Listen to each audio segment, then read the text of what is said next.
Alright, for photos, since we have 2 games going on right now, I'll start the first half on that field, and then I'll finish the second half on this field. But if you think that the first half is better and you swap, just text me. I've got a little battery. You're on today, you're on. Back up, back up.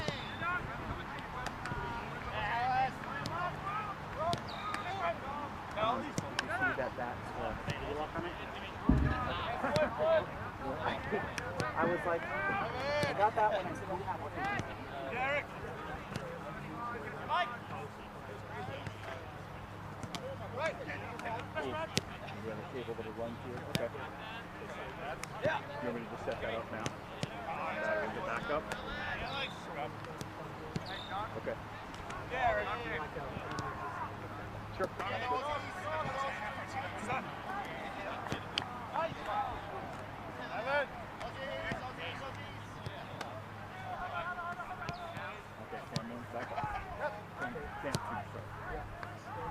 Oh, yeah.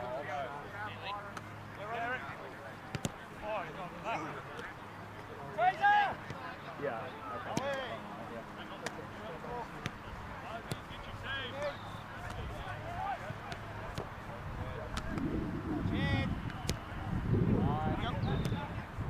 Yeah, we're backing up. We're talking. Take the ball. Yeah, Taser. Yes, yes, yes.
So I am a beat writer for Minnesota United.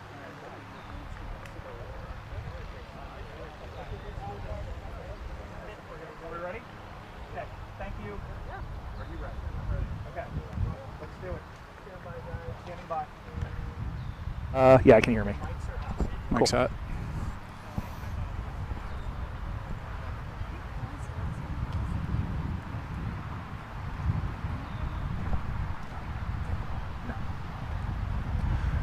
Good morning, everyone, from the M Health Fairview Sports Park in Woodbury, Minnesota. It's the 2026 USAFL Super Regional Championships presented by Tasmanian. The best in Aussie rules football have gathered from across the east and central regions of this league, and we are set to see who will be crowned champions in season 2026. Good morning, everyone. I'm Brian Barish. Dan Sarbacker, the head of the USAFL International Program, joins me. He'll be with us on commentary during the day. And SAR's regional season is upon us, and teams are out here. It's a little bit of an interesting setup. First, we'll start at it first from the team perspective. Teams, of course, are here looking to come away with regional championship glory. We have two men's divisions. We'll see Division 1 here on this field in a minute. Each of the divisions is 3 teams. It'll be a round-robin format.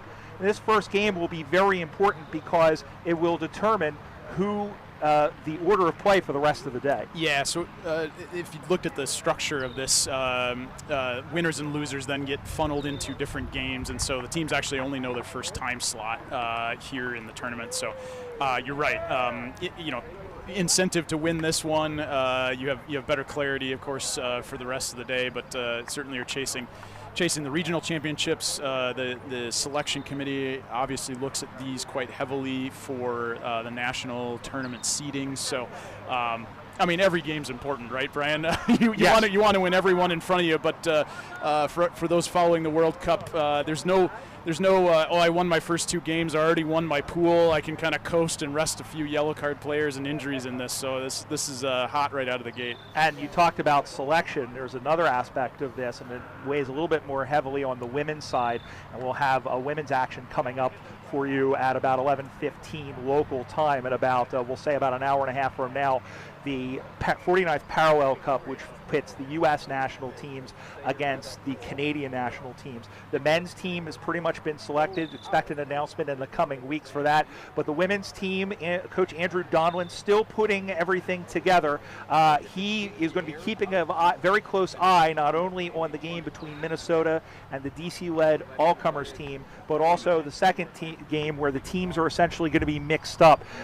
There are still spaces, as they say, on the plane to Kelowna, British Columbia, for those matchups on August 29th. Yeah, just ran into Andrew on the way over here, head coach for the women's national team, and that ladders up through the football department in the international program that I oversee. Really glad to have Andrew here. He looks at these opportunities to put eyes on the players. A little bit different challenge than in the men's competition, where there's more data points, let's call them, throughout the season with teams playing head-on-head. Gives you a sense of where players stack up. But Andrew puts a high emphasis on regional events in training camp as an opportunity to see the players, see them perform. Be a great chance today, both the Minnesota Freeze squad and the DC-led all-comers, and then a mix-up follow-up a couple hours later. So he'll get a good chance to take a look at players today. Yeah, let's take a look at the order of play for this tournament. We will have all 5 of the games here on Field 1 live for you right here. Don't go anywhere. We'll have this same stream up for the whole day. We have a number of games to our left over on Field 2, which will be available on replay in a few days' time. But let's take a look at the structure of this tournament. We're going to have Division 1 right off the bat here. We have the DC Eagles and the Chicago Swans. DC is going to have players from, I think it's actually just a straight-up DC side at Chicago, who's going to have Eric Hansen from the North Carolina Tigers, as well as Derek Shotwell from the Columbus Cats as well. The third team in this group is the New York Magpies, who have members of the Arizona Hawks and Kansas City Power. The Magpies are arguably the best team out of the Eastern Regionals. They're the defending runners-up in Division 1. Chicago coming off a great season last season, as well as DC, who had a good run in Division 2. This should be a very interesting division, and also, as well as New York has played, the fact that they'll have some there will be a little bit of a mix there. I think it's going to be very interesting to see how these 3 games play out. Yeah, 100%. You mentioned it there, Brian, that Magpies making the grand final of Division I last year, I think probably came as a surprise to a number of people. Maybe not them, but a lot of other people. They knocked off Denver. I think we'd seen Denver and Austin in the grand final a number of years in a row. So New York probably has their sights set on getting back to that grand final, maybe taking home a title this year. I think this is obviously the first step on that ladder for them. They're probably looking to build off of last year. We'll find out how well they traveled here later this morning. In terms of Chicago, I got to see them, was actually behind the whistle for the Swans coming up to the Wombats in Madison a few weeks back. I think they played 16s on the day. Nope, that's not right. 14s on the day. So saw a number of the players there. Very talented side. Had absolute fantastic day out of one of their halfbacks, and apologies, I don't know his name off the top, but we'll look to spot him here. He's a high flyer and took a lot of intercept marks, so excited for that. And DC, a perennial power out east, so we'll see how they travel as well with some of the add-on players they've got from the other clubs. We have we'll have that, of course, the DC Chicago game coming up in just a few moments. Later on at 3:15 local time, we'll have the winner of this game playing the New York Magpies in the 3rd game of that round robin. We'll very quickly take a look at Division II, where we've got the St. Louis Blues taking on the Wisconsin Wombats, who have members of the Des Moines Roosters, and the 3rd team in that group awaiting them, and we'll have that game at around noon local time, will be the Minnesota Freeze, the hometown Minnesota Freeze. You have to think the Freeze are the favorites, but St. Louis and Wisconsin have been playing good football. 100%. So St. Louis and Wisconsin account for, I think, the last 3 flags in Division IV at the USAFL National Championships. So quality sides there. The St. Louis club really back on track under Rich Lozano. The Wombats also building a really fun program. I happen to know they train in my barn in the winter, so they dusted off a little earlier than a lot of these northern clubs. They're getting trainings in January and February. We're on to regional tournaments already. I don't know how it happened so fast. It feels like the snow and frost just came up. I'm sure no more so for those in freeze territory here. But yeah, I agree, Brian. They're probably the favorites in that other division, being the local side.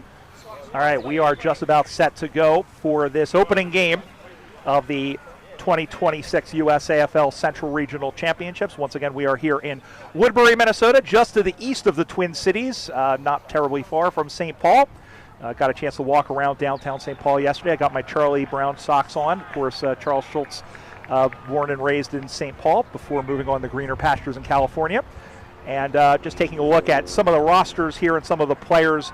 The DC Eagles lining up to our left. They are in the blue jumpers from head to toe with the yellow and white trim, while the Chicago Swans in their familiar colors of the red with the white with the hint of Chicago light blue. Let me roll the open here pretty soon. So we are just about set to go. We're going to step aside, and we'll be back with the opening toss right after this.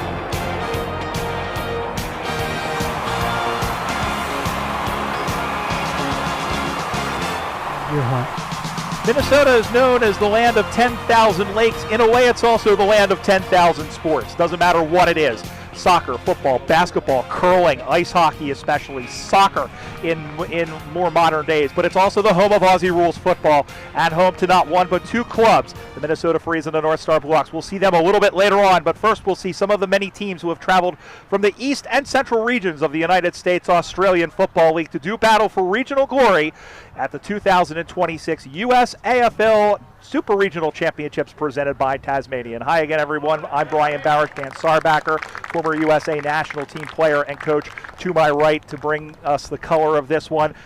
We just finished the pregame show where we took a look at the 3 teams in this men's Division I here at the Woodbury M Health Sports Complex. And Dan, this too, I think this will be a very interesting game. We looked at some of the we're looking at the rosters here. A couple of very interesting American players on both sides. Yeah, and this is an opportunity again for, we mentioned it in the opener, some of those players to get looks by national team staff heading into that Parallel Cup match against Canada in late August this year up in Kelowna. But as the sport's grown in the States, Brian, you know this and are a huge advocate for Aussie Rules football in the States. The quality and the standard of football has really risen, and a lot of that is on the backs of the quality of the Americans playing the game. I got to assume the number of expat Aussies in the States hasn't changed dramatically over the last 25, 30 years. But as the clubs grow, the ability to recruit, train, and attract American talent is really what underpins the success of a lot of these clubs. And so I know, you and I are both familiar with these clubs enough to know that this could be a really high-quality game. I'm really excited to open with this one. I hope everyone's got their hot dish in the oven because we're on for the next 5 or 6 hours here, Brian. You're not going to want to miss. You're not going to want to miss anything. We're going back to back on this field on this stream all day. I've learned yesterday that walleye is apparently a big thing up here. Oh yeah. The umpire is ready, and so are we. We are underway. Game time temperature 80 degrees. It'll be going up a little bit further as the Eagles, going from left to right on your screen of watching choice, and then circling around are the Swans. That is the 31 there. That is Bevan Charlton White. And Bevo had a big Central Regionals a season ago in Olathe, Kansas, where he kicked, I think, 6 goals over the course of the 3 games. The Swans out the back now, sending that on. Picking one up and getting it was Daniel Jewell for the Eagles, sending this one in towards the sticks. It is marked defensively by Charlton White. It'll be interesting to see. It looks like, as I said, last year they played him up on the forward line, but they're looking to him as a defensive answer, and now let's send that one up on the far side. Picked in front. Way to step in front of that one was Zane Zovac. Keep an eye out on him perhaps for the national team program, but it was intercepted and taken there by the number 8, Mark Edwards. We are a minute into this scoreless game. First of 3 games in men's Division 1. As we said, New York, the other team in this triumvirate. That is Crossley, who is in there to go after the football. Staying with it now. The Swans not able to get it. The Eagles do. Send this one up into the pocket. That's picked off, looking to go back. Again, looking for Charlton White. Able to get away from 2 tacklers. Just barely got the ball off. Worked it back to Frazier, who sends this one down the line. Ian Frazier, I believe he is from Great Britain. Going to have a number of Britons across the different teams here on this day. Big swing and a miss. Umpire says play on. Going to pick that one up is Tatsuro Tanioka, veteran of the last couple of years for the Eagles, and finally sent up on the far side. Goes off the shins of the player there. Rolls in front. Shotwell is in there, but it's intercepted. Sending this one in. Uncorks a fine Tasmanian Pinot Noir. That one was deflected. Play on, says the umpire. Sending this one towards the sticks. And it bounces through, and it has for a goal. That was off the foot of William Lack, I believe, and the Eagles strike first blood on the Watch AFL scoreboard. DC 1 straight 6. Chicago no score. 2 minutes in, SARS. Well, the ball really, for the Swans, never got forward of where that center ball up was initially off the first whistle. DC showing some class, really rebounding, setting up really well here through the mids, and some resilience from the Swans there around halfback, a couple intercept marks, but really not able to build up effectively across midfield yet. Looking to really see what happens off this center bounce. If DC's back in, this could be a long day for the Swans. Ball comes back in the middle once again, and the Swans, as sending this one back the other way, is Evan Danilo, former New York Magpie, setting this one as high. There is Shotwell. Goes back and forth between the Cincinnati Dockers and the Columbus Cats. Currently representing the Cats. Great pickoff by Kadri Williams. Kadri, also a guy usually we see in the forward line. He's playing across the halfback, so I think both teams trying to put their better players in defense. Going to pick that one up back the other way was Luke Jackson. Jackson sends this one in, and a nice sliding mark is taken. And just turning around, we'll tell you that that is Josh Halliday. Halliday featured in that game that I umpired back in June against the Wombats in Madison, one of their more effective ball handlers. There, the Swans, right off the ball up in center, were able to get the ball moving forward and creating opportunities. Had a forward 50 entry, so they're responding to the pace that DC is bringing. Halliday this is going to be from a long, long way out, probably about 60 meters. Marches the back, sends this one all the way. It has the journey. No, and that one goes off of hands. And the umpire says, in fact, a free kick has been given out for contact in that contest. The DC will look to play quickly. They do out the far side. And it just stays in play. Shotwell wraps up his man for Christmas. And the umpire says, give that to me. We'll have a ball up. 6-0 DC. We said winner of this game will play New York over on field 2 at noon. Winner will have a long break and come back and play at 3:15 in the final game of the day. Looking for Eric Hansen for the North Carolina Tigers. Sends this one in. One-on-one contest. Going over the back was Girton, who was trying to take the mark. Bounces out in front. Now going over to get it. And DC has the ball. Clears that one out of the back. Big boom kick flying through the air with the greatest of ease, but it's picked off there by Jed Martin. Martin, one of the another veteran for the Swans, plays that one up on the far side, but it's picked off. And now we're playing aerial ping pong with the Eagles out of defense. Intercept mark, right? The battle through the mids here is playing out. Swans getting multiple forward 50 entries, so that bodes well for them putting pressure on the scoreboard here. Really not able to convert more than that one behind so far. We got to get that up on the scoreboard. 0-1 Chicago. We'll double check that just simply because I didn't see the umpire wave their flags if we're talking about this one over here. So we'll double check. But going and picking that one up is Tom Matthew, used to play for Columbus, and plays that one out. There's Hansen going in after it, chasing with Matt Crawford. Crawford goes over the top. Umpire waves his hands and says play on. Soccered off the ground.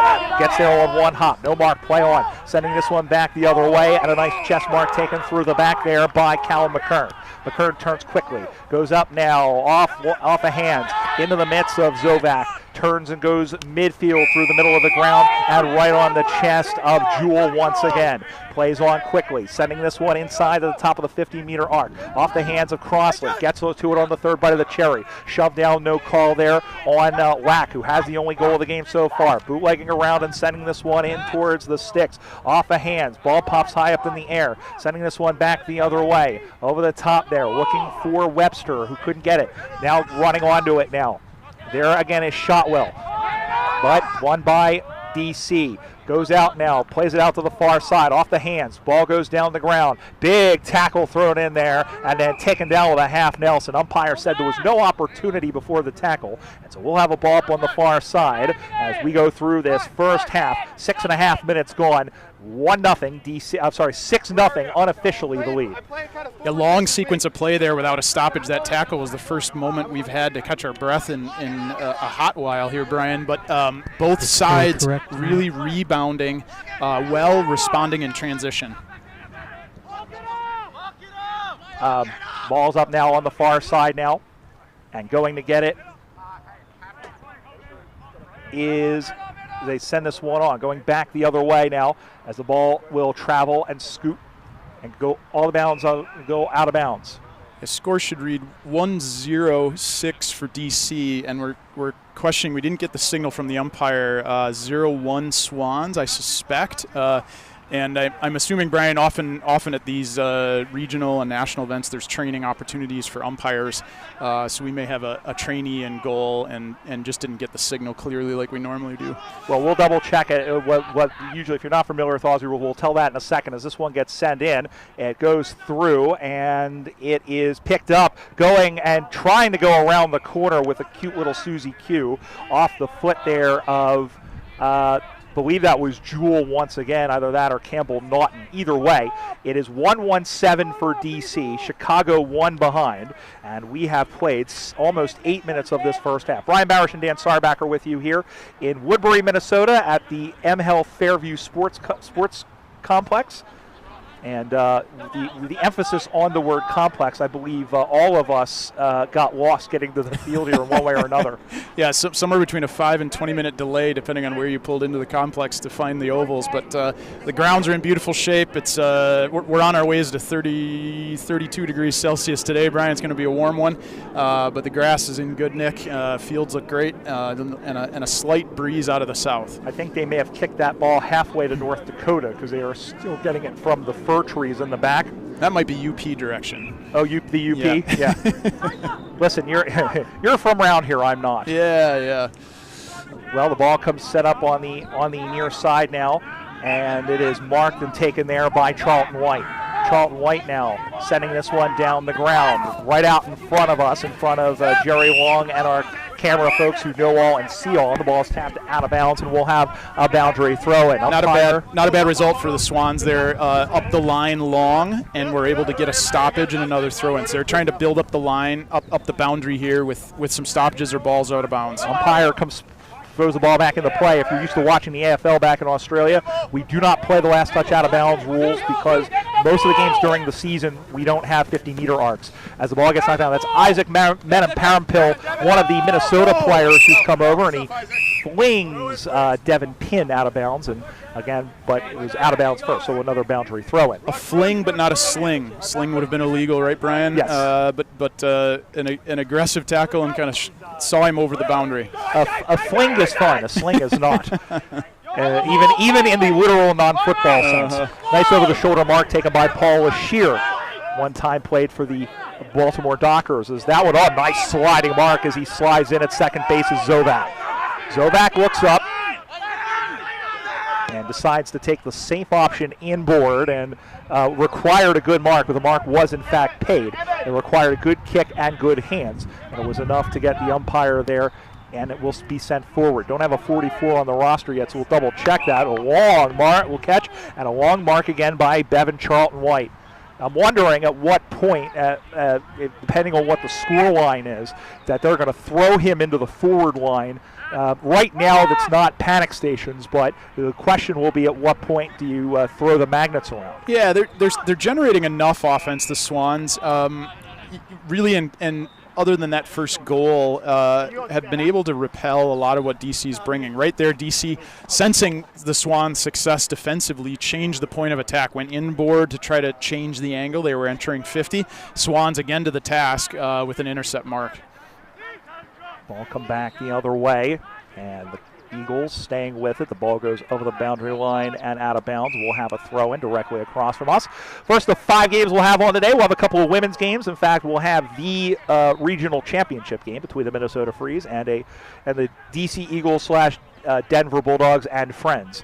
And we'll preview that when we get a little bit closer. We touched on that very briefly in the pregame, but we will talk about that more when we get a little bit closer. As this one is sent in, ball goes to the ground. Clean bowls Nathan Blumenshine, who stays with the footy and did well to get to it, but he was spun right round in dead or alive fashion, and in fact was caught with the ball. So Chicago has it. Good tackle, sending this one in, drops in front, and he'll play on quickly up the far side, looking for a connection now, and taking a nice one on the chest there was Danilo. Danilo will drop back and look for a further option, taking his time.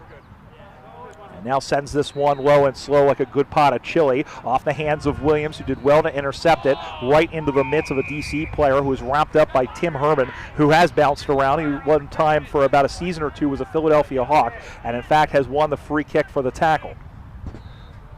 So the Swans again trailing 7-1, and in fact they have taken down that behind. So it is 7-0. All right. I was right. So it is 7-0 at the moment. Got to figure out how that worked, because that originally was off hands and a goal kick was the restart. So we'll have to I think it was a free kick. That was a nice mark. There was I saw the umpire signal that as a free kick, and it was in the square. So it is 7-0. We'll get that. We'll check that in just a moment. But Chicago's still looking for their first point, and going to pick that one up again. Going in there was Halliday, and we will have a ball up once again. Swans lifting a bit here, have had a few tackles both on the defensive end and at half forward, which is creating opportunities for them. I think their game really that they want to be playing is a few more stoppages. They've been more successful with that. Eric Hansen breaking out of the pack here and switching the ball. Hansen, who has been around a long darn time, as our friend Grohl would say, like snake oil. He's played in the red, white, and blue a couple of times, and I'll tell you what, he's come here, I think, looking for an opportunity to perhaps stamp his name on the Parallel Cup team team that's heading to Canada next month, or at least as a, just to stay in the back of your mind in Coach Stephen Barr's mind's eye, so to speak. Yeah, a lot of players looking for the same opportunity. With the selection on the men's side, we mentioned more data points, and so there are opportunities, and the national team staff tries to get around to as many games, and especially tournaments as they can, to put eyeballs on players, and they see that body of work through the season, taking the long view to inviting players to get involved in the national team program, and certainly this day's games is an opportunity for players to show the national team coaches their skill sets and abilities at the club level. Ball's up on the far side now, and it's sent along. The Swans had it. Crossley is there for DC, or check that was Williams. He punches it forward. Williams gets it, now sends along a subway ball, but it was a local train. It was stopped there by one of the defenders. Herman is in there, so is Danilo. Danilo being chased by Bernie Burgess, who was on the reserve side that went and played Canada in the Transatlantic Cup. They played that exhibition game on the Saturday, the eve of the grand final. And I'll tell you what, Sars, it's been 2 years. It's great to see. We talk about the national team. It's great to see a new game, and it's hard to go on form when we talk about, a game that's happening, a one-off game that's happening 2 years, but the buzz still has to really be on the entire program for making it as far as they did, making it to the grand final in both the games for the men and the women. Yeah, really excited about the result there, and I'll be candid and say that still the international fixture still struggling to come online again after COVID. Various international programs in different states of rebuilding and reorganizing, and we're excited to have a game on the calendar, and certainly don't want to take a step backward from our success at the TAC. We want to keep moving forward, so that's the focus and the goal for us at the end of August. Bernie Burgess earns a free kick as he was taken down without the ball, so we'll send this one on, and it's marked, going to be sent in. You hear the coach asking for somebody to make a lead, and Crossley had it. He was taken down, and he's going to be pinged for holding the ball. Not a good sign here for the Swans. Defender there picking up the football. Nobody went to him for hands. He really tried to wrestle out of that tackle alone and didn't have any options. Sending this one, it is a wounded duck of a ball tipped off the top there by Edwards, and then going all the way back, DC right in front on the doorstep, and that's going to be goal number 2. That is a fantastic goal in front, as he was wearing 2 Swans like a coat, and somewhere Corella DeVille's ears picked up, but on the Watch AFL scoreboard, DC goes to 2-1-13, Chicago yet to score, and we have played 16 and a half minutes of this opening half. Right there, Brian, great example of good tackling, certainly by DC, but poor running by Chicago. Pretty clear that the halfback for Chicago was going to collect that ball. Teammates need to be running off the football to provide that option. He was going to pick it up first, but he also was going to be under pressure immediately, and his teammates didn't get there to support him. Results in a DC goal because of the pressure. Ball comes back in the air once again, but we have an infraction in the contest, and we'll double check here. That's umpire. I think it's Steve Noble. I'm not sure. Looks like we're going to have a restart here. And sometimes when you see that, most times it's an infraction, but the umpire there was something about it. Either he wasn't ready or something along those lines. Yeah, some appeal from Halliday there. We can't quite tell what was going on, but a restart nonetheless. What, you can't read lips? I can't. It didn't look like anything too untoward. It wasn't untoward. I think it was 4 or 5 words I recognized pretty well. He didn't use any of those. Unlike the Croatian woman at the end of the game. What was it against? Was it against Portugal? And they went about it, and in case you can't read Croatian, she said the same thing that was in English. Anyway, up on the far side, ball comes back into play. We still have a little bit of World Cup fever here. Of course, we are recording this / streaming this on the day where 2 semifinals will be played. 2 quarterfinals. 2 quarterfinals. Sorry, will determine the semifinals. Yep. What's interesting is I'm going to London this week, and I may be in London for an England semifinal and possibly a final. They got to get past Holland and Norway first. Well, I was going to say a dangerous side, maybe the most dangerous side in the quarterfinals. Ask Harry Kane, how's your rowing? As the ball's up on the far side now and is taken down, and extracting that is Bevan Charlton-White, and you see now he's starting to creep up a little bit.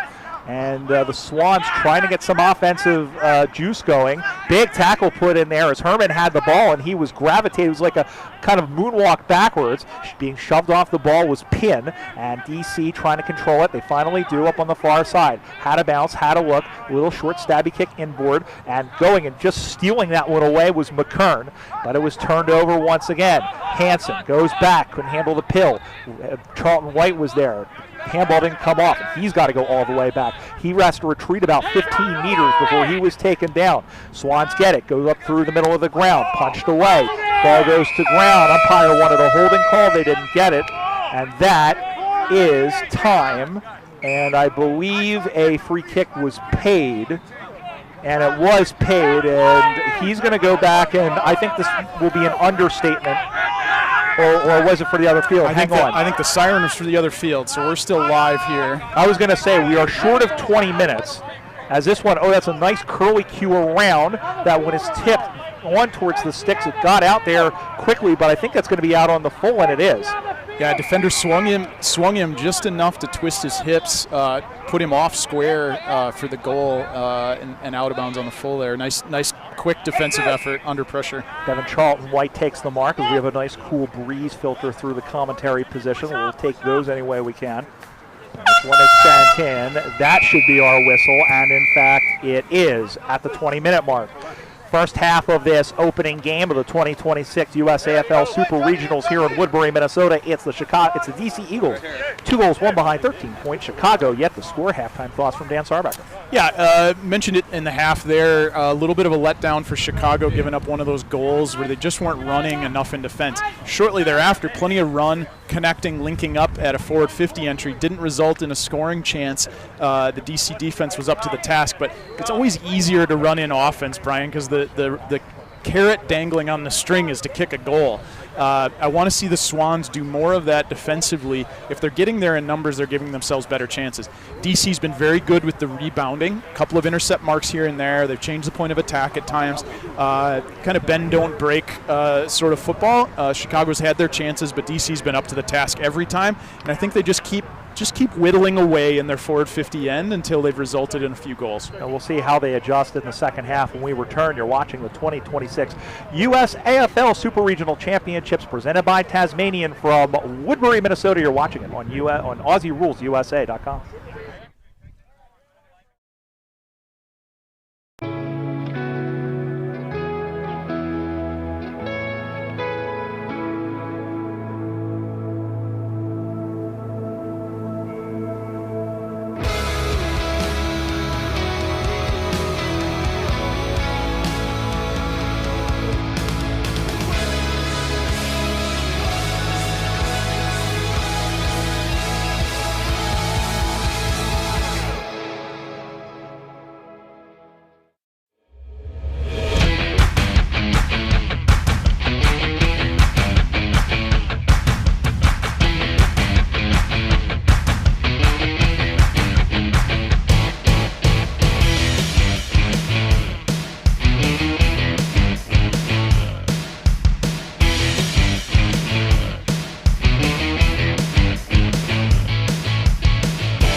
No, he just wanted to know.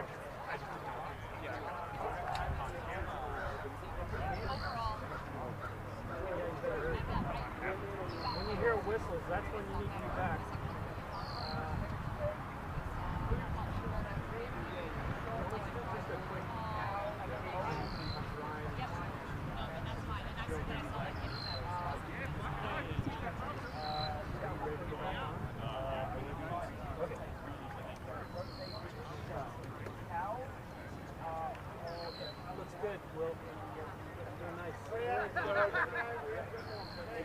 Thanks, sir.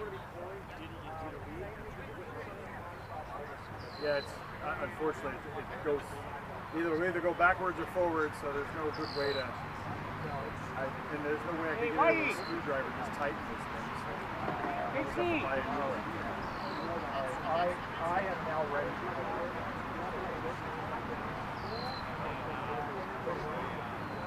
Okay. We'll look at the camera and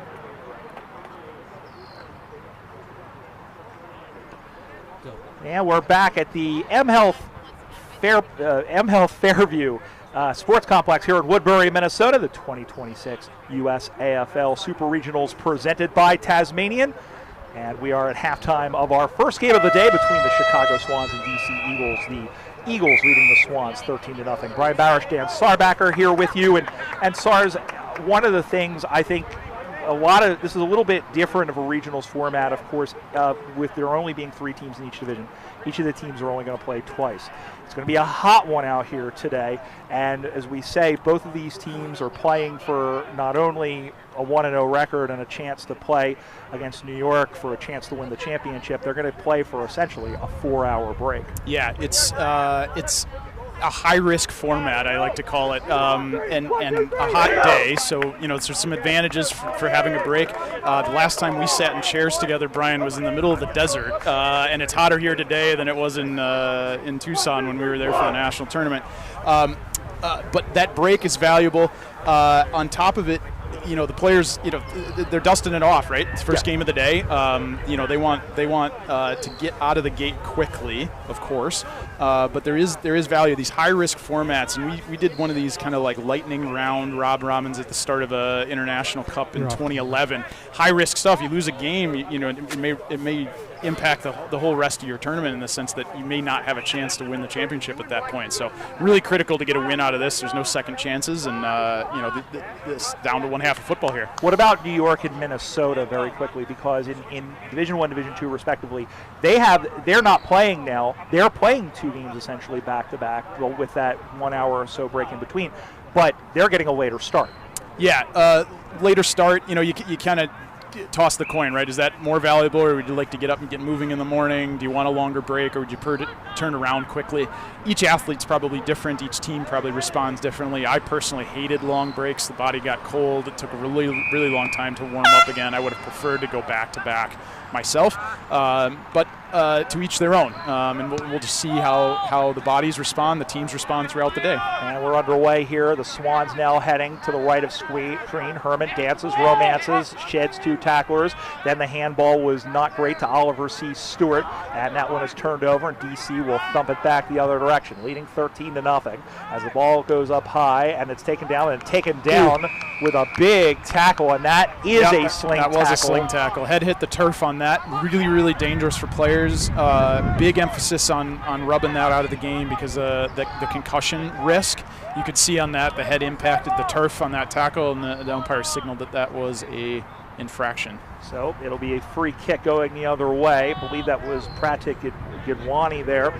And just going through, we have the numbers slightly changed, of course, because we had a couple of players who came in late. We had a couple who arrived late to get their numbers, a couple of players from some of the other teams. In fact, we have 2 players for the Minnesota Freeze. Of course, the Freeze, the home side, bringing 30 players, so they have a couple of players helping to make up the numbers. The conscripts never quite map perfectly to the jumper sizes of the personnel that's vacating today. And as somebody who is usually one of those conscripts in my playing days with the Philadelphia Hawks, I can empathize. As the ball's up on the far side now. Spent an entire game playing with the North Carolina Tigers once. Almost kicked the goal, too. I don't think there were too many people that were happy with me. As off of one step, sending this one goalward and straight over the umpire's hat. But before that, we have a whistle. And in fact, I think the ball may have gone out of bounds first. I think so. It was soccered off the ground back into the middle. I think just prior to that might have been over the boundary. So we're going to see a boundary throw in here. So we are about 2 minutes into this second half, 2 20-minute halves. Again, it's a 3-team round-robin tournament, one of 2 men's divisions that we have. And of course, stay tuned at about 11:15 local time. We'll have the regional women's match between the Minnesota Freeze and the DC-Denver combination. This ball comes back into the middle once again, going up and turning around in towards the sticks, dropped in front. A little bit of a wrestling contest there. And the ball has gone out of bounds first, as I believe that was Ian Frazier going up against Alex Foster, national teamer. Brian, I'm really eager to see someone break this game open. The ball's been tied up a lot of back and forth. No one's really taken the game on their shoulders and run with it. I want to see somebody break this open. And it hasn't been from excessive defensive pressure either. Sometimes the games get tied up because both sides are so hot on the football. Decent example there of the pressure. What I want to see is someone really break out of a pack. Nice big penetrating kick to a long lead. Something that really sparks this game, and see some clean skills with it. And you saw Tanioka going after the football very quickly there for DC. And the ball up was given. Chicago eventually bangs it out to the far side. Everybody gives chase. First to it there is going to be Daniel Jewell, who gets to the footy. Jewell turns this one inboard. It goes high up in the air. Nice mark taken over the top by Crawford.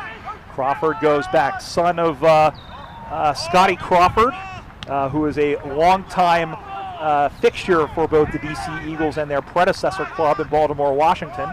Ball is taken down, sending this one in, getting knocked forward there by Luke Meyer. Kansas, they call him. And tell you what, he's a guy who will play just about anywhere. He played in 3 of the regional tournaments last year. He played in the Northeast Regional, the Southeast Regional, and also in the Central Regional. He was literally all over the place. Great to hear we're getting some father-son picks filtering through the league at this point. Handy there for DC. I just talked about sparking the game a little bit. DC committed 2 to that long rebounded kick from the Swans out on the far boundary. They're in on 50 again multiple times here as a result of that. They were able to switch the course of play through the middle, took a mark there. Here that ball hangs up a little bit, and so not as effective inside 50 as I'd like to see, but DC trying to maybe initiate that spark I was talking about. And a whistle has been blown. There was an infraction there, so that will get called back as Josh Webster had the football. 4.5 minutes into the second half. And all of that. We said the DC Eagles, they are known for their tussles with their cross-state rivals, or rather their local rivals, the Baltimore Dockers. And Chicago and Minnesota have had a number of tussles over the years. Just looking for the ball here. It's going to be a free kick from 40 meters out, heading towards the stick just off to the left, or to the right. Blumenschein there. I thought he might have converted that. Pretty good opportunity with the free kick there. But DC will set up again here to try to rebound. We'll see if the Swans can break out. Been screaming for this side of the field. The wind's pushing it a little bit the other way, but a very gentle breeze. So got to start switching the play, use this side of the field a little more.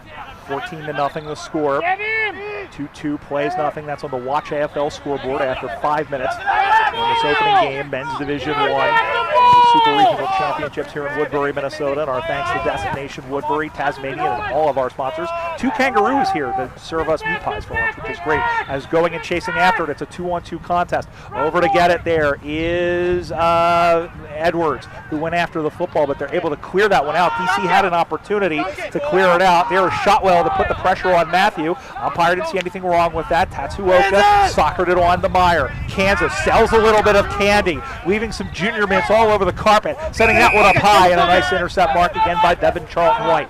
And again, he was playing more of a defensive role. He is, I would say this line right now is about a defensive sort of center halfback position, and that one is sent forward. Curious again as to when they may send him loose and maybe more of a rover role and have him play a little bit up forward, especially since his team is 3 scores down. Up on the far side now. And going to chase that one after a good second attempt put in there, and nothing coming from that. Umpire says, give that to me. We'll have a ball up 14-0. Eagles the lead. After that intercept mark from Charlton White on the halfback line, it occurs to me, I'm not the coach, Brian, but I would love to see the Swans run that ball with hands instead. They've tried a fair number of those more patient, longer build, longer entries, and just not getting some success from it. Yeah, it'd be interesting to see how they, what they can do here, because right now, a little bit of desperation on the goal line. There's a little bit of desperation on the goal line. They're also they're getting a little bit more penetration inside the 50-meter arc, which is great. And we'll see if they can at least convert that into points at the very least, let alone a goal as the ball goes out of bounds. We mentioned there are 2 divisions. The other division, the opening game of Division 2 is happening over on Field 2 to our left. The Wisconsin Wombats taking on the St. Louis AFC, in air quotes, the Blues. And we'll have, of course, those games, all the games from Field 2 available a little bit later on in the week on tape delay. So you will keep an eye out for that right here on this channel as the ball goes out of bounds on the full. It's sort of marooned in the back left pocket for the Swans, but they'll have an opportunity to bang it out here. Here again, would love to see them run in lines. A little bit trickier when you're this deep, but here he does. He takes up some of his space. Long kick. Swans have been good in the air, so I see why they fancy themselves on longer kicks. Unfortunately, they just haven't been able to link up with handballs. Here would be a perfect opportunity for them to link up with hands and run at pace. He's at least doing a quicker restart. That was as effective as a handball, a forward linking handball there, because the short kick it was able to run onto. But stymied again at that inside 50 entry. Something's really not working for the Swans at that initial forward 50 entry. They've not been able to connect there. And our social media maven, Ashley Page, has given us a Destination Woodbury Around the Grounds report and telling us that St. Louis leads Wisconsin 7-6 at the half. So, as expected, a tight contest over there. A very tight game. I did see the goal flags wave, so that score has changed. But thanks to Ashley, who, if you happen to check out our social media at USAFL 1997 on Instagram, as well as on the Facebook, she is doing some fantastic work for us today, so keep an eye out for that. Up on the far side now as this one gets banged around and sent back in down towards the ground. Going and getting it again is a big tackle put in there by Crawford, who was sent down, and that one will be, I believe, holding the ball. Fantastic tackle there. Great tackle on the far side, and great job by the camera crew to catch that. It's a quick transition out of the back for DC. Chicago up to the task, though, flying that tackle on the boundary, otherwise they were away. Ball's up on the far side, and DC reset. Now DC bounced around between Division 2, Division 3. They actually won Division 2 back in 2021 and moved up to D1. I think fought well in Division 1. It was very in 2022. It was always going to be difficult, especially when you had the likes of the LA Dragons and the Austin Crows and the New York Magpies up there. But it will be interesting to see how they fare in the later game. And right now, we are going to have that big tackle put in by Zovac as the ball goes to ground. That one is punched around. It's like a ping pong ball. Big tackle in there. Looks like looking to get a holding call, but in fact it was holding, not holding. It was not enough. Let's try that again. No prior opportunity, but it's going to get picked out by DC. Up on the far side. Swans with a bit of pressure there. The tackling was really good. Ooh, a small fumble here. Otherwise, they might have had a little bit cleaner exit. As it were, though, Halliday had to go back and recollect that. Trying to figure out. Umpire saw a throw in the middle of that. We'll see which one he found offensive. Ooh, okay. No, that's okay. To his teammate. To a teammate, yep. The signaling's got me a little confused. He was pointing at a player as opposed to the direction. Exactly. And I was going to say, if you're not familiar with Aussie rules, the umpires point in the defensive direction instead of the way the ball is going, like it is in literally every other sport. where the team is anchored, not where the team is headed. Yes. it does take some getting used to. Ball up directly in front of the DC target, leading 14-0. And I think it's fair to say, SARS, with about 9 minutes to go in this match, looking for the knockout blow. Here it comes. There it is, and Chicago is on the canvas. DC gets their third goal of the game, 3-2-20. Chicago no score. Watch AFL scoreboard. And from a loose play in front, they did well to tee it up. Yeah, Chicago, just a fumble here on the near side right in front of us, had opportunity to get out cleanly. They had numbers 3 there with the football, and with the fumble, the numbers allowed them to prolong that. But in the end, the mistakes stacked up there, and DC converted. So back in the middle again, we come once again. Reminder, coming up at 11:15 local time, it'll be a women's game. We'll have 2 women's games. The first one will be essentially the regional championship game between Minnesota and the DC-Denver combination. And then we'll have a game later on at 2 o'clock where it will be a kind of an all-comers mixed-up game where the teams will get essentially lotteried and all that other stuff around. So that will be fun to watch. Dan and I will have a call for that one a little bit later on. Yeah. But here and now, yeah, go ahead. I like those mix-up games. Athletes, you don't have a ton of tactics and orchestration because you're not familiar with each other. So you tend to see some individual skills come out and shine in those moments. So that'll be a fun one to watch. Ball goes down. Burgess is kind of nurdled down by Shotwell, who wins the football. Could have been in the back, but I think that was about a 50-50 opportunity. And they work it out, trying to do throw series of handballs. Here is Burgess, left foot. It looked ugly as hell, but it's going to count as 6 points on the scoreboard all the same. Goal to Bernie Burgess, and the Eagles have their fourth, 4-2-26 to Chicago, no score, as we traverse through this second half, about 7 minutes to go, and I think the Eagles are home. Yeah, yet again, the handball's just not good enough from the Swans here on halfback. They had opportunities to get out, they had numbers, but a couple of sloppy ones, one swatted away, and so DC just right back at them. So you're seeing that flow of the game really go against the Swans as those mistakes stack up.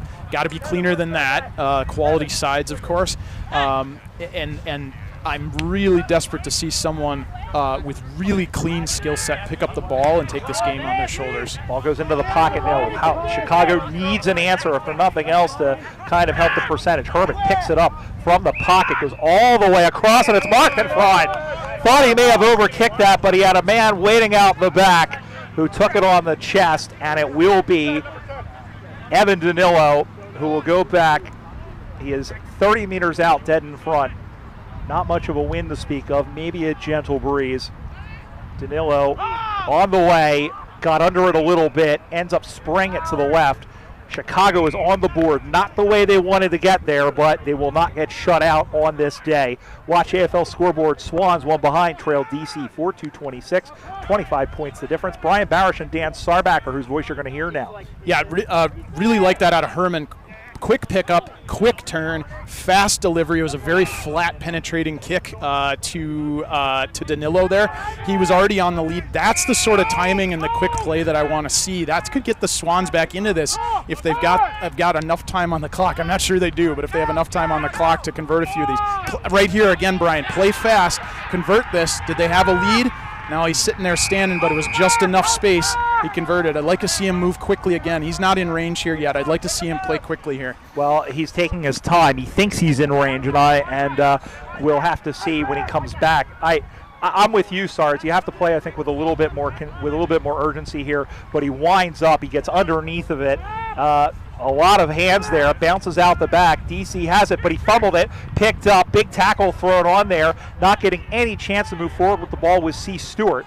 And the ball goes up on the far side now where it's dropped in front.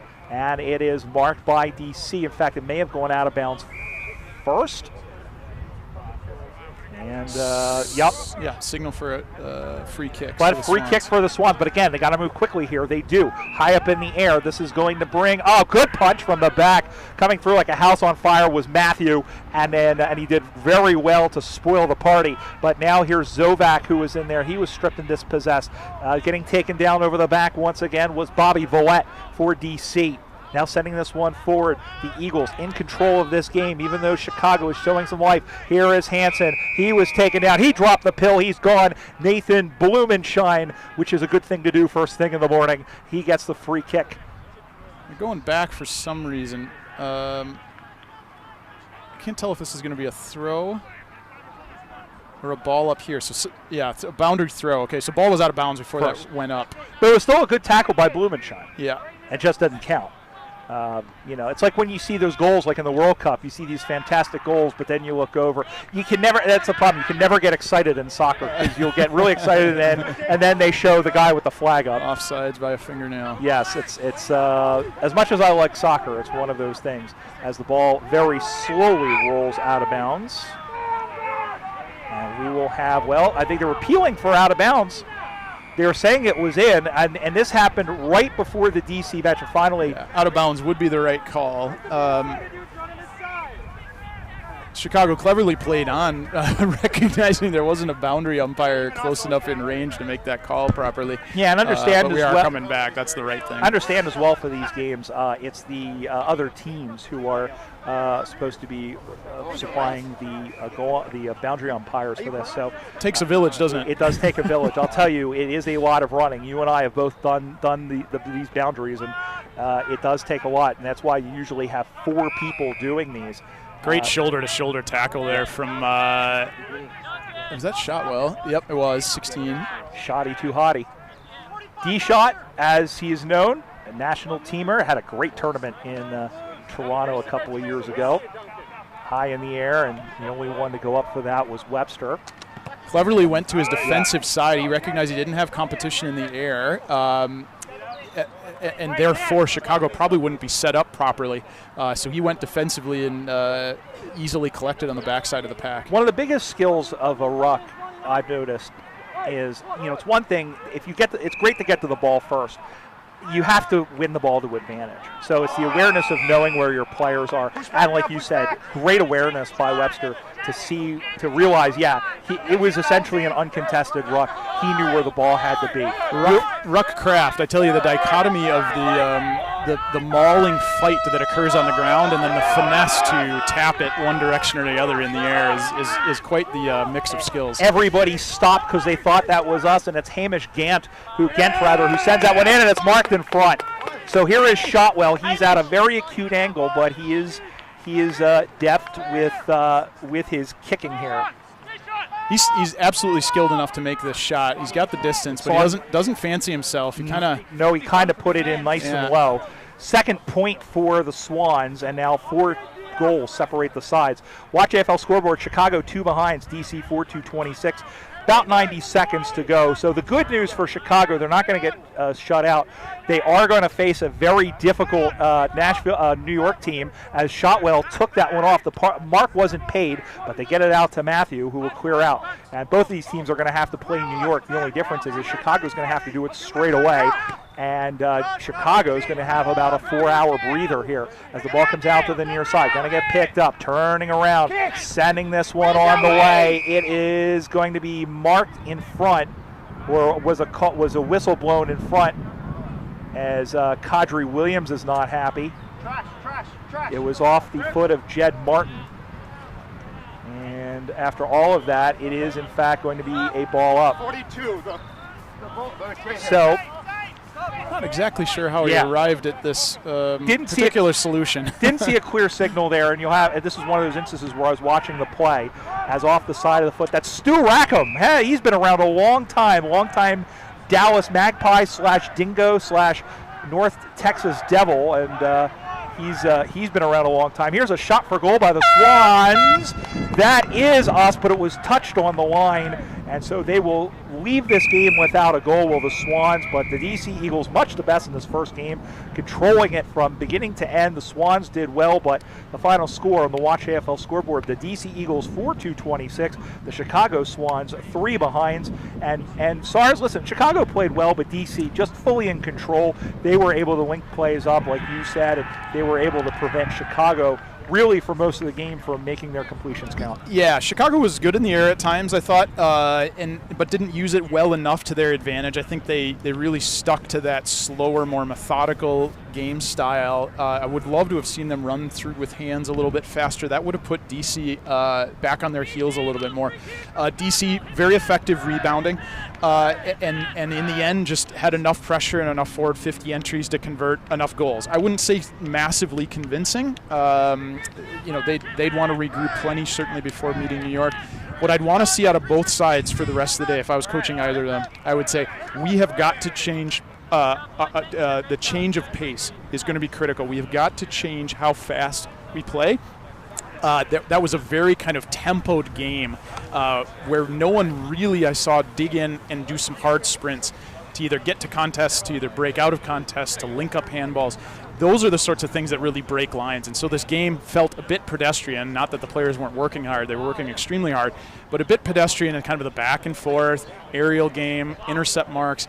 No one really broke free from the line. So coaching either of these sides through the rest of the day, I would love to see these two really focus on that change of pace and momentum.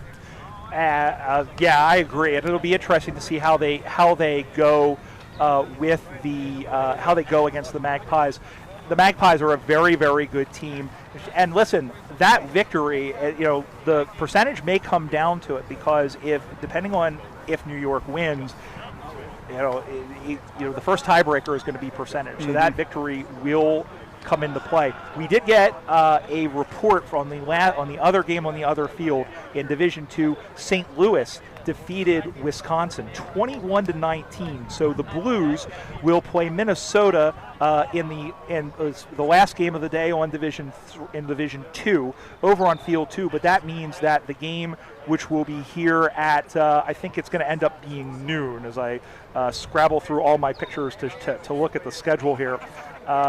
In fact, the 12:30 game. 12:30 game. That Freeze and the Wombats. It will be the Freeze and the Wombats, and New York will play Chicago in the last game of the day at 3:15. But we're going to come back. We're going to have some women's football as the Minnesota Freeze, the two-time defending current national champions, take on the DC Eagles / Denver Bulldogs. That combination, and we'll have that when we return. Game time is about in 20 minutes. We'll be back in just a few when we return. You're watching the 2026 USAFL Super Regional Championships from Woodbury, Minnesota, presented by Tasmanian here on AussieRulesUSA.com.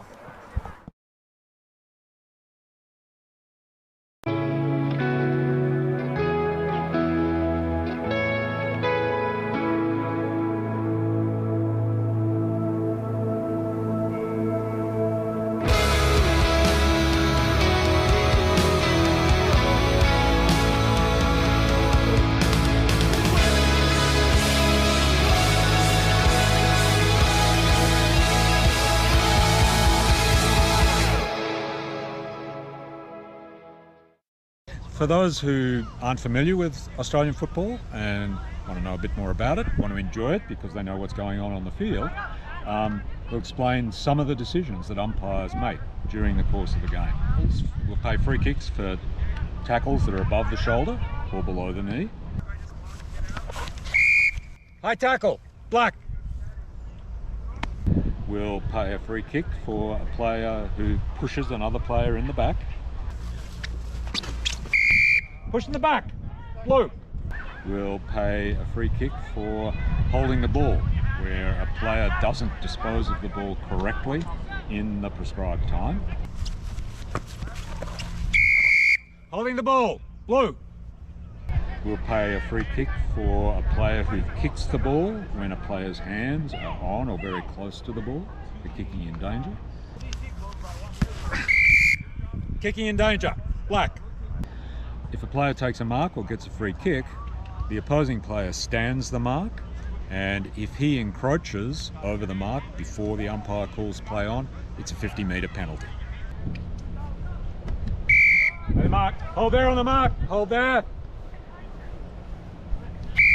50 metres, you're over the mark. There's some of the rules. There are others, but hopefully they're the major ones that you'll see. Enjoy the game.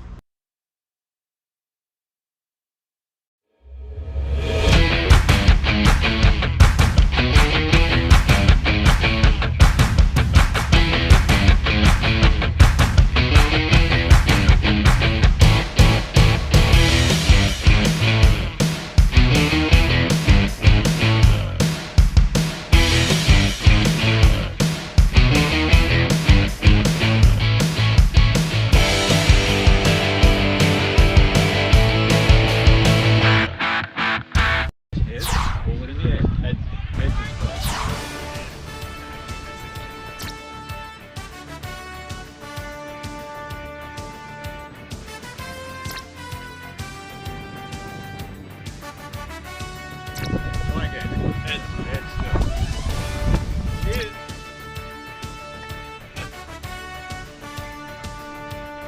do that. Don't do that. I guess unless it's in question. But yeah, and if it is doubtful, yeah, it's a You guys come down with it, save time, or on the ground. All right, Blue Ox. Wait, 40 minutes, boy.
Over the last couple of decades, Minnesota has become the hub of women's sports. Whether it's the Minnesota Lynx of the WNBA, the Minnesota Frost of the PWHL, how about Minnesota Aurora, who I am reliably told is 14-0 on the season and will be playing in a semifinal game a little bit later on. That and all the minor league teams and the college teams that proliferate in this area. But another team that has joined the honor roll is the Minnesota Freeze, two-time defending national champion in the USAFL and on the search for a regional championship at home here in Woodbury, Minnesota, as they take on a combination team featuring the DC Eagles, Denver Bulldogs, and friends. Hello, everyone. Welcome back to the M-Health Fairview Sports Center in Woodbury, Minnesota. Brian Barish alongside Dan Sarbacker, U.S. national team former player and coach. And Sars, as we talked about in the pregame show, this is a two-sided coin. Minnesota wants to win. They're playing at home. They lost in the one regional they played last year in the Western Regionals to a combination of players from San Francisco, Seattle, and Sacramento, a very good team. They're coming off of the straight wins, two of back-to-back national championships. They really want to win today, and they've brought a full squad. Yeah, it's one of those where you kind of look back years from now at the trophy case and kind of wonder why was there a gap there. But we've called both those games in the national tournament grand final for them the last 2 years. I think their trajectory is up. Certainly, they'd want to in their own backyard here put on a really good showing. So they've got that opportunity here today. The complexities and strains of travel and not being able to get full sides there. You got to think it's harder for the opposition, and certainly it's a conglomerate of a lot of players hailing from different clubs. Yeah, and some of those clubs, one of them is a team that knows how to win national championships in their own right. Talking, of course, about the Denver Bulldogs, who were six-time national champions from 2010 to 2016, and they also have been in a number of grand finals since then, including last year when they combined with Sacramento to lose in a classic game against the Minnesota Freeze in the final. And you have to think, you've got a team that is used to playing with each other against a team of essentially a piecemeal team in a sense, but some really good players, especially when you look at Denver's lineup, former USA captain Hallie Kastanek, her wife Lindsay Kastanek, who's played as well, and then a couple from a number of other teams. We'll have Leilani Silvio from the Arizona Hawks. We'll have Emma Squid Wewell from the Kansas City Power in there, Zelly Moore, who's a new player from Wisconsin. So it'll be a very interesting matchup, and I think it should be pretty competitive. Yeah, we're just watching the Freeze Parade past us here, followed by the water coolers and such. Some I think notable outs here. There's a few walking past us right now that I'd expect to be in uniform and aren't today, so possibly some injuries. You mentioned some quality on the other side. Zelly especially I've been super impressed with as a new player. Laid 3 tackles in the men's Wombats game a few weeks ago that I umpired. So, I'm really keen to see this ball go up and see what turns up on the field. Well, the out that you say is Lindsay Beck and her wife, who are longtime members of the Minnesota Freeze. I don't know that they're injured so much as they are currently living in Tasmania, and Lindsay is currently playing state football down there. It's great to see them. I'm glad they could make it back for this, which should be very Lauren Beck, her wife. So it's good to see them back. They were very, very helpful, and actually Lindsay, part of the reason why it was good to see her win a championship a couple years ago before the two of them moved down to Tasmania. Now we talk about the national team. There is one other little underpinning, not only for this game but in the mix-up game that we're going to see in a couple of hours' time. The 49th Parallel Cup, Team USA, the USA Freedom, still some spots on the roster. We know that Coach Andrew Donlin is here, who still has some names to scribble onto that roster, and this is a great chance in a competitive environment to really write a little bit of a resume. You talked about the number of data points for the men vis-a-vis the women. I see, see him here getting set to keep an eye on it. So you do want to help your team win, but you also want to contribute as much as you can. Yeah, as the coin toss gets organized here, you bring up a really fun topic, and obviously one I'm heavily involved with the national team programs. But Andrew Donnellan, the women's head coach for the women's national team, will be patrolling the sidelines. Great opportunity for him here today to have a look at the talent, have a look at the athletes. Some are on his radar, some are not. Some may be on the bubble. Others may have spots locked in. It's one of those chances for him to kind of firm up his opinion of the best lineup to put on the field against Canada in August. That is a massive, massive grudge match for us, Brian. Big rivalry has gone on a long time for both the men and the women, and so naturally you never want to show up poorly in a game, but that is one you feel like, oh, we want to put our best foot forward if at all possible, and it's going to be on their turf. So Andrew's here looking to really top up the side and make sure he's got the best selections. Umpire Lori Roop, who is no stranger to these matches, is giving last-minute instructions to the two teams. We should mention that the Eagles-Bulldogs combination, and we are going to call them the Eagles, are actually wearing the jumper of the other team that is here in Minnesota, the North Star Blue Ox, which was founded as the first women's first forward independent team in the USAFL, and they've had their challenges over the last couple of years. They do actually have a couple of players with us today, but it's great to see, and hopefully, we'll see them start to grow a little bit. But it is really cool to see the women's game kind of, in at least here, be able to move themselves independently from the men's game and strike out on their own identity. Yeah, there's different challenges to growth. We deal with this in the international program. We do a lot of things concurrently to support both programs, both clubs, the men's club and women's club within the international program.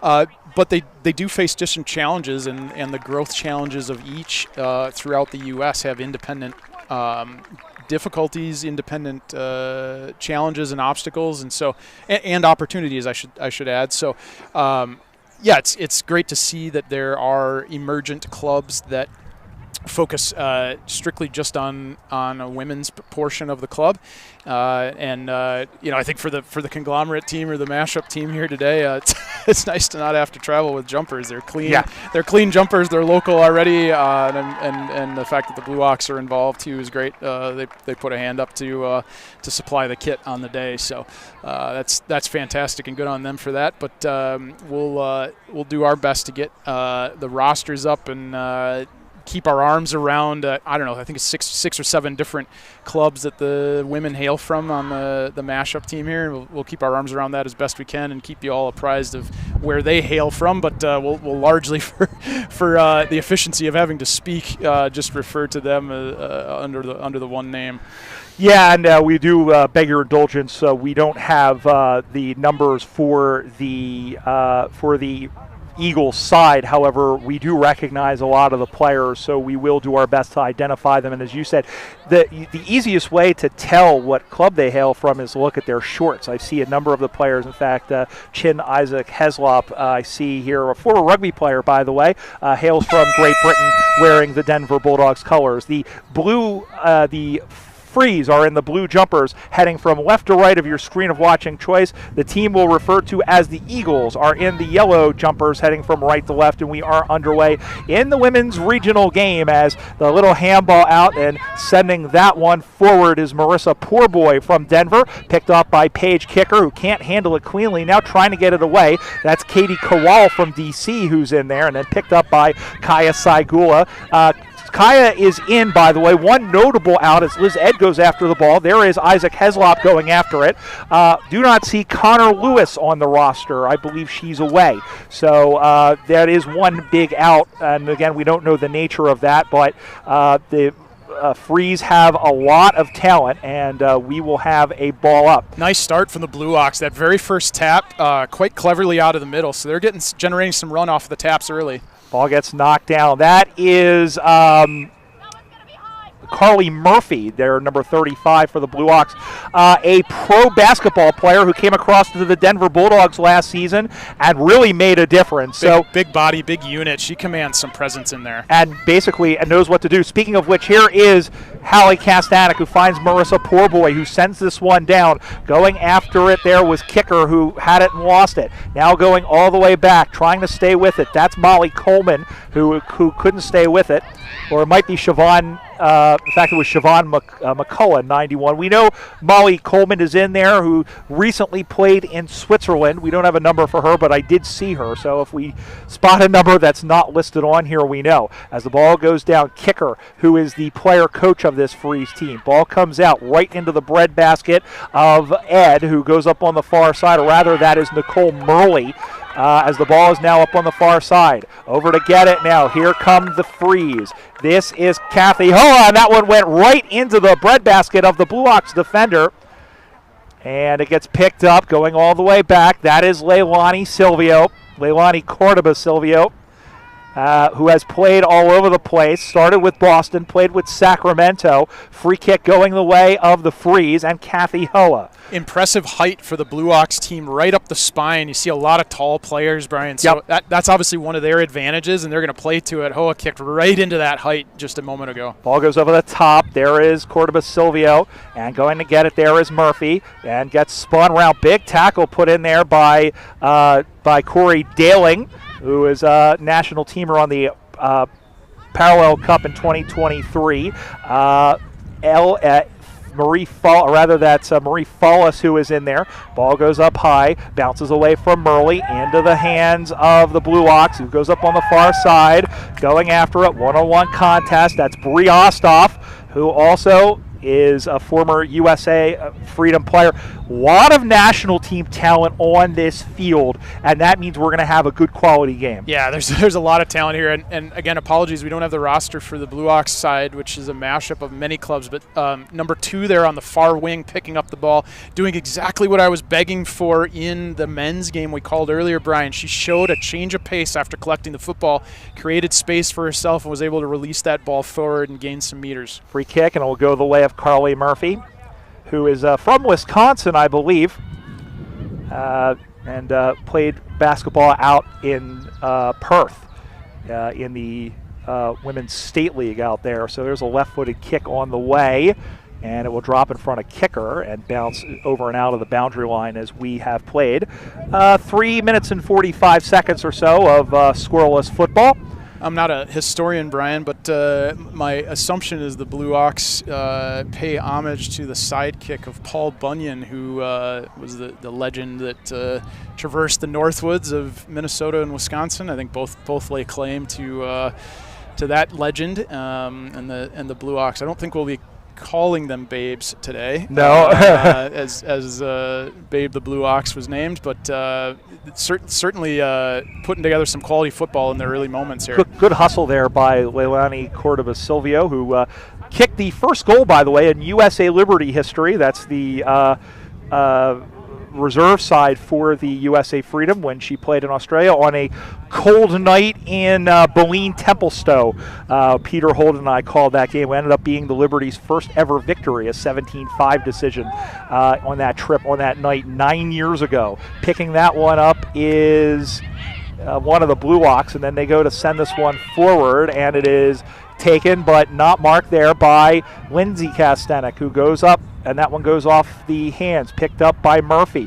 Tries to get away from Murley, throws this one on to the left, gonna drop in front, and there a one-on-one contest, and that is Tex Hall, Deanne Tex Hall of the Virginia Lions, who is back there as well. That one is taken by LK, by Lindsay Kastanek. The Blue Hawks really getting the better use of the football here. They've had their nose over the football more often. Sometimes these 2, 3, 4 possession pile-ups, they're the ones getting to the football first. The Freeze have been able to collect stuff and still get it forward, but the rebounding from the Hawks has been very good. There's number 2 again on the far side with a change of pace and release. Mark kick to Mark. And that is Katie Kowal of the DC Eagles, We'll have another forward 50 entry here for the Ox, and they've got the Freeze on their heels. On the way, one-on-one contest, good defensive play. Tried to scramble it out there. They got it, but we have a whistle, and I believe it's going to be a throw, and that will mean a free kick. And it will come back. So this will be a, well, pointing in a specific, in fact, it is going to be for the Blue Ox. And we'll see who has the ball here. So she's going to go back. And again, we don't have names and numbers here, so we're going to do our best. Sends this one on the way. Is off to the side. So the Blue Ox are on the board. It is 1-0. And that's on the Watch AFL scoreboard. We get our first point 6.5 minutes in this women's regional championship game. And the Minnesota Freeze, who did something no other team has done before, SARS, and it's very rare. They went to 2 regional championships in 2024. Saigola takes the mark, and they had the Super Regionals, which were in Ohio, won that, and then won the Western Regional Championships in Salt Lake City a couple of weeks later. So really kind of shows them, getting games where they can, right? I'd say. Surprise in the sense that DC's and the mashup teams on the board first. You wouldn't expect that from a team that's just coming together on the day.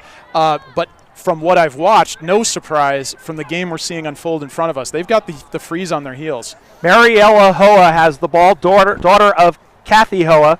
And let me tell you, it was great when the last time we were here for regionals,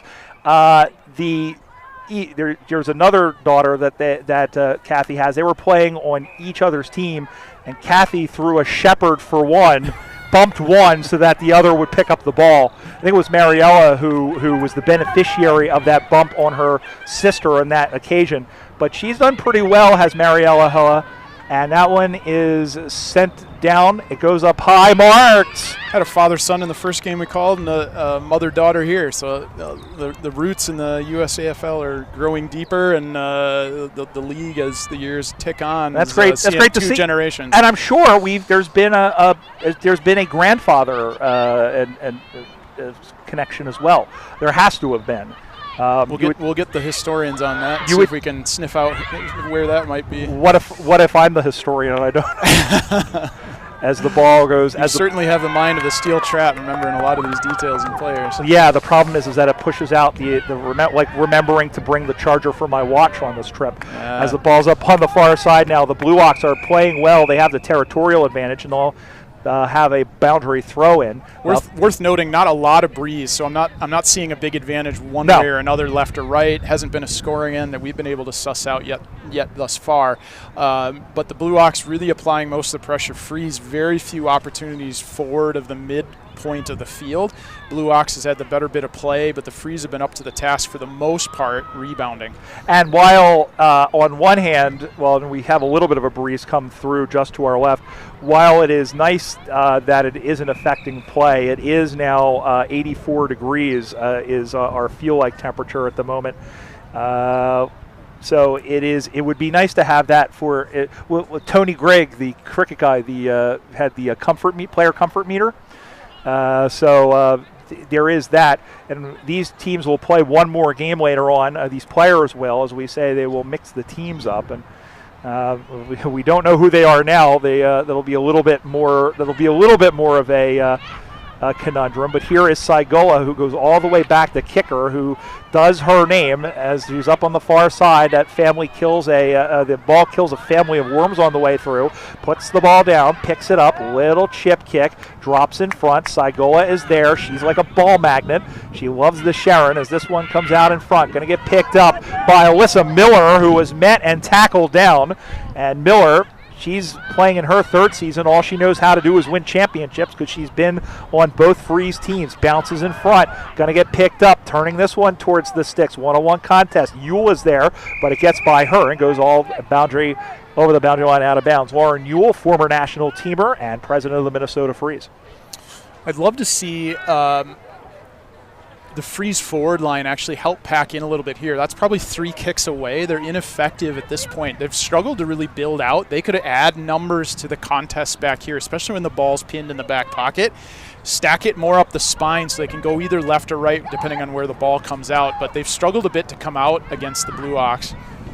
Ball comes down the ground, and the umpire crosses his arms like he's the first rabbi of the Synagogue of Aussie Rules Football to life. Instead, what we see across the middle here, Zelly Moore, she's the Wombats player, 0-2 on the far side wing, standing alone. Freeze are just starting to drag a player back towards her now because she was standing by herself. There's a chance she collects this here. Nope, going to go over the boundary. But the Blue Ox were set up really well across the middle, had 2 players with an absolute paddock in the middle of the field and no one from the Freeze to contest them. If that ball came out, it was going back in. Zelly is one of those players who I think is in the running for the Freedom. It'd be interesting to see. She's a relatively new player. In fact, I think this is her first or second season. Yep, maybe 4 or 5 games under her belt. Picked up the ball there a moment ago and got hands away. So having an impact, she's generating a lot of run for them on that right wing off a halfback or wing for the Blue Ox. Picked off by Lindsay Kastanek, who has it in the wing position on the opposite side. Sends this one in. 1-0 to the Blue Ox. Nice diving mark by Katie Kowal. Kowal has the game's only point. She throws that one onto the left. The pack forms underneath. Cordoba Silvio wasn't get it. Pfluger did.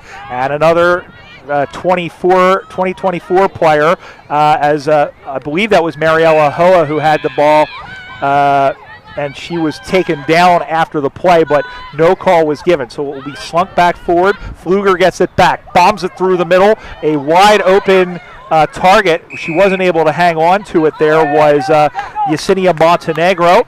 A bit of a gift from the Blue Ox there. Yep. Ball released forward from the Freeze, and a bit of a fumble. Should have been a tie-up, but she ended up going over her back. Ed knocks it away. Staying with it is Miller. Isaac Heslop is there, and the ball gets knocked forward. Going to get dropped in front. Left-footed kick. And it's a one-on-one contest. Going after it, a nice wrestling match between. Big tackle put in by Silvio. She's gone. Great tackle as Siobhan McCulloch picked it up but couldn't outrun the Brazilian-born member of the Arizona Hawks. Just here before, 24, was that Isaac Miller? Was that what you said? Isaac Heslop, yeah. Excuse me, Isaac Heslop. Really great individual effort twice. She picked up the football. You saw her peek backwards for hands and support. Saw she didn't have it. Kicked forward, went and got the football again and knew the support wasn't there, was able to kick forward again a second time, gained about 30 meters. Over the top, Miller goes after the chase. Big tackle thrown by Hoa, who sends this one back the other way, but it's marked and taken by Kaya Saigoa. Saigoa, Paul Roux medal, Cooper's medal for most consistent, has a number of medals back home, and the mark is taken the middle by Jerry Allen, who normally is playing up in the forward line. That kicked the only goal of the game in that victory over Canada. You mentioned that that rivalry. I know Canada will be itching to get back in the win column after that hard-fought one-point victory that in the semifinals of the Transatlantic Cup 2 years ago that saw the USA into the final. Ball cried the crowd. No whistle blown, and now we are going to get one. It will be a free kick going the way of the Freeze, who still trail 1-0 as we march on. About 5.5 minutes to go in this opening stanza. Yeah, Brian, the hair always bristles on the back of my neck. We start talking about the Canada match. Played in more than I can count against those guys, and let's just say not always a friendly affair, and they may still be a little salty from the way Olympic hockey went this year. Yep. For both the men and women, I thought about turning up in August in a hockey sweater, just to rub a little salt in the wound. But we try. I choose life. We try to keep it friendly. They've been great to work with from an administrative side. We're really glad that they're hosting, and Kelowna will be an awesome atmosphere for a game. It's supposed to be just gorgeous in the summertime. So we're thrilled to have them back on the calendar. Going all the way back now. This is Marissa Poorboy. Throws this one on to the left, going up through the air, drops in front. Who wants the pill? Pfluger is there. Rather, that's McCullough who is taken down from behind there by Murphy. No call. Going to send this one back. Saigula will get an opportunity. Bounces in front over the head of Daling, and then it's cleared out now by the Ox, going out to the far side. Just barely kept in play. Now sending this one in up high, and it is marked. They'll play on quickly. Little handball over the middle, but tackled. Murphy was tackled in there by Saigula. Ball goes to ground. Hoa tries to get the ball free. Goes all the way back. Now sending this one into the middle of the ground. One-on-one contest. Pfluger again going after it now for the Freeze. In the blue with the very familiar white icicle jumpers, white and silver icicles in front. Clean bowls, Poor Boy, former Seattle Grizzly. Follis goes in there hard, and believe it is going to be high contact as Follis came up a little bit high on Poor Boy, and we'll have a free kick. Great sequence for the Blue Ox there. They built up with hands and kicks, just taking a meter, 2, 5, 10 at a time. Really built up about 40 meters there. Nice. Freeze rebounded, but they collected the football, collected the free kick, and now they're really looking at another forward 50 entry here if they keep the pace going. Katie Kowal with a good sliding mark, left-footed kick, goes up high, mark nicely, and this one is taken by Briostov, who goes down the far side through the hands. Going to get picked up. I believe that's Parsacala. Went from the Freeze to the New York Magpies for a couple years, now back home in Minnesota. Kicker got the ball forward looking for Allen, who lays in a tackle, and it is going to be a free kick, and Jerry Allen is awarded with a good tackle. That one you could see clearly, and the camera crew did a great job. That ball sitting up there like an ice cream cone, ice cream dish getting served up. She got spun around, didn't get clean hands to it. And former hammer thrower at the University of Minnesota, very strong. And we may see her. We'll see how Mark Fisher, the head coach for the Freeze, we'll see how he makes adjustments at halftime. If they decide to put her out in front. In fact, the ball is going out of bounds now, and we'll have a boundary throw in directly across from us. Maybe 2.5 minutes to go unofficially in this first of two 20-minute halves. 2 women's games on the day. We'll have the second one for you as well. As the ball goes down, going to get picked up, and there is Follis, who has the football, and it's knocked around. Poor Boy is there for the Blue Ox. Sending this one up high. Over to get it is Kicker, and good spoil in there by Kowal. They paddle the ball forward. Murphy didn't get clean hands to it. Pfluger is in there to wrap up her opponent. Ball bounces free. Big tackle put in. Ball goes to ground. Of course, my computer decides that it's going to go into sleep mode at that particular moment, as that was Jessica Haas, who's been on the team the last couple of years. Up on the far side, sending through a worm-burning, finger-breaking mongrel punt. Going to get tried to one-hand it, and I think the ball took a last-minute deviation, and she is going to win the free kick from that. And that's, I mean, had to have been high contact. It is high contact. They are calling high contact. I mean, that's great by Ewell to stay on the play, because she was off. I think she was on track. She was on track to get the footy, but the ball took a wicked off break, and she just got a couple of fingers on it and got collected at the top. For those new to the game, the ball has a mind of its own, and those 90-degree shifts in direction are what cut you off guard, unfortunately. Yeah, the only thing constant about the bounce of the ball is that it's inconsistent. As the ball comes up high, Saigula is laid in there by a couple of players, by Poor Boy. Now it comes out to Isaac Heslop, who gets the ball forward. Going down to get it is Daling. Big tackle put in there, and that's one of the couple of the homespun North Star Blue Ox players. Sarah is the name of the other player, and you'll have to... Holding the opponent here, so free kick to the Freeze. You'll beg my indulgence. We'll get her last name in just a moment. Go ahead. Yeah, just, again, nice sequence from the Blue Ox through the middle. The Freeze are repelling it, but the Blue Ox are getting the better bit of the play. They've had their nose over the football a little more often. They're getting use of it early. Here they're going to get a rebound. They've been stringing stuff together more often than the Freeze. I was going to say she's going to have to hurry here, and Leilani Cordova-Silvio has a great right foot. I don't know if she's going to be able to kick it from about 75 meters out. She's going to try. She's gone off the mark, and it's not going to matter anyway, and that will do it. On those, you are allowed to get one last kick, but if there's anything that would cause the play to continue with no time left, it's blown dead, and perhaps yeah, she deviated. Little bit of confusion there. Deviated from her line. She may not know or understand that rule. Deviated from her line a bit, and so that was considered a play on. And with time expired, a play on is the end of the half. And that comes with the score on the Watch AFL scoreboard as the DC-Denver combination. The Blue Hawks 1-1. Minnesota, no score. Little bit of a surprise. Minnesota not able to find the score sheet, but the Blue Hawks side are playing well defensively. I'll tell you, some of those additions, and I'm going to call out Zelly Moore again because she generated so much run off that halfback or wing on the far side. I sure wish they'd been going different directions. We would have had that right in front of us, Brian, all half. But she was a difference maker that half, and I think in general the Blue Hawks midfield really did a fine job of connecting. In contrast to that first game, if you were with us for the broadcast, in the first match we called today, the Swans and the DC Eagles, Chicago Swans and DC Eagles, I commented a little bit pedestrian in the sense that the change of pace within the game never really varied that much. There were intercept marks, they went back and forth, left and right. In this game, you're seeing some really intense tackling. You're seeing some change of pace when that ball spills and someone picks up and collects possession. That's making a big difference in the quality of the game and the quality of the chances that the teams are able to generate. Now, on the flip side, defensively, repelling those same attacks has required the same sort of intensity. So this has actually been a much more intense game, in my opinion, than the first one we called, Brian.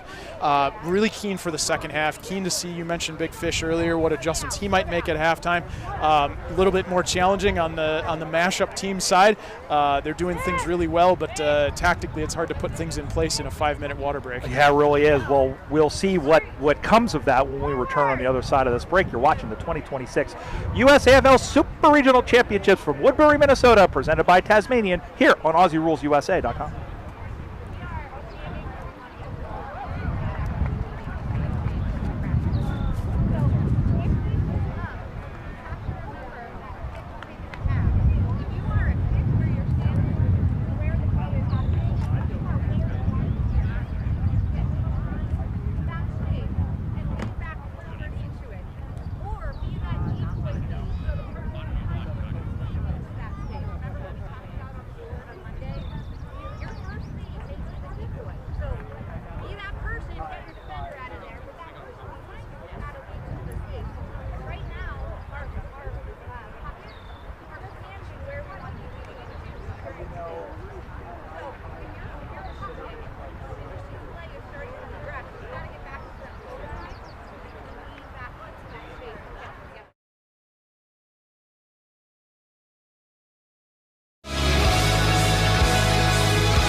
Stars, you want in on this?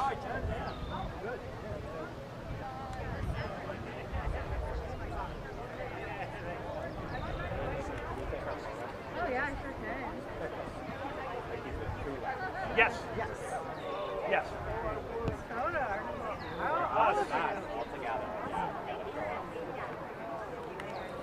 Yeah, we're got to do the. Here, all right, we'll pretend that we like each other.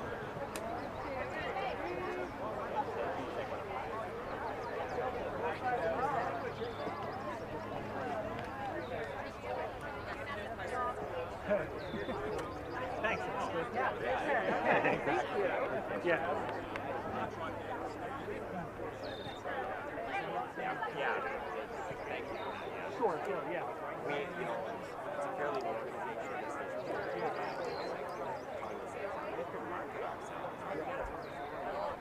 Nobody going to do that, so that's why I'm talking about time. The fact that you've got teams from New York and we've got players who come all the way from it's really You came out from Philly. I came out from Philly. Wow, welcome. That is awesome. Which is fantastic. And I got to walk around the fire. It's a nice area. We were in Blaine a few years ago. Oh, okay. So I was being able to explore a little bit more. Yeah, definitely. You guys have Surly. Going to Surly. That's awesome. Enjoy that. Yeah, that sounds amazing. and then we're going to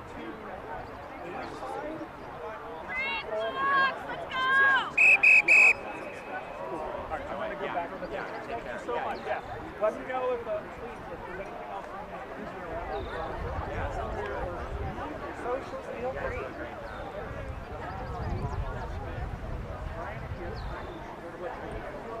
You know what? You're the second person to tell me. That's the bar. Yes, I will do that. I have the whole day tomorrow.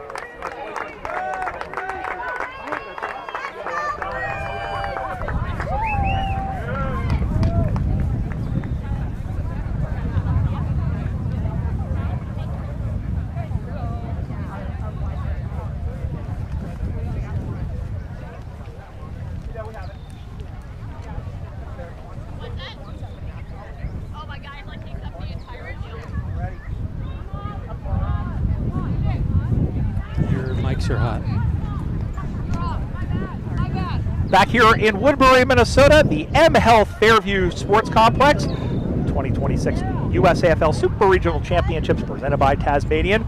Second half of the Women's Regional Championship game about to get underway as the Minnesota Freeze trail the DC Eagles Denver Bulldogs combination.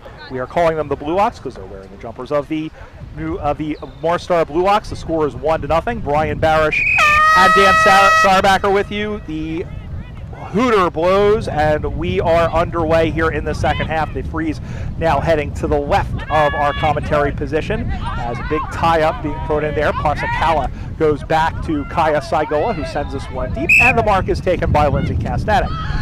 Kastanek, she and Hallie Kastanek, part of those 6 national championships for the Denver Bulldogs. Nice mark taken by Saigola, who stays in stride. Pumps this one inside 50 over the head of Jerry Allen and was taken out the back by Lindsay Kastanek. That is Isaac Heslop up the far side. Rita Hill is the other player who is in there, and she gets the ball free, comes out to the near side. Again, Isaac Heslop grew in kind of low. Hill able to get in low. Isaac Heslop again off the right, bounces up high in the air, and Saigola is everywhere. Marissa Poorboy is in there as well as the ball pops out. This is Murphy who has the football. Drop down, big bump put in there by Minnesota, by the number 4 in there, which is Amanda Atkins, sending this one down the ground. Up on the far side now, still 1-0, and the ball goes over the boundary line and out of bounds, and it's a torrid start in the first 75 seconds. Yes, Saigola, holy cow, ton of possessions early, getting leather poisoning here early in the second half, but almost entirely on her shoulders. The forward drive and the forward run generated for the Freeze there off the opening bounce. But the Blue Ox up to the task, rebounded there on the far side.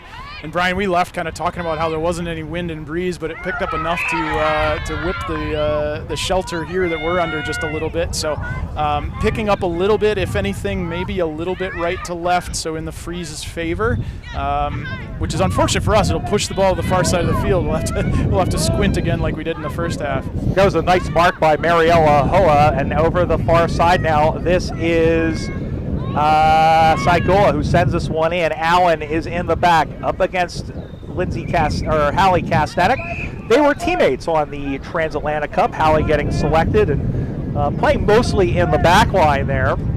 And a lot of the women in the Denver Bulldogs camp, old and new, refer to her as Captain America, because she was the longtime captain of the USA Freedom, captained the team in 2017, the last international cup that was held. As the ball comes in, Ed up against Murphy, won by Isaac Heslop, who gets the ball out to Rita Hill. Hill now moving up the far side, kicks the ball up on the left side now as that one drops in front. Over to get it now, and going up is Murley. Murley was steered off the football by Poor boy now, and extracting it again as Saigula. She must have about 25 possessions. Kowal throws this one on to the left and pounces up high. Kicker goes all the way back to get it. Stiff arms Cordoba Silvio, drops in front, and it's marked by Marissa Poorboy. Freeze have picked up the pace a little bit here. They're playing with a bit more intensity. The Blue Ox just slowing it down here with this intercept mark. Going to go kick to kick, but unfortunately right to the opposition, not the result they wanted there. Paige Kicker, and that's the worst place to kick it, because Paige Kicker, she is very good at getting open, reading the ball, and most of the marks that she takes is uncontested. She does well in the contested marks, but that just shows that she's able to read the ball best. As the ball gets picked up and goes all the way back, again, Kicker, another player who has played national team football. Saigula goes and picks it up, runs into Isaac Heslop, and the ball gets kicked up on the far side now, as that one will draw back and goes over the boundary line and out of bounds for a boundary throw-in. Watch AFL scoreboard. The Ox lead Minnesota 1-0. That's on the Watch AFL scoreboard. From the Blue Ox perspective, I'd love to see them rebound back out their right side, so the near side for the broadcast. They had a lot of success through Zelly Moore in the first half. She generated a ton of run for them. They're doing fine up the left, but they had so much success in the first half. I'd love to see them go back to that and see if that's still available. See 29 in there for the Blue Ox. That is Emma Weewill, a.k.a. Squid. Nobody calls her Emma. Everybody calls her Squid. Formerly with Wisconsin, now playing out of Kansas City with the Power. One of a handful of players for the women for that Kansas City Power team. They have a number of players actually playing with New York in men's Division I, so that's good to see. As Parsakawa was taken down, Atkins wheels around and bombs this one up high in the air. Roaming over to get it was Poor Boy, who took a nice mark. Jeez, what a great mark there. She had eyes on the football the whole way, sprinted hard, absorbed a tackle straight after. That's a gutsy possession. Especially with Kaya Saigola, who is arguably the best player on the field for Minnesota. Tracking her, finds a connection to Kowal from the DC Eagles up on the far side. Ox lead 1-0. Watch AFL scoreboard. A lot of first-time regional championships in the offing, and first in some time. DC won one back in 2018 alongside Boston, as players falling over left, right, and center. Ball comes out in the middle of the ground. Running in from nowhere is Cordoba Silvio. Dances away from one defender, winds up but smothered. That was kicked right into the defender, as Pfluger once again was in there. She has done well as the ball comes out on the far side, and we're shielded by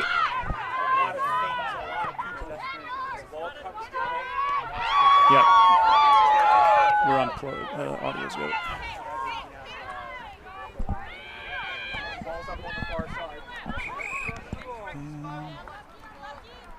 Do you have me, Jerry? All right. I'm going to pick up Brian's mic one out here.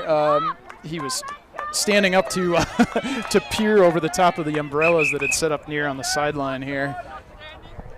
Normally we got a clear view of the field mapped out, but in this case we're losing part of the pocket.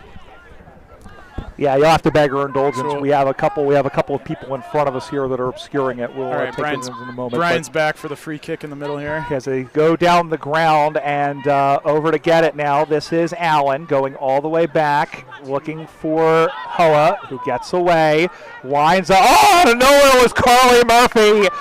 She showed up like prestidigitation, whatever that is. It was magic.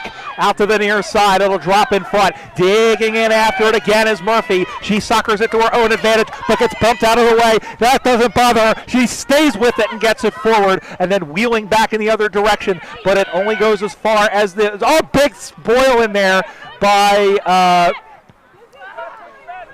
As it comes out to the near side by Saigula, and it comes out to the near side. Geez, what a sequence for the Blue Hawks. Starting with that smother, ball squirts. Zelly with a really, really nice touch on a short kick. She was able to follow up, linking up a couple of soccer kicks to build it for it. Sometimes it's not pretty. It's just about gaining meters. And out in the middle of the ground, this is Siobhan McCullough, who sends us into the pocket. Daling stopped it with her foot. Soccers the ball on. That looked very pretty, and it's picked up by Isaac Heslop.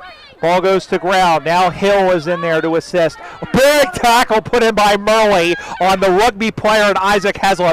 And the ball goes to ground. Hill wins the footy. Comes out to the near side now. Tapped ahead by Lindsay Kastanek. May only have 1 point in this game, but there's been no shortage of action. Drops in front over the head of, as it goes into the pocket. That one is Atkins, who knocks the player down in somebody. As the ball comes out in the middle of the ground now. Going to get picked up there by Sylvia. In fact, that's Parsakawa in there for Minnesota. Ball goes to ground now. Freeze really under the pump. They're happy to take a breather here and get this tie up. The sequence just now by the Blue Hawks building up on this boundary right in front of us, Brian. Ton of intensity. You say why we draw a huge crowd for the women's grand final at Nationals. Yes. The tackling, it just got ferocious. And there is a large crowd watching this game, one, because we're the only game at the moment, and two, because, as you said, especially the hometown Minnesota, and we're okay with that in spite of the fact that some of them are crowding the pocket here, but that's all the same. I've got 2 legs and I can stand up. So here is Carly Murphy, Denver Bulldogs. Left-footed kick, speared on, drops in front as kicker waited on that, and then Kowal was there to put the hammer on. Pfluger gets it through down the side now through the corridor, dropped by Isaac Heslop. Can't get this one forward, going and picking that one up now, going all the way back, just got a foot to it as it pops up high in the air. A little bit of a freeze sandwich as winning it is Murphy, swing and a miss there. And then she went down. Bree Osthoff trying to wrestle the ball away from her. Umpire is watching ever so sweetly, and the ball goes is tied up, and we'll have a ball up across the way from Dan Sarbacker. Yeah, another half forward tie up here for the Blue Hawks. Freeze again, trying to absorb all this pressure they're receiving up the ground in their defensive end, and really the repulse at the midfield lines from the Blue Hawks has been great. You can see this probably on the broadcast when they pan out. You'll see this chasm start to open up here in the mid lines. That's the space where the Blue Hawks has been able to collect the ball and rebound it back in against the Freeze. Freeze is probably going to have to carry out with hands. This type of moment, you need someone like Saigula collecting the football, generating run with hands to get them out. Ball is back in play now. The Ox looking for the first goal of the game. It would be decisive. Nice, almost taking the mark was Yule, who was really under the pump there from Marie LeVictor, one of the founding members of the Blue Ox, and the ball goes over the boundary line and out of bounds. We'll have a boundary throw in. Good positioning for the Ox. Well, I mean, this is starting to look, and we still have half left. We still have a quarter of the game, but nice clearing kick there out of the back. That was a thumping kick, really just into a one-on-one, but it gives the Wings a chance to fight for it and win possession. Ends up going out of bounds, but a good result for the Freeze. Probably gained 40 meters out of that. Yep. Have a boundary throw on the far side. That'll give them a chance to reset their shape, pull forward a little bit, and not be under such pressure defensively. Liz Ed puts her hand up, going in against Isaac Heslop. Ball goes to ground, going after it and being shoved from behind, sending this one forward out to the far side now. Yeah, and getting sent backwards was Moore. Minnesota going back to go forward. Out of the reach there of Lindsay Sten. Also been around a while, been a part of those championship teams. And the ball goes over and out. It'll be a boundary throw-in. Both sides really accountable. No one's had space to play, and so when the ball squirts to a player, there's an opponent right there on her hip. So kudos to both sides who've been both teams have been extremely accountable. Should mention a number of Minnesota players playing on the Blue Ox to help make up those numbers, and Ray Hale, another veteran of the national team, 31 there for the pride of Wall, South Dakota, and Wall Drug. Well, two things I know about Wall: Ray Hale and Wall Drug. As the ball is up on the far side, the ball goes over and out, and will be a free kick, in fact, and it is. Kathy Hoa on the wing position, usually in the forward line. Playing across, we've seen a lot of players in the 2 games we've called so far where they're not really in the position that we've seen them play. So it's good to kind of see that as Lindsay Kastanek throws that off the side of her foot. It bounces out, and Pfluger was waiting for the ball to go out of bounds. Carly Murphy was not as passive in that respect, but in fact it was Pfluger who made the wise decision, and the ball goes out of bounds. Still 1-0. The only point off the foot of Katie Kowal early in the, let's say about 7 minutes into the first half, and that has been the only thing separating the sides, not for the want of trying, and going to pick that one up and taken down quickly, and she is gone. She is called pinged for holding the ball. And it is Sophie Pfluger. Indicative of the whole game, Brian. Just hardly any space to play. The tackling's been hot. The pressure's been very intense. And you're seeing that on the scoreboard. It's just nothing being able to generate up close to the goals. The entire battle has almost been entirely between the 50s. The midfield's really grinding hard on each other, trying to break loose, get some advantage going, but neither one yielding either direction. Free kick given to the Freeze. Sophie Pfluger, the youngest player on the national team, and it is marked by Fallis. Marie Fallis with the football. She is probably 3 kicks from goal, maybe 2.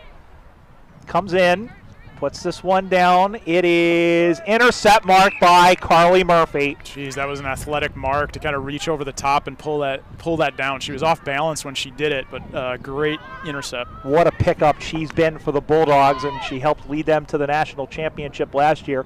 Might be a little measure of revenge if they can hold off here, but Parsacala wins it for the Freeze, drops in front of Mariella Hoa. As the ball gets picked up, there it's picked off by Poorboy, stabs it forward into the chest. Here is Wewell, who got the ball free, sending this one up now, bounces into the middle. Again, the tyranny of the bouncing ball. There is Kate Spear, who's in there for DC. Running all the way back as Hale has to go up against Ewell, who clears it. Out to the far side, good spoil in there by Rita Hill. Out to the near side, goes in short, drops in front, looking for Kicker, who fell down forward, and the ball is wrapped up for Christmas. Umpire Lori Roop says, give that to me, we'll have a ball up. We've got 6 minutes and change to go. Still 1-0 to the Blue Ox. Not much advantage either direction. The Blue Ox there, just a tiny bit of run, linking up 2-3 handballs, was able to generate some, but really there's not much in it right now. Ball gets stabbed forward, picked up by Stan, who tries to bowl her way forward, and the umpire said that while she did that, there was no prior opportunity. Ball up will occur 40 meters out directly in front. It's Murphy in there against McCullough as Murphy wins it, squares up, but we had a whistle before anything, and it was with an elbow is the call. It looked like there was an elbow thrown in there, so it will be, I believe this is going to end up coming back. It's going to end up coming back either way. We didn't see umpire Root point in the direction that she did. And again, this is something I explained to the umpires, where a lot of times we're watching the play, and by the time we get back to see the umpire's signal, it's too late to see the complete call. So we beg your indulgence. Either way, it is a Minnesota free kick. She sends this one down the ground. Over to get it. Almost taking the mark was Saigua once again, and a big tackle put in there, and it will be a ball up directly in the middle of the ground. Still 1-0 Blue Ox. Ball goes high in the air. Hit out by Murphy, not to advantage. as Atkins goes all the way back, picked up there by Haas. Sending this one up the far side. Minnesota has not put a good we'll put it this way. They've put together some of these passages of play, but they've come together right at the end. Hill is in there, going all the way back. Now it is Isaac Heslop who puts her head down, and you could tell that was a very rugby player move. It is Hill who wins it, goes all the way forward. Big tackle put in there by McCullough, and then shoved out of the way. Hill was in there on Saigola. Poor boy sends this one down the ground, and it'll roll. It'll skip. It'll stay in play now. It is marked. And sending this one down in towards the sticks, where everybody's getting ready for a kick that's coming up here. Yeah, we've seen some really nice passages, I think, Brian, of intensity from both sides. I mentioned earlier, there's just not much in it. I mean, somebody's trying to get their nose out in front and kind of gets dragged back. It's been an exciting contest in that regard. Intercepted by kickers, sends it back. 3.5 minutes to go. Mark is taken. Freeze can go here if they've got the space. The ball's ahead of the large pack of players. They've got opportunity if they find it. Would love to see them switch the play here. She had Mariella Hoa up on the near side, or checked it was, it would have been Hoa or Erica Crosby, one of the two. Instead went down the corridor, taken away by Isaac Heslop, and it is... We'll see in just a moment here. There was a full-on lowered shoulder plow-through sort of move that got awarded for something. I don't know what got paid. Probably, it looks like holding the ball. So, player wasn't wrapped up. I'd love to see the replay on that. I'm going to go back and watch the broadcast to see if we can suss that out later, but we won't be able to figure out now. By Lindsay Kastanek, meanwhile, and this one is sent back the other way.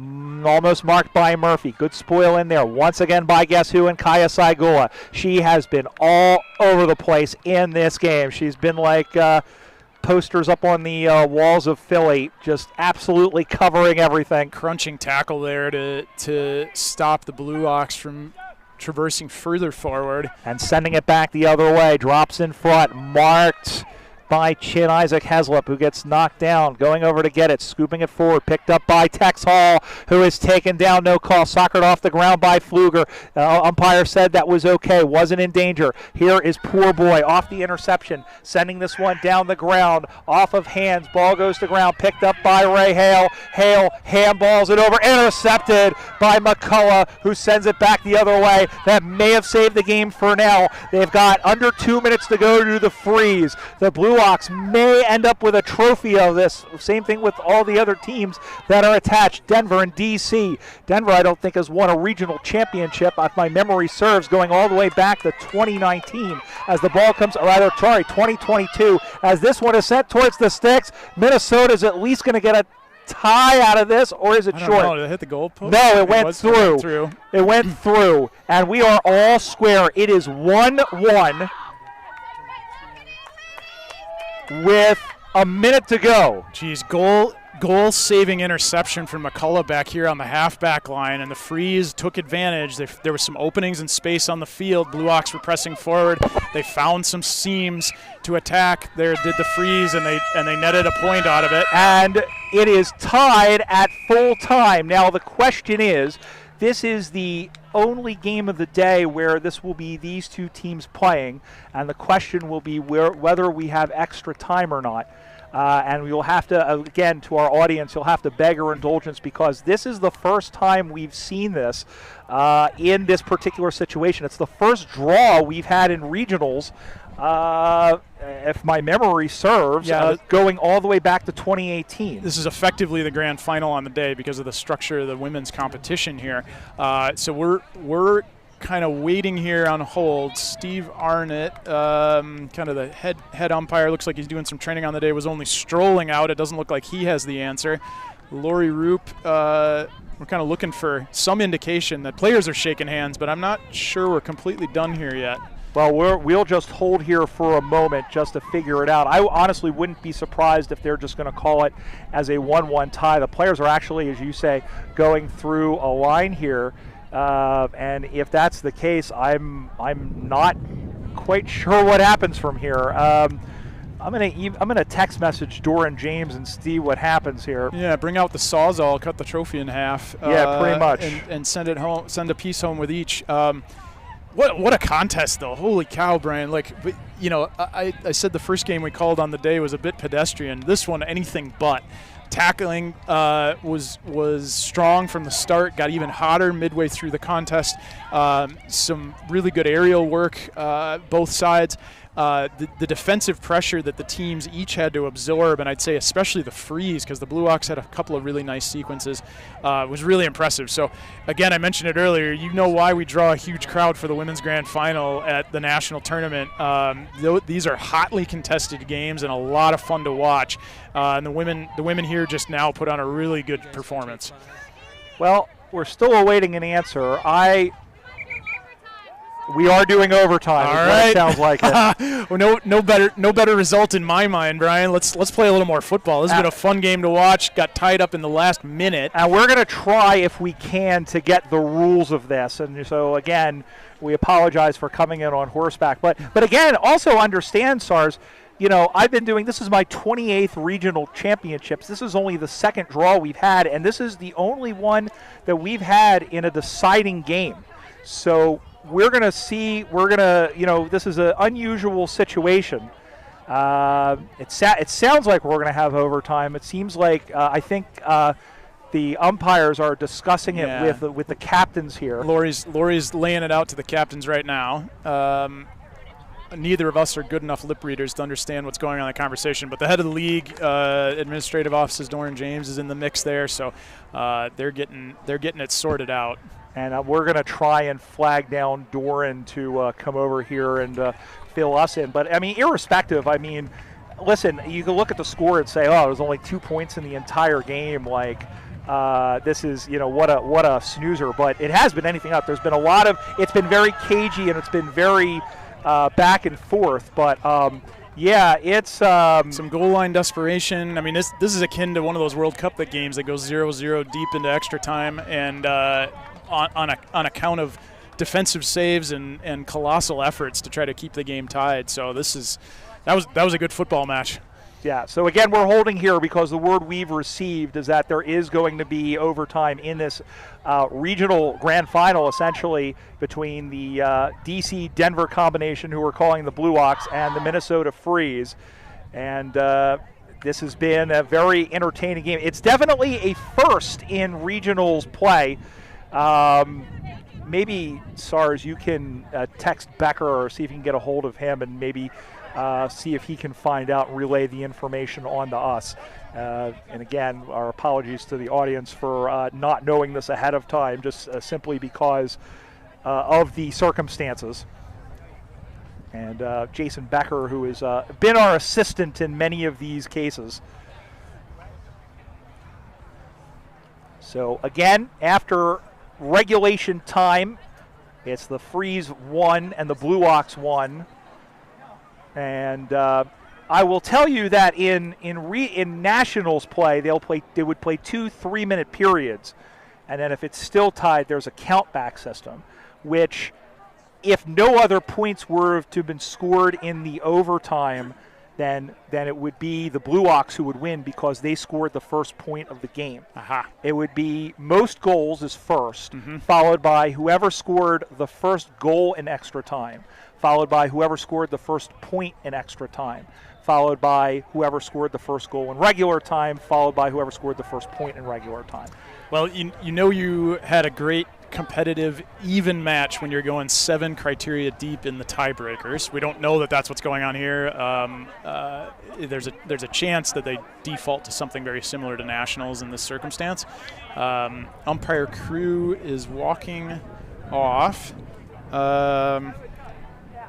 And so the official word is they're going to replay these same teams later. So we're on board for a mashup of all these players. They were going to mix up the sides for the second women's game later today. This was going to be the decider. What they've decided is keep everybody in the jumper they're in right now for the second match later, and we'll replay it. So are you saying we're having a grand final replay? We will have a grand final replay. Eat your heart out, Dylan. So that's it. So we're going to have a grand final replay at 2:15, I believe, is the time. We'll double check that on the scoreboard.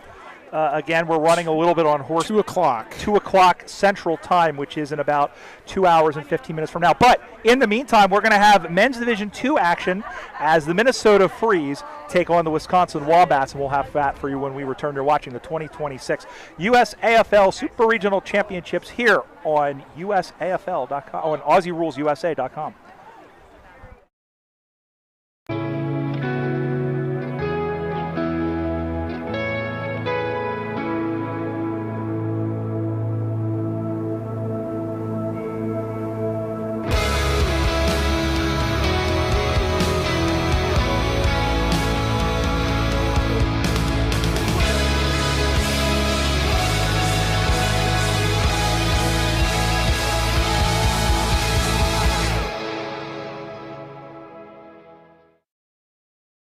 For those who aren't familiar with Australian football and want to know a bit more,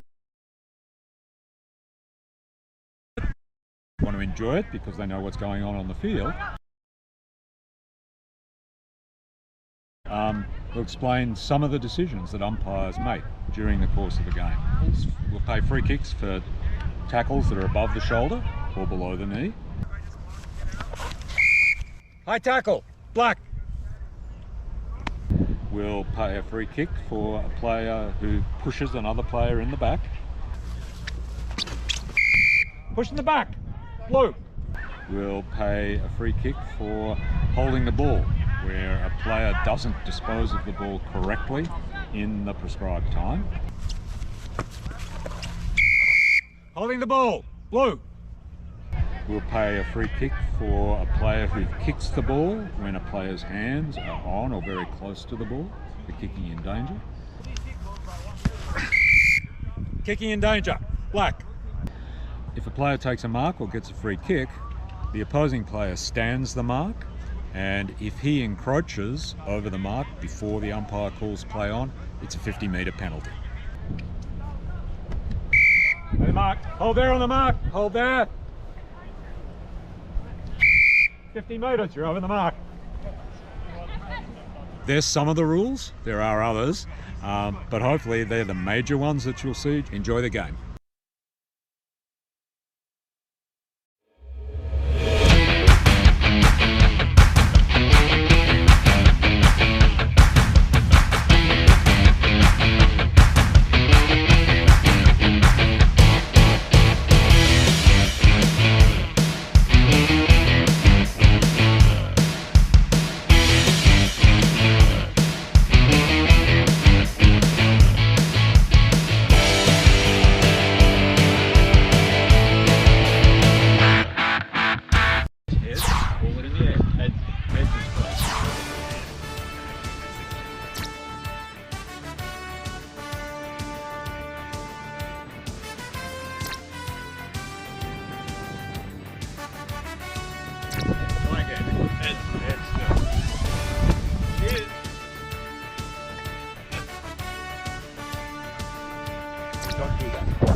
Yeah, I mean, if it is doubtful, yeah, it's a mark. You guys come down with it at the same time, they're on the ground. All right, Blue Ox.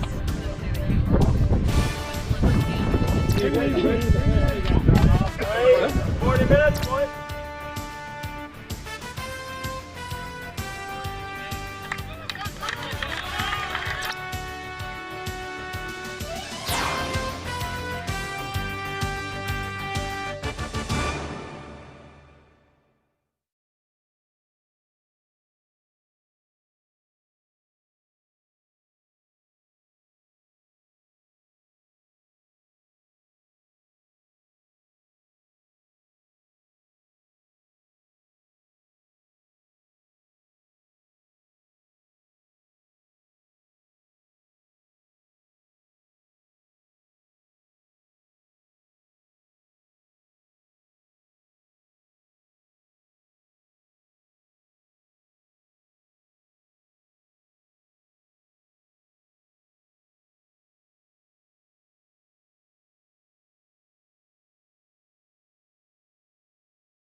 start that. What's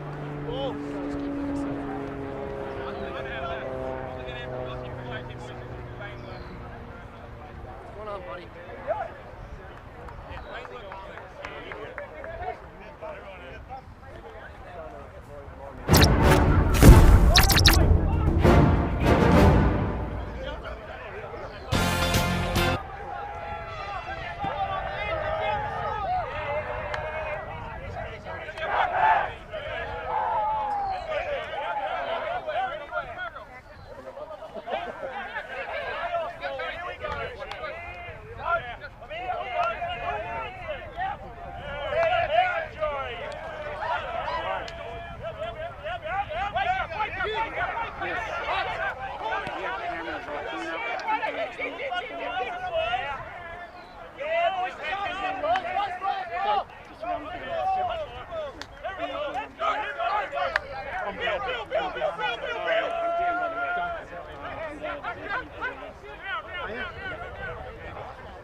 Well, I mean, they're already doing that, but it's better than like these like rips that are just like streaming down through my eyes.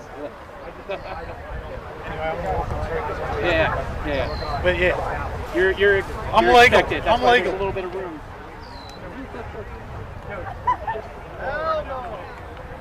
Sir, can I have you go around the camera, the phone, please?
We're back at the M Health Fairview Sports Complex in Woodbury, Minnesota for the 2026 USAFL Super Regionals presented by Tasmanian.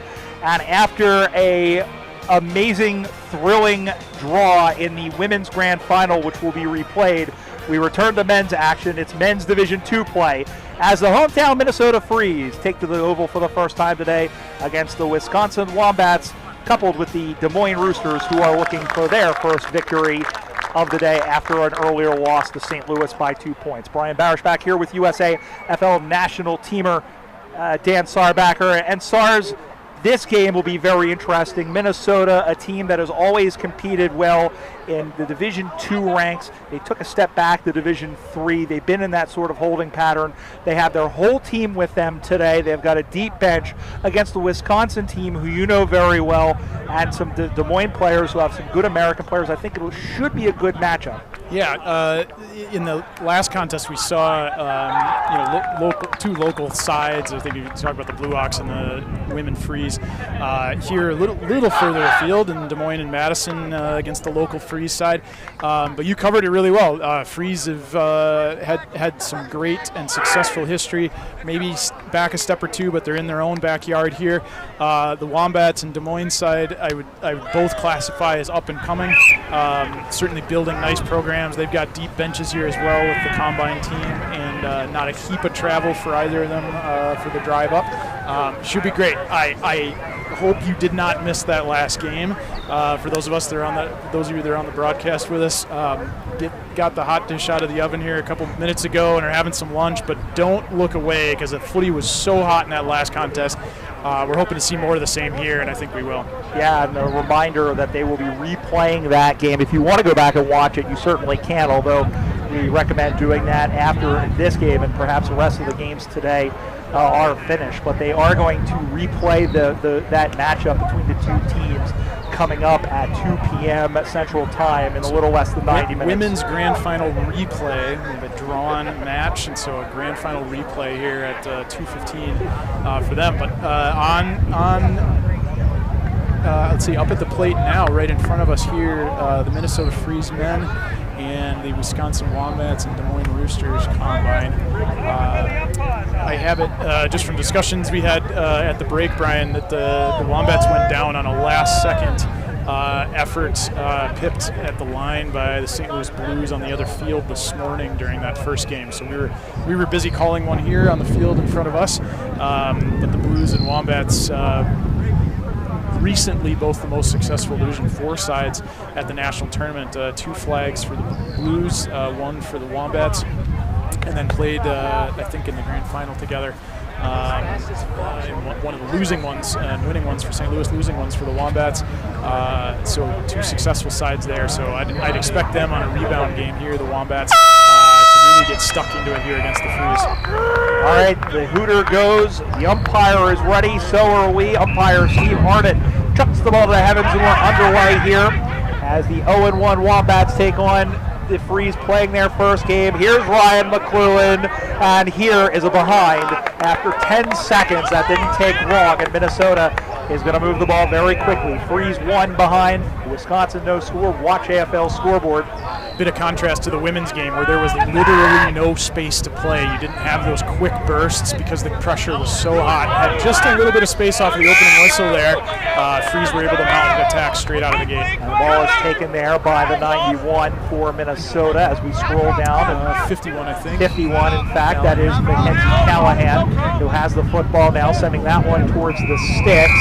And it is marked on the line by the Wombats. So 1-0 Minnesota. They play this one out high now into the middle of the ground. Bounces free, going to get picked up, looking for the handball. Going to get picked up there by Sam Adeniyi, who has come out of nowhere. And it's going to be sent back. Going to get picked up now. Off of one step was Ben Stevens. Ben and Dan Stevens, no stranger to the national team format. Wombats moving in the other direction, sending this one up high. Strolling all the way back to take the mark was Zachary Reinsma. Reinsma with the football in the wing position opposite side, going from right to left on your screen of watching choice, and that one sails out of play. It'll be a free kick for out of bounds on the full. Wisconsin will have it down 1-0. Bit of a reputation for the Wombats that I think they take directly from their mascot. Quite a bit of tough up and under football, really digging it out of packs and handballing around the back. We'll see what they come up with today, knowing they're going up against the Freeze side that they know pretty well from all the Midwest competition. Ball's up on the far side now. Once again, Minnesota trying to move the ball forward. This is Friday, I believe, who gets the ball away, and it goes into the middle of the ground. Check that was Adeniyi. Sends up high, no, almost taking the mark. Over the top there was Justin Bai. If there were 3 of him, it would be a in-sync song. Have a boundary throw. One of triplets. Yes. Brett Bierman for the Wombats getting involved there, number 7. He usually runs up forward, so this might be one of those tactical adjustments I was just talking about, using him in the halfback line today. He's over the football right now. Big-bodied, normally half forward, but playing half back today. As the ball is up on the far side, once again, Wisconsin will tell you, number of members of the Des Moines Roosters, we don't have their numbers on our score sheet, so again, you'll beg our indulgence. It's a little difficult with the multiple teams. Yeah, I make my usual apologies to everyone's mother, grandmother, husband, wife, best friends that are tuning into the broadcast and hoping to hear their favorite athlete's name called out, but we don't always have the luxury of a fully complete roster. So a few numbers that we're not aware of corresponding with names here today, but we'll call out their accolades nonetheless, but just with a jumper number. There is a friend of all who has come to join us. That is that big cloud that is kind of shielding some of the heat And again, the high today, 89 degrees. We're currently sitting at 84. The wind's starting to pick up a little bit. I checked it at the break, Brian. It is blowing directly across, so to no one's advantage, directly out of the south. We are perfectly east-west in the orientation on this field. Freeze traveling east to west, the Wombats west to east, but the wind not favoring either side. But it will, unfortunately, pin the ball to the far side of the field, where we'll do a lot more squinting. And Brian right now looking through his binoculars to try to call the play for us. Got a lot of obstacles. Got teams on the benches here, and I got all sorts of things in front of me. Meanwhile, as the ball's up on the far side, and the ball goes to ground now, going to get picked up. Denny is in there once again. And it was like almost like a rugby ball situation, and umpire Steve Arnett finally calls them over. Some meat pies just got delivered to the table. Big thanks to Norm James. The Kangaroos are finally getting those cooked up.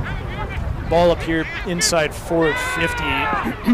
Freeze have been actually just a shot on goal area. I was about to say, looks like it's in for a behind. Freeze, that restart truly favors them. They've probably been a little sharper on the ball ups around the ground thus far. So a restart inside 50. They found just enough space to wheel around and throw the ball to boot, but just for a behind. Right, so. That's it, Tybee. You got it, Tybee. Have him go. Let him go. Ball comes spinning back in the play. Off the foot of the Wombats up on the far side now as he drops out in front. Undercut by a Denny, no call. That is Murgo, Brent Mergen, guy who's been around, another guy, national team, guy who's been around a long time. That's our score now, 0-2-2 Minnesota. So 2 behinds to 0 for the Wombats. We're running a little bit of interference here just to try and get our line of sight cleared out.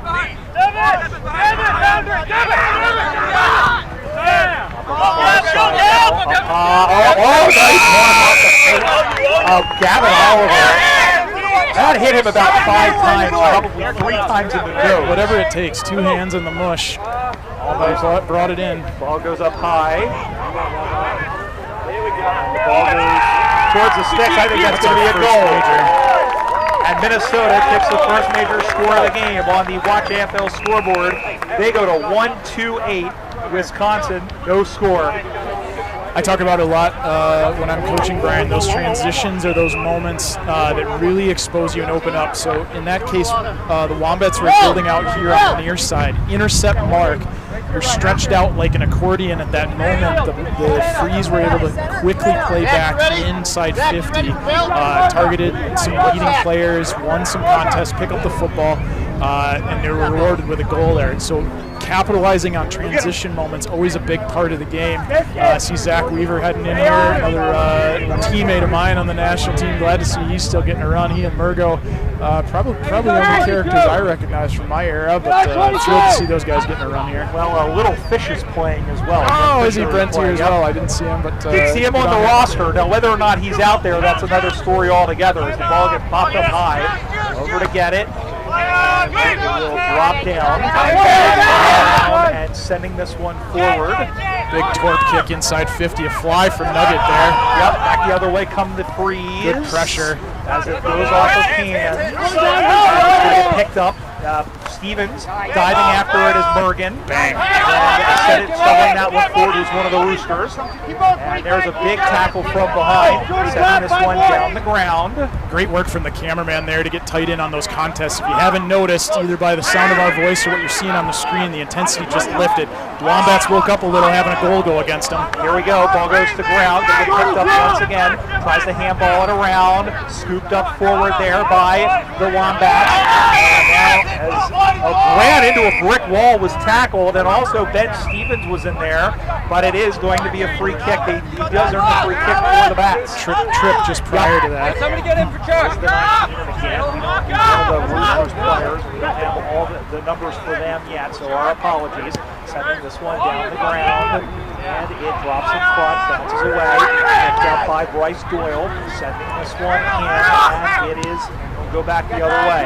Hanging up, easy mark taken by Matt Callahan. Clever use by Mergen there. He peeked around just to see where his openings were. And it is a little 1-2 do-si-do. Callahan sends this one into the pocket. Ball is down there now to get picked up by the Freeze. And the ball stays in play. Great intensity here, right in front of us in the pocket. We're screened a little bit by the substitution for the Wombats side, but a lot of hip and shoulder stuff. Nobody getting a free release of the football. That's indicative of really high pressure and intensity. Ball tends to spill a lot more because of that, and so then bodies are diving on top of it as well. Ball goes to ground after the contest, and there is Friday who caught him high. Absolutely, Josh Friday, and really come on in the last couple of years. Powered him around the neck. Hand slipped high in the tackle on the shoulder. That should be a Wombats kick. It is. Correct. Yep, they were just making sure to see where they got it.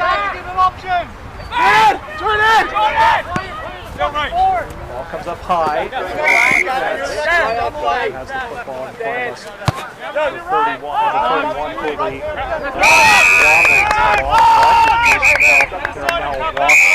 the the Freeze players on the bench. Tyson Adams there. Tyson Chicken Nuggets goes by Nugs affectionately with his teammates. Nice lead there. Kept the ball out in front and allowed himself to run onto it even after the bobble, but 2 bites at the cherry, brings it in. Steve Arnott lines him up properly. Sending this one on the way. Adams, someone alert the St. Paul Zoo because I see a hippopotamus. Soccer background. He's an Aussie, but picked up footy here in the States. Played a little bit back home growing up, but mostly a soccer guy. So, free kick for the Wombats, I think. Yeah, we're gonna have to figure this out here because we're at ground level. So again, hangs up high in the air, and almost taking the mark over the top. But now the ball goes to ground. Ball getting taken down. It's going to be a free kick. Great tackle. Got to internalize the game clock. There's not that much time here. The pressure's been hot, so players are going to play quickly when they get possession. Midway through this first half, getting the lane was Callahan. Kelly who sends this ball inside. Ball gets up high. Ball goes to ground. Staying after it there was Barron, who stays with the football. Not able to pick it up. McLuhan is in there. There is Adeniji, dances away from 2 defenders, handballs it around, stays in play. Outbounds now. Leave for a boundary throw down in the pocket. Very crafty stuff from the Freeze there. A little swivel of the hips and a handball away, misdirection, another swivel and a handball away.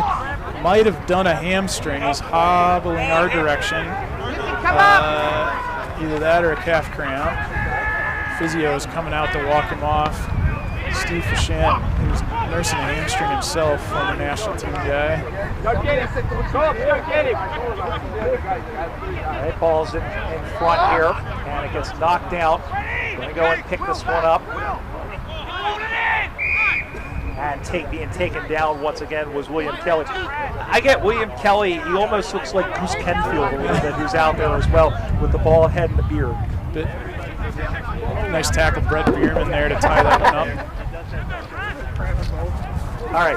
Bounces 3 for a behind there. Just kind of took a left-hand turn as the ball was trickling around. Yeah, I'll take your word for that. So it's 139 on the Watch AFL scoreboard.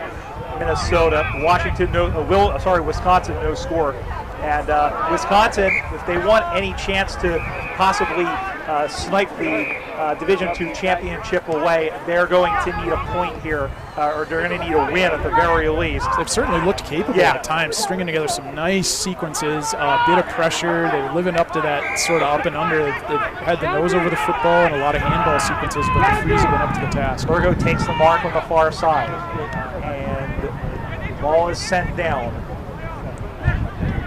Goes up on the far side now, running through and marked by Ian Robertson, who came through like a house on fire.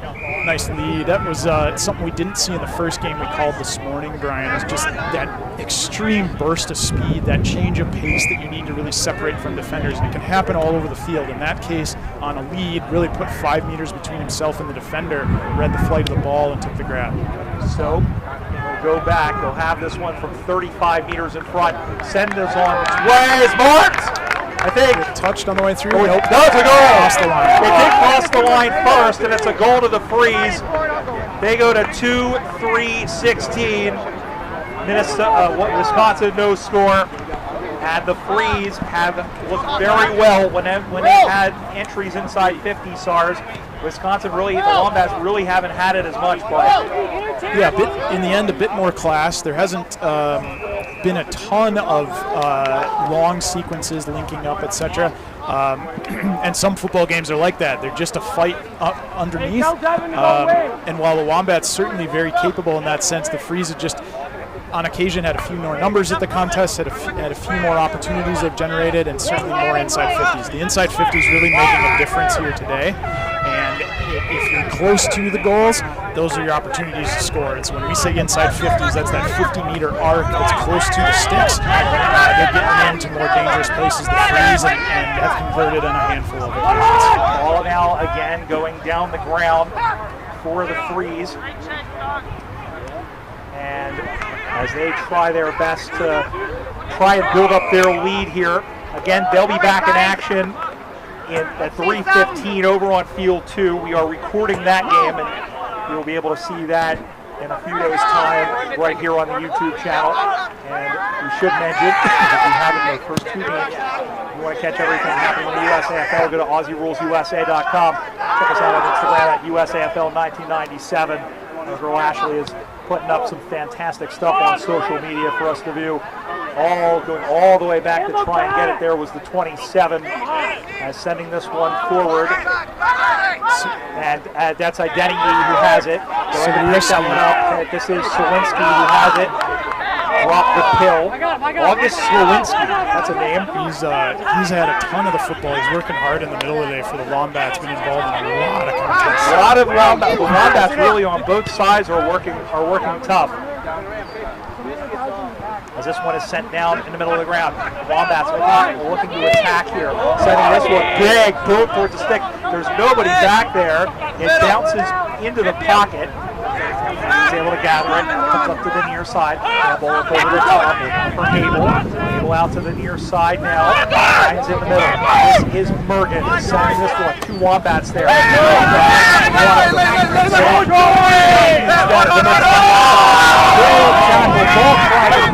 Whitehead says the umpire going in the middle of the ground now, picking that one up. Vanderpoort, left-footed kick up high on the way, and it is marked over the top there by Dan Stevens. Seen some classic Wombats football. A lot of that handball to break free. We saw that sequence right in front of us here on the boundaries. A really nice view of that.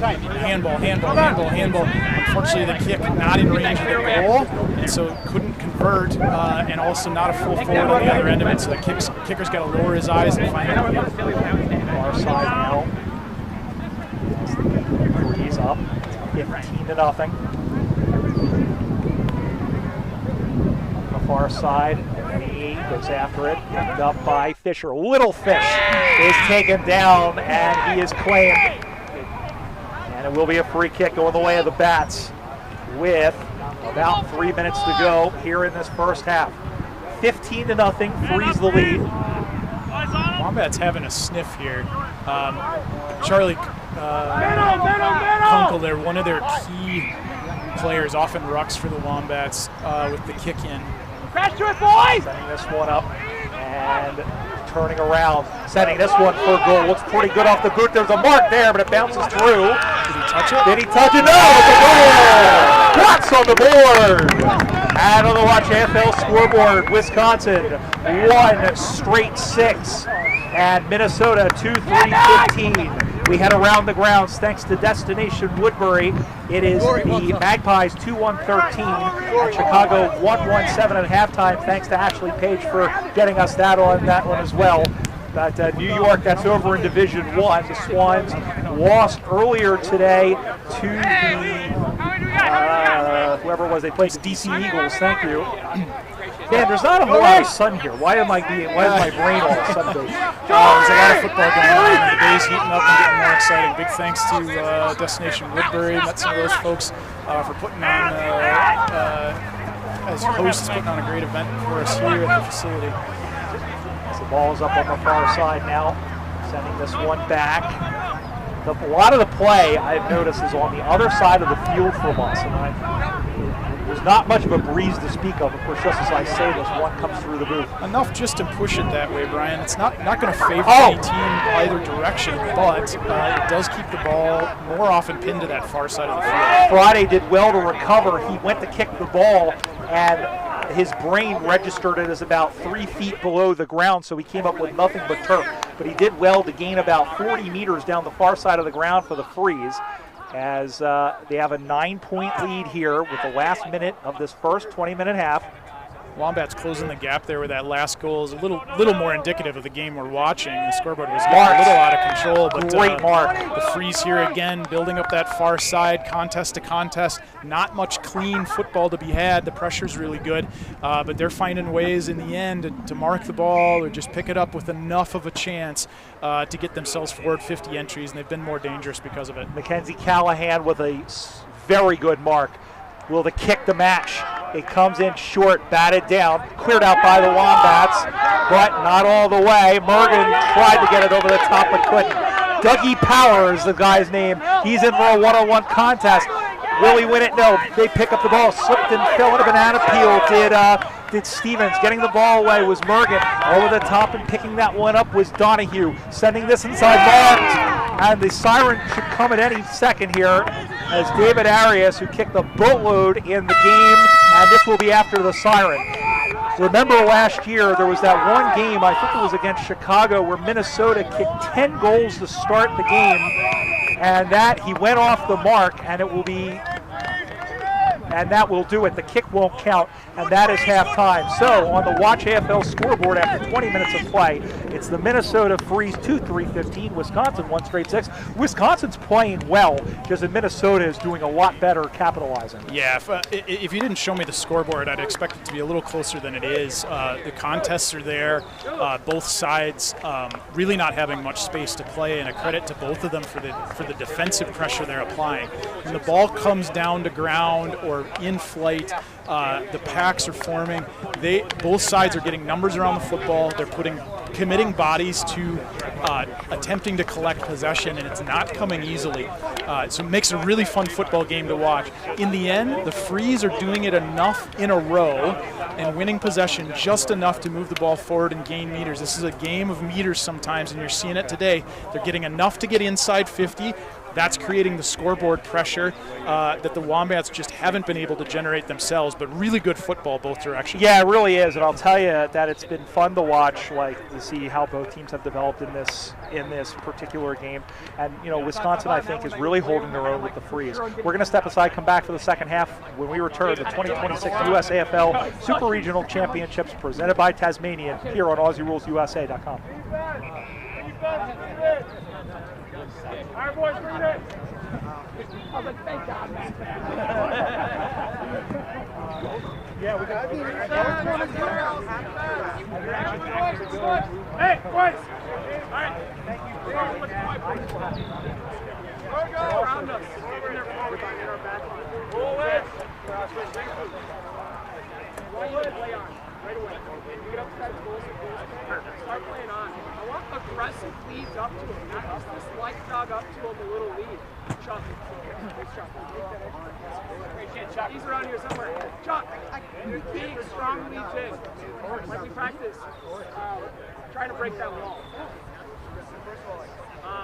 The rest as well, if you're playing in general, not playing up. As that center half back, like big, strong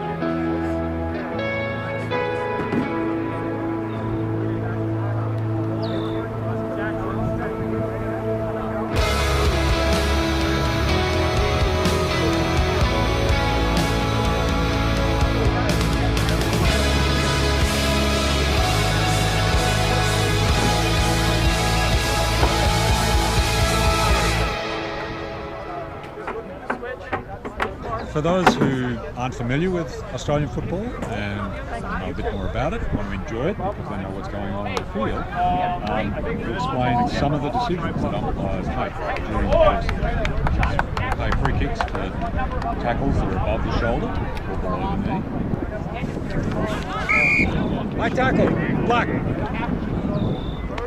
We'll play a free kick for a player who pushes another player in the back. Push at the back. Blue. We'll play a free kick for holding the ball, where a player doesn't dispose of the ball directly in the prescribed time. Holding the ball. Blue. We'll play a free kick for a player who kicks the ball when a player's hands are very close to the ball. Kicking in danger. If the player takes a mark or gets a free kick, the opposing player stands the mark, and if he encroaches over the mark before the umpire calls play on, it's a 50-metre penalty. Hold there on the mark. Hold there. 50 metres, you're over the mark. There's some of the rules. There are others, but hopefully they're the major ones that you'll see. Enjoy the game. Bring him in.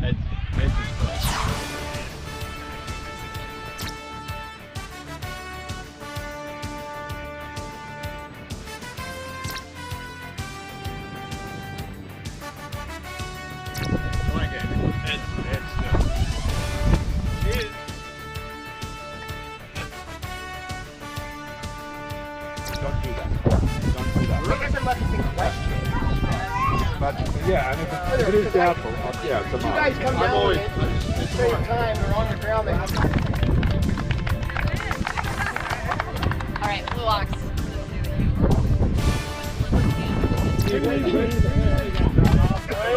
40 minutes, boys. And go. We're back here at the 2026 USAFL Super Regional Championships presented by Tasmanian. Second half of this game between Minnesota and Wisconsin about to start, and it's lunchtime. And like any good server, Jerry Long, our tech guy, brought us back right about to take a bite. Right about to take. Yeah, it's funny how that works. I'm about halfway through. I'll have to wait, but don't wait to get yours. They go fast. I was going to say I've had mine. Two Kangaroo, a local company that does Aussie pies. Probably hot dish for you all at home. Doing it Minnesota style, but meat pies here at the grounds. They're hot, they're fresh. Go and get one. Nobody said anything about lutefisk. Less popular, I think. Yes, I would say. As we are underway, we're about to get underway. Well, we heard the siren, but there is no. They're going to redo this, so we're going to restart the clock. Great first half here, Brian. Yeah. Looking for more of the same here. We'll see what adjustments the team's made out of halftime. Both sides would be saying, keep up the pressure, keep up the intensity. We just got to start to get those handballs linked up. And the Wombats in the white heading from right to left, trying to do just that, sending this one down the ground, but it's going to be marked by the 33 in there, which is, well, maybe it's not 33. 53. Maybe it's 53. You don't have either. Okay, so we've struck out on both cases, but Minnesota heading back the other way. And remember, they'll play St. Louis later on in the final game of Men's Division II. That game will be over on Field 2. If this result holds, well, hang on, shot for goal.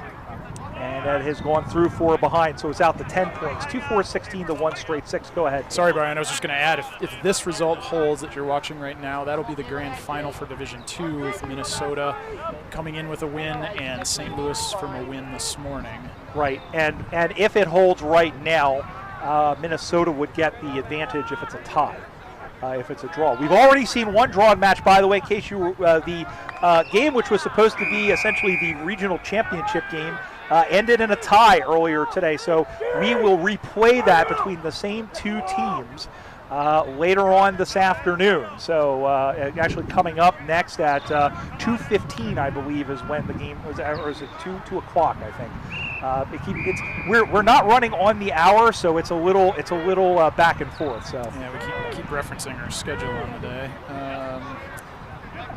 2 o'clock game for that one. 2 o'clock. So final. So in about an hour or so, we'll have a little bit of a break, and we'll try and get you some more of the information on the players from the team. And they had us warmed up for this. That was hotly contested there as well. The tackling got ferocious in the middle of that game, and we've seen that same level of pressure here. Good crumb there, as that was Jacob Radke, who was following the ball well. Wombats will claim it though. Cuts to the inside, got away from Mergen, but then it's picked up by Arias, who goes back, gets away from one tackle, handballs it back to Oliver. He took a nice mark before, and Oliver sends this one out into the pocket. Going to sail on. It is juggled, almost marked. And the ball goes over the boundary line and out of bounds in the pocket. Good position for the Freeze. They lead 16-6 with 2.5 gone in the second half here on the Watch AFL scoreboard. Yeah, big thanks to the Destination Woodbury folks here to my right, out checking out the games on the day. All their hard work's done. It was all the preparations and the months and weeks leading up to this. They get to come and enjoy the event today, and thanks for them for putting it on. And I will tell you this, I would love to come back here in the future, not just this area, as the Wombats again trying to probe towards the goal here. Or rather the Freeze are. Comes to Identity from point-blank range, and Sam Identity. Was it touched on the line? No. He has kicked the Freeze's third, and Minnesota chilling the competition. 3-4-22 to 1 straight 6. It's out to a 16-point lead. So that's the start the Freeze wanted. The opening bounce went in the Wombats' favor. They got the ball moving forward with hands, but since then it's been all Freeze rebounding, bringing the ball up to this end, to the right end, the east end of the broadcast. And there are probably just some miscues from the Wombats. Not able to get a clearance, a couple of fumbled handballs. Ball drops down there right to the Freeze and an easy conversion. And it is at this point, unless the if the Wombats can cut into the lead here, one, it will put pressure on Minnesota, but it also will put on pressure, as we said, in case, that little advantage in case it's a draw. We did see that almost happen in the Western Regionals last year as the ball squirts out past McLuhan. Ball drops in front, sending that one in. Big swing, no ding there by Justin Bai. Into the pocket, chasing after it again is Identity, who can't stay with it, and it's a big tackle. Heard somebody here saying either in the back or high. In fact, high is the call. Free kick to the Bats.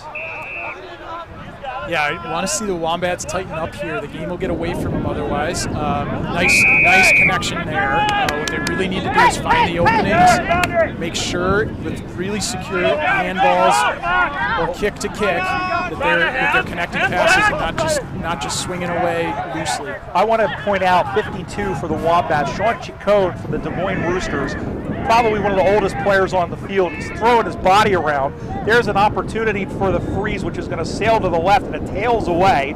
The wind now starting to pick up here. Change direction, too. It's favoring the Freeze, coming out of the left a little bit more. So it was a southerly wind earlier, now a bit out of the west. As the ball is through for a goal. Well, there was a rebound in front, which we missed, and the Freeze have kicked their fourth. 4-4-28. And Wisconsin, 1 straight 6. Watch AFL scoreboard, 5.5 minutes in. And the Freeze have taken the game by the scruff of its neck and given it a big, wet, sloppy kiss, Sars. Yeah, so the Wombats are going to start looking for answers. Why did the first half go well? What were we doing there that we're not doing right now? I think the Freeze are getting first use of the football. They're getting it more cleanly. And I'm really curious to see this next ruck tap. What the Wombats need to do to stabilize, win possession here. At minimum, if they don't tie it up, get another ruck tap.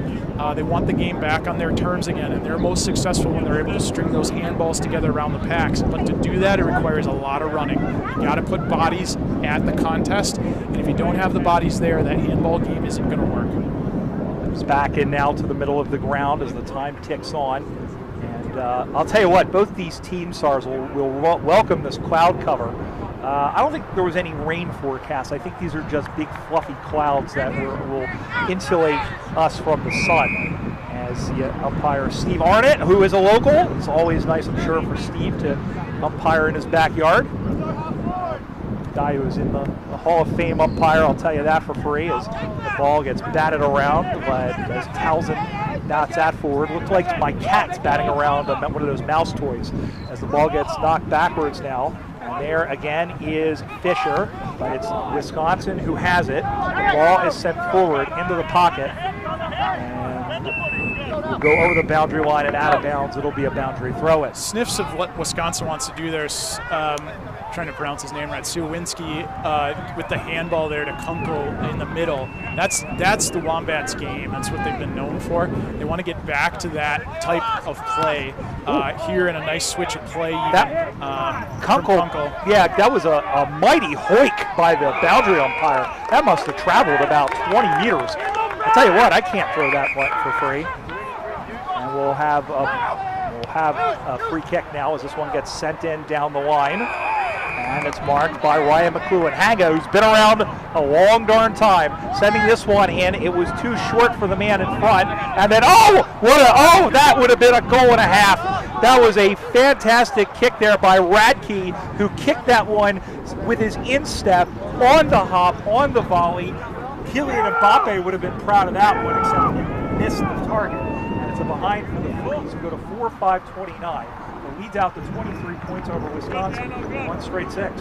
Was it McLuhan that took that mark earlier? You may have seen on the broadcast, hands extended. In Aussie rules football, you're allowed to have your hands extended to keep your space. That's what he did extremely well. What he didn't do, and is illegal, is bend the elbows and then extend the arms. He was able to keep his space with straight arm pressure on the defender and able to reach up and grab the ball after it arrived. I want to say hello to a good friend of ours who is watching and just said hello to us, Chet Rittenauer, a true blue Jackaroo.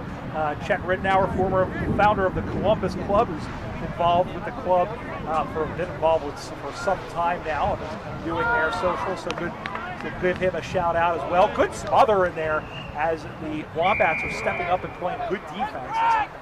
Not been completely without result for Minnesota, but they are parrying them away in chances. Well, I can confirm Chet still has it. Not from having seen him play football recently, but he did a mad dash down the street when I happened to be in Columbus last fall for the Ohio State-Texas game. He saw me standing in line at a breakfast joint, fresh out of the cold bath, and managed to hop on his horse and run me down on the street to say hi, so we were able to catch up. So hi to Chet, listening wherever he is today. My favorite Chet story is when I introduced him to my wife when we were in Toronto, and he says to Chelsea, "Is he a good dad?" And Chelsea goes, "Yeah," and he pats me on the back and says, "I knew he would be." Yeah, Chet's been around a long time in Columbus, and the Cats, we have one player represented here in Derek Shotwell, but we know they've been playing a lot of games this season, especially against Cincinnati and Cleveland, as footy in Buckeye State is, it's doing pretty well, considering there's been ups and downs for all three of those clubs. Good to see, as you say, good to have Chet on board. And of course, all of you watching us, wherever you're watching us, let us know where you're watching us in the comments. As the ball will be kicked in up on the far side, believed by Fisher. Good spoil over the back. That was Fisher, number 10. So I don't know who that was wearing the green headband. Looking to swing the play out to the far side. The ball bounces out of bounds. The question is, in fact, it did go out of bounds on the full. So stabilization here a bit for Wisconsin. Those 3 goals came at them pretty fast here in the second half, but they're stabilizing. However, they still haven't been able to get off their halfback line. They're struggling to find those openings. It's probably an instance of not getting the ball to ground right here often enough for them to do what they're really good at, is that up and under stuff and then connecting handballs. So intercept mark here for the Freeze. On the far side as the ball is sent in. A lot of play on the far side in these games today. I don't know why. No, it isn't me. I showered before I left. I could be the problem.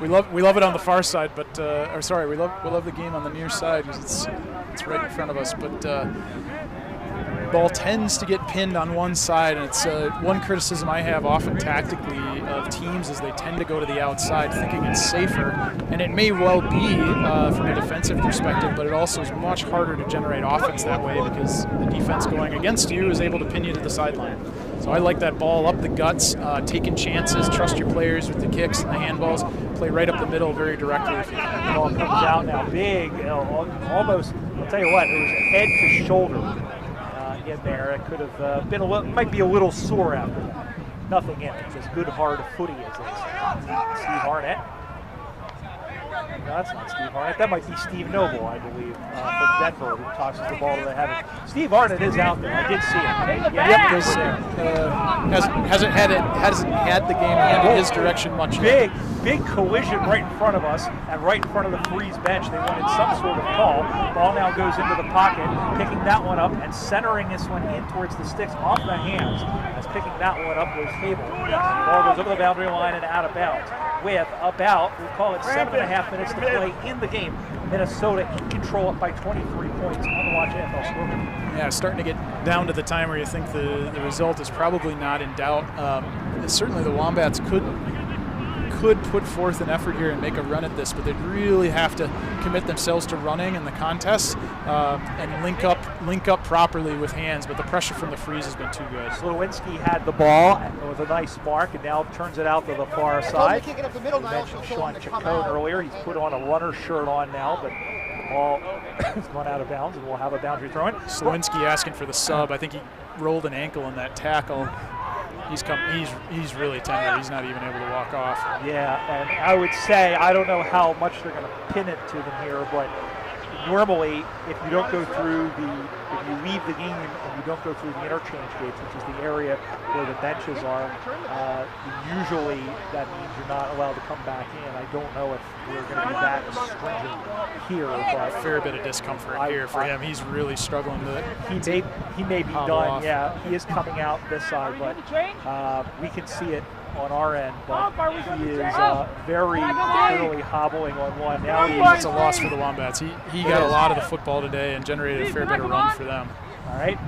Yeah, that's a shame too because he really was putting in like a lot of the 1%ers and a lot of the had-yads, as our Aussie friends would say. So after all of that, new player comes in. In fact, it is Brett Bierman who comes in. Probably what I'm going to want after this is a beer man with a comment. With the heat, we've earned it, I reckon. Yeah, I'll tell you what, it hasn't been as impressive, I think. It reminds me of the weather in Kansas last year in the Central Regionals. It was hot, but we did have a fair bit of cloud cover that tempered it a little bit. And when you're playing, mind you, the teams are only playing 80 minutes today as opposed to the 120 minutes that they normally play. So it won't be as oppressive, but still, all the same, it probably, the teams will get the best out of themselves over the course of these two games. Well, like I say of us Northerners, Brian, we spend 8 months getting this pale. We don't want to ruin it all. Yeah, right. All in one day. That's right. Well, in Philly, it was 104. Got up to 104 degrees on the 4th of July. So, I'll take, the heat is one thing. Sending this one into the middle of the ground. The Bats staying alive. Oh, he blocked that with his butt. It was like a Mark Sanchez play. Running onto it and then trying to get around him. I think that was Weaver. In fact, it was. Goes in low. Picked up by Fisher. Puts a good one in. Is there anybody there? It went right through the hands of Marshall. And it'll be a whistle, and I believe it'll be a free kick. In fact, it will be. Former national team guys there, Fisher and Weaver showing some class. Weaver was able to handball away and slip out of the tackle, pick it up again, handball to Fisher, who's always been a really good user of the football and finds his target. Ben Stevens with a ping for goal, but it is off to the side for a behind. Minnesota 4-6-30. Wisconsin 1 straight 6. So 4 goals separate the teams with 4 minutes to go, and we're getting to the point where quantum physics may need to be broken. The one thing to remember, and again, if you're watching, if you're watching us for the first time or are familiar more with AFL, the the clock does not stop. We have running time unless of a serious injury. So you really have to subtract 30 seconds for every goal you need here. So you're looking at the possibility, there's 4.5 minutes left, but in reality there's only 2.5 minutes. The game to our left is finished, and I'm sure Ashley will run over with the final score for us. But out on the far side now, just trying to soccer that one off the ground. Got scooped for as that was Chris Sonis, who is in there for the Wombats trying to clear it, but in fact it will be a free kick, and it will go the way of Marshall. Marshall was ready to get, he thought the free kick was against him. He was set to give the ball back, but instead it is the 48, who we don't have a number for, don't have a name for. So instead he handballs it off to someone we do have a number for. That was Fisher, who got taken down, and he's going to get pinged for holding the ball. Good tackle. Great tackle there. Saved a goal. Look good to see that effort still late in the game, and the Wombats realistically are probably out of this at this point, but they've had a hard contest today, and a few bounces the other direction, the scoreline could be quite different. Nonamaker sends this one for, I just wanted to say Matthew Nonamaker's name up on the far side, which rhymes with John Wanamaker, which was a Philadelphia department store for many years. And all's up on the far side now. Minnesota are home. I'm going to say it right now, and they will be playing St. Louis later on in a game that will decide the Division II Grand Final here at the Super Regionals in Woodbury, Minnesota, as player got taken down for Minnesota. Nothing called, but he turns it over, and the mark is taken. Well, I'll be very curious to see that St. Louis midfield go toe-to-toe with the Freeze team here. Nail-biter apparently this morning against the Wombats, and I think the scoreboard doesn't exactly show it, but this has been a closely contested affair as well. So I'd expect that last game with St. Louis here in the Freeze to be a very good contest. I find that a lot of times in footy matches, in Aussie rules matches, that is the case. You look at the game that we had earlier where there was only 2 points scored in the entire game in the women's game, and you could look at that and be like, what even was this? But to be honest, here comes our score report. It is New York 4-7-31, Chicago 3-2-20. So it will be New York and D.C. playing off in the grand final at 3:15 here today. That's for Destination Woodbury, and our thanks again to Ashley Page for getting us that information. As the ball is up on the far side now. Here it's Minnesota up 30-6, and with 1 minute and 15 seconds to go. It looks like this game has gone to the dogs. I hear somebody barking. Yeah, some four-legged friends out here enjoying the footy as well. Yep, for 2 legs and for 4. And we have, what is this here? Well, free kick awarded. Yep. I saw a holding signal from the umpire. I saw a whole bunch of players come together, and I'm used to watching the World Cup. I thought maybe a card was given. Yeah, Dougie Powell, big Irishman there on the kick. That almost went very poorly for them, but the Wombats collected anyway. I'll tell you what, Power is an Irish name. There's a few. There's a guy for the men's team who plays, and Dara Power, who plays for the Banshees, nice to talk to her every once in a while.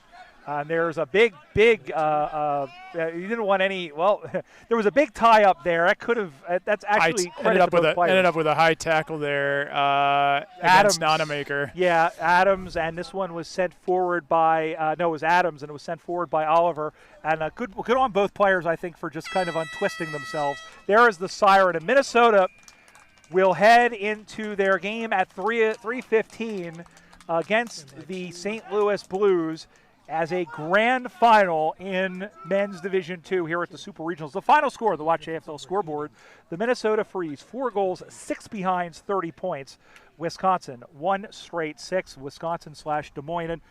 And SARS, as you said, a closely contested game, a very closely contested game, but I think Minnesota really showed their class, and in these close games, I think that's the difference between the two teams. Yeah, and it's going to be a reiteration of what I said earlier. I think in the end, what made the difference and happens a lot in closely contested games is the Freeze just did it enough in a row. There wasn't ever great, huge running passages of football there. Instead, contest after contest, 50-50 balls, aerial contests. The Freeze went to those contests, won the ball just enough to get inside 50 enough more times than the Wombats. I don't think the Wombats lost this game by any stretch of the imagination. It was hotly contested. The pressure was good everywhere. Really great possessions, especially out of Sawinski. Hoping his ankle injury's nothing too serious there. But a great win for the Freeze. In the end, they strung enough together to get the win in what we love to see is a hotly contested game. Yeah, we really do. And listen, that's at the end. We want to see a close game at the end of the day, but as long as it's competitive, and this game certainly was. And so the Wombats should hold their heads up high. The Wombats and the Roosters, who have made the trip either up or over here to Woodbury, their afternoon is done. They can look forward to the after party and some liquid refreshments. They finish the day at 0-2. Minnesota, a little bit later on, will play in the grand final against St. Louis, and they will have the advantage as they go into the club song, saying over and over, who are we? It's a bummer we won't see that game, Brian. The Div 2 men's grand final will be on the other field. We'll be busy calling the Division 1 final with New York and D.C. But I'd expect that contest with the Freeze and St. Louis to be an absolute ripper. Well, we're going to have the grand final replay of the women's game, and that's coming up at 2 o'clock. So stick around. We'll probably poke our head in a little bit to say hello before that. But licking our chops at that one, aren't we? Absolutely. Well, speaking of which, we have meat pies to finish between now and 2 o'clock. Again, it'll be the Minnesota Freeze women taking on the DC Eagles, the Denver Bulldogs, and Friends, the Blue Ox. They were wearing the Blue Ox jumpers. So tune in for that one when we return to the 2026 USAFL Super Regionals here from Woodbury, Minnesota, presented by Tasmanian and brought to you here on AussieRulesUSA.com.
and undefeated.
Also, the league did the league.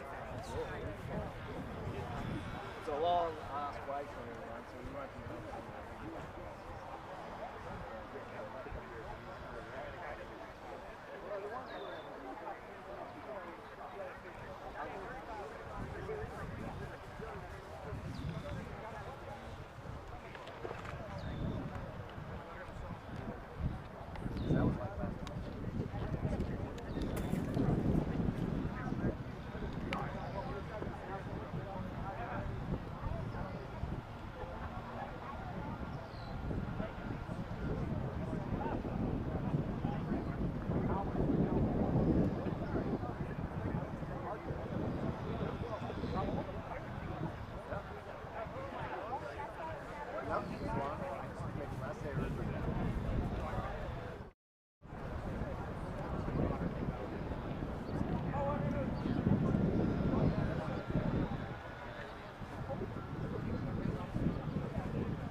to every woman, coach, volunteer, and supporter who has believed in this game.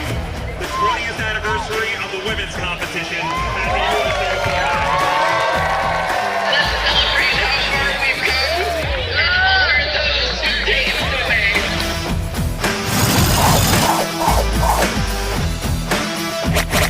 Works it inside. King is up on the way. Oh, and that one was just spoiled on the line. What a big, big mark. Kicked out of the air by Kojo. Lewis wheels around on a dime. Now walks the 30 meters out. Looks inside. Now has a line drive shot for goal, and this one bounces through. Another goal on the board. In duel against Taipawati. Taipawati soccers it, and soccers it home. Another Taipawati. Women coming together to play is actually really cool. You know, a sport they love.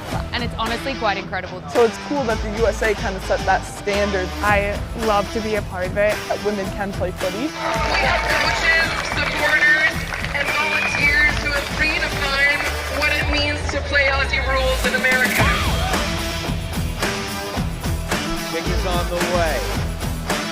And it is through for a major. First goal. Haas, who was in there trying to get the football. Now it's Connor Joe Lewis. Go, Kojo! Connor Joe Lewis scores the first goal of the 2025 Women's Division I Grand Final.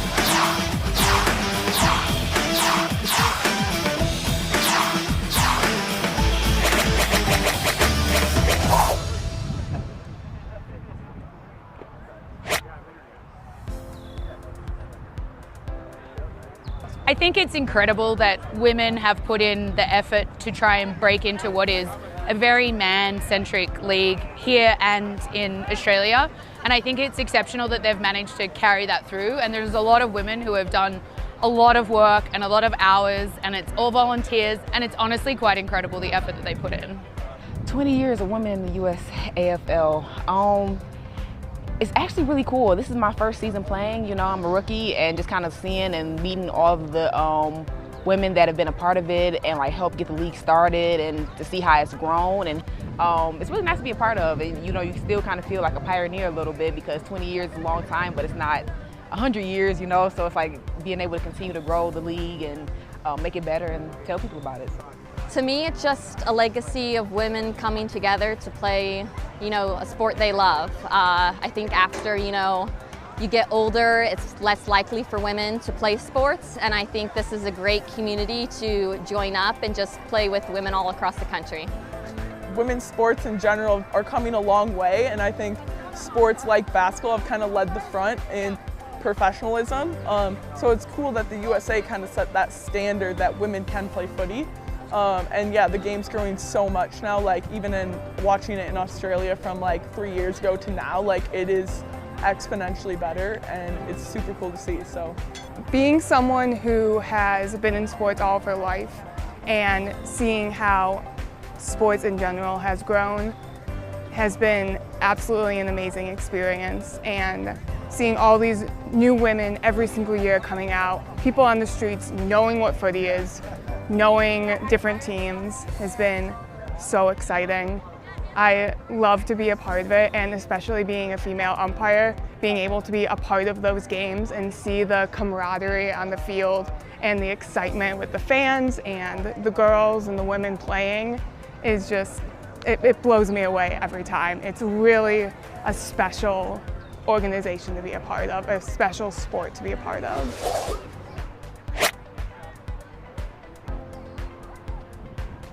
I think a big challenge with the women's game, I think it's just getting more players to get involved and stick with it. I think Australian rules football can be intimidating for some people. I know when I try and get like my coworkers and stuff to join, I think a lot of people were like, oh, well, I don't know how to play, I never heard of the sport and stuff like that, but that's part of the excitement, you know. I'm the type of person who always says, don't wait to have a buddy to do something, you know, don't let that keep you away from experiences. Probably recruiting and getting numbers. It's a new sport. It's kind of tough to pick up at first. But yeah, just like getting exposure and numbers to your trainings to have like adequate and proper training and support. But yeah, for me, I didn't know AFL was even a sport that existed until I lived in Australia. So I think exposure and just like the media coverage is huge. I mean, I think one of the challenges in the States is that it's still very new-ish back home. And so you don't have a lot of people to learn from. We play on the East Coast, and so as a DC team, we play New York a lot, but it's hard because you have to travel to play. And so it's about finding numbers and then finding people that want to commit to playing. And honestly, there's a lot of other sports in America that has to compete with. The women's game is a completely different game than the men's game, which from looking at it, maybe people wouldn't understand. It's, you know, it's the same sport, how can it be different? But the women are a lot faster, it's a lot scrappier. So moving that ball around, getting from one end of the field to the other, it's not just going to be one giant kick, it's the women, the team working together, moving it in short little bursts. And there's not as many as those grand marks all the time, but seeing everyone knowing where they're going, and you really have to communicate and know where your partner, where your teammates are. I think it's just knowing that the sport exists. I wasn't aware of it until 2 years ago. I think because it's an Australian game, a lot of Americans aren't familiar with it. So just getting the word out that it's an option for anyone who's interested in a contact sport. The benefits of having, I mean, as a woman, I think it's important that females are represented across everything. I actually think it's good for the men's league because I, for a long time, was supporting my husband playing football in America, and I was running waters, I was giving massages to cramps, but what I realized is I could actually play at the same time, so it's a nice way for, you know, everyone to come together. It adds so much different perspective. Not only are you meeting new people from different backgrounds, different cultures, different viewpoints, but the way women were raised to play the sport is different than the way men have, and being able to push through the adversity and make it to these 20 years has been great to see. It really takes a lot of heart. Just showing that, you know, women are still out here and playing sports, you know, that it's an opportunity to meet great women, you know, who have all these opportunities in their career fields. It doesn't matter where you come from, and just, you know, setting an even playing field.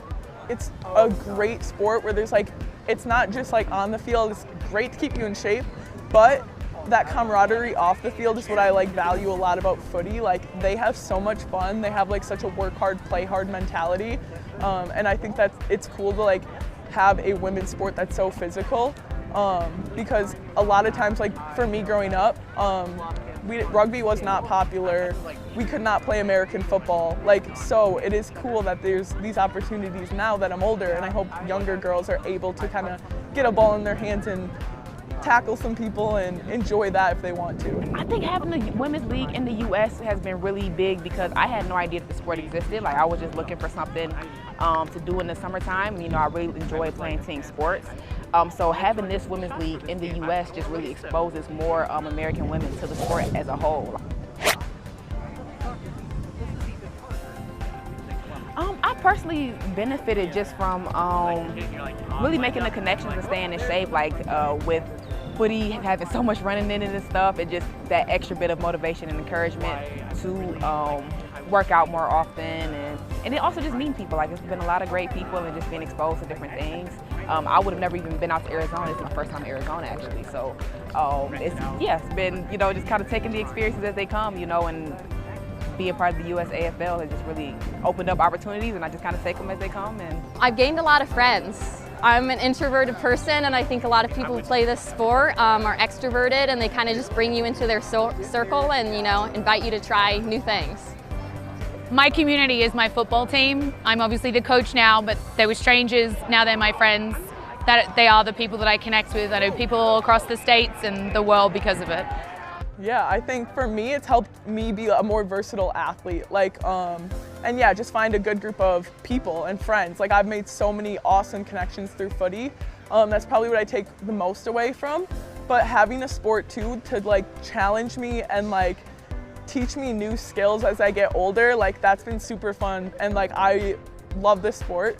My confidence has grown tremendously from being with the women and having so many amazing women around you constantly building you up.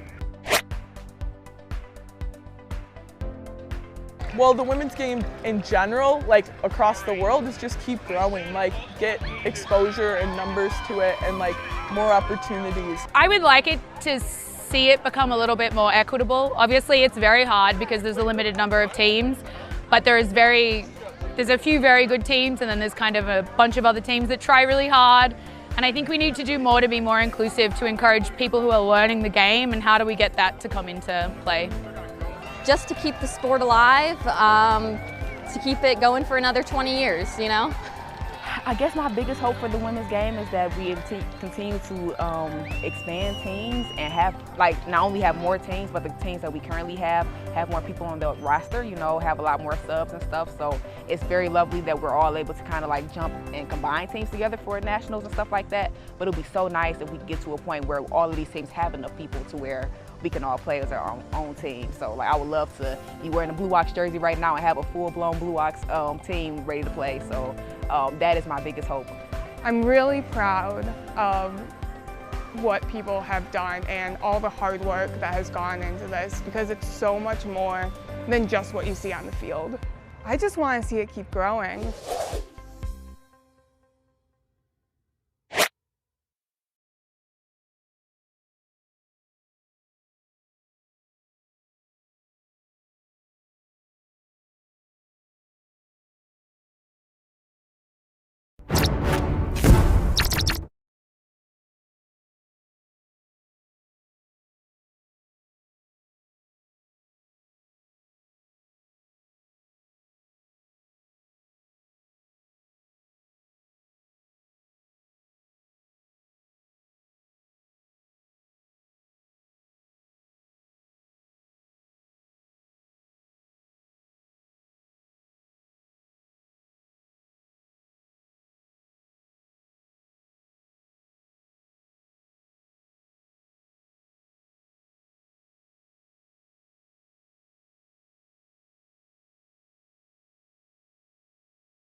Welcome back to Woodbury, Minnesota, host of the 2026 Super Regionals for the USAFL.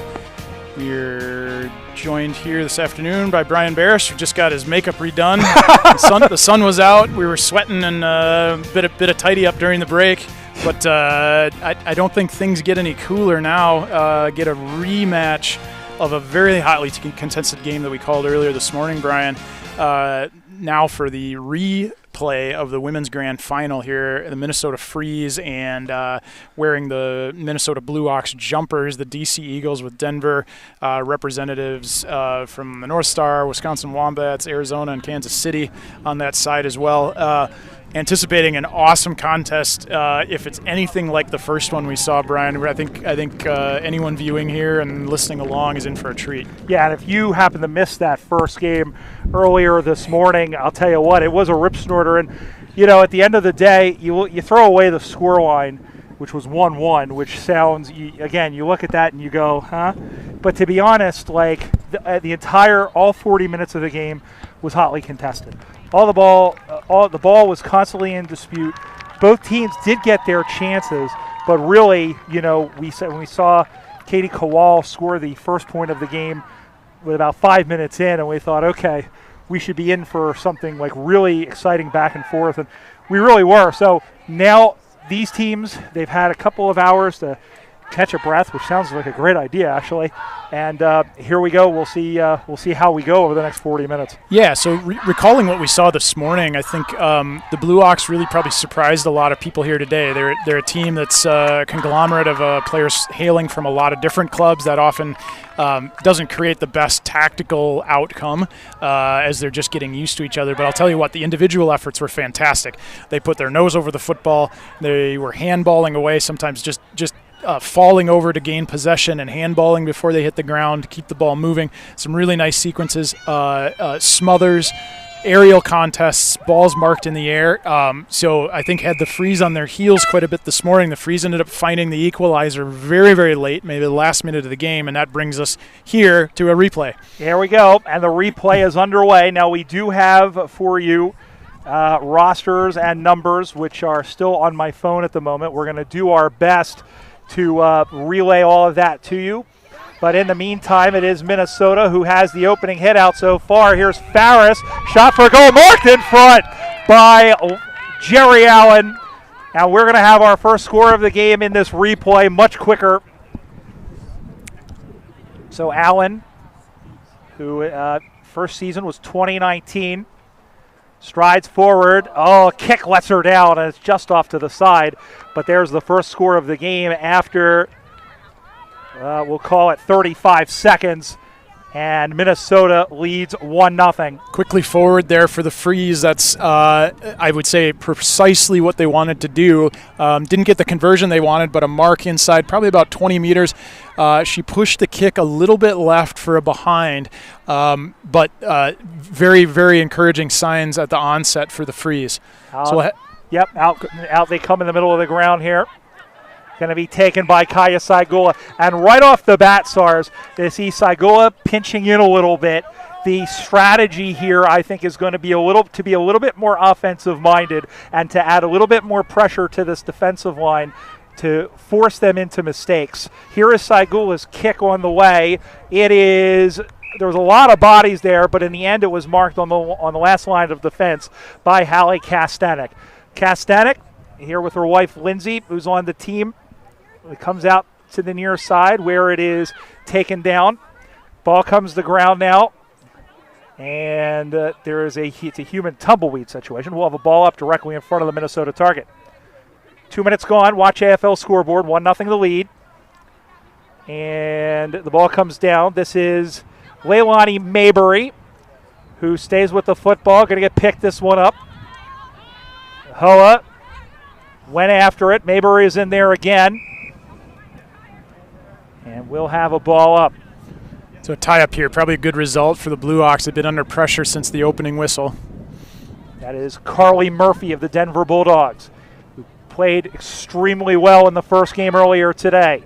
Ball goes to ground. Going to get almost get picked up here. Now it gets handballs back outside. Goa right into the back of Zelly Moore, who stays with it. Moore forces the turnover, and in fact, she's going to get the tackle. Nice tackle for Zelly. She had a ton of the football in the first game on the far side wing. I think the Blue Ox would be really smart to work through her as much as possible today. Good athlete. Down the ground, and it's marked there by Katie Kowal, who had the only point of the game in the first game.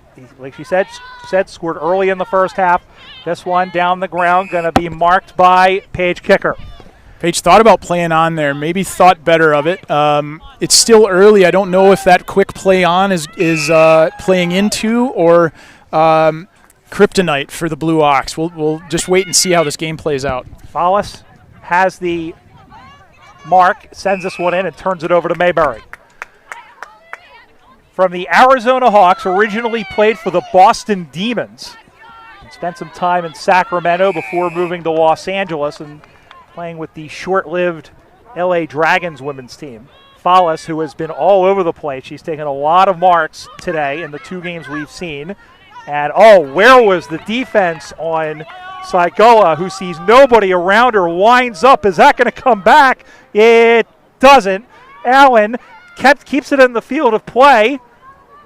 There is a mad scramble at the line that the Hawks are able to clear. Brian, if I asked you who on the field should you not leave alone, I bet Segula is probably one of the top 2 or 3 names you come up with. And we don't have actual stats on her, but I wouldn't be surprised, looking back, if you counted up her disposals, if she ended up having like 30 or 40 touches in the course of that 40-minute game.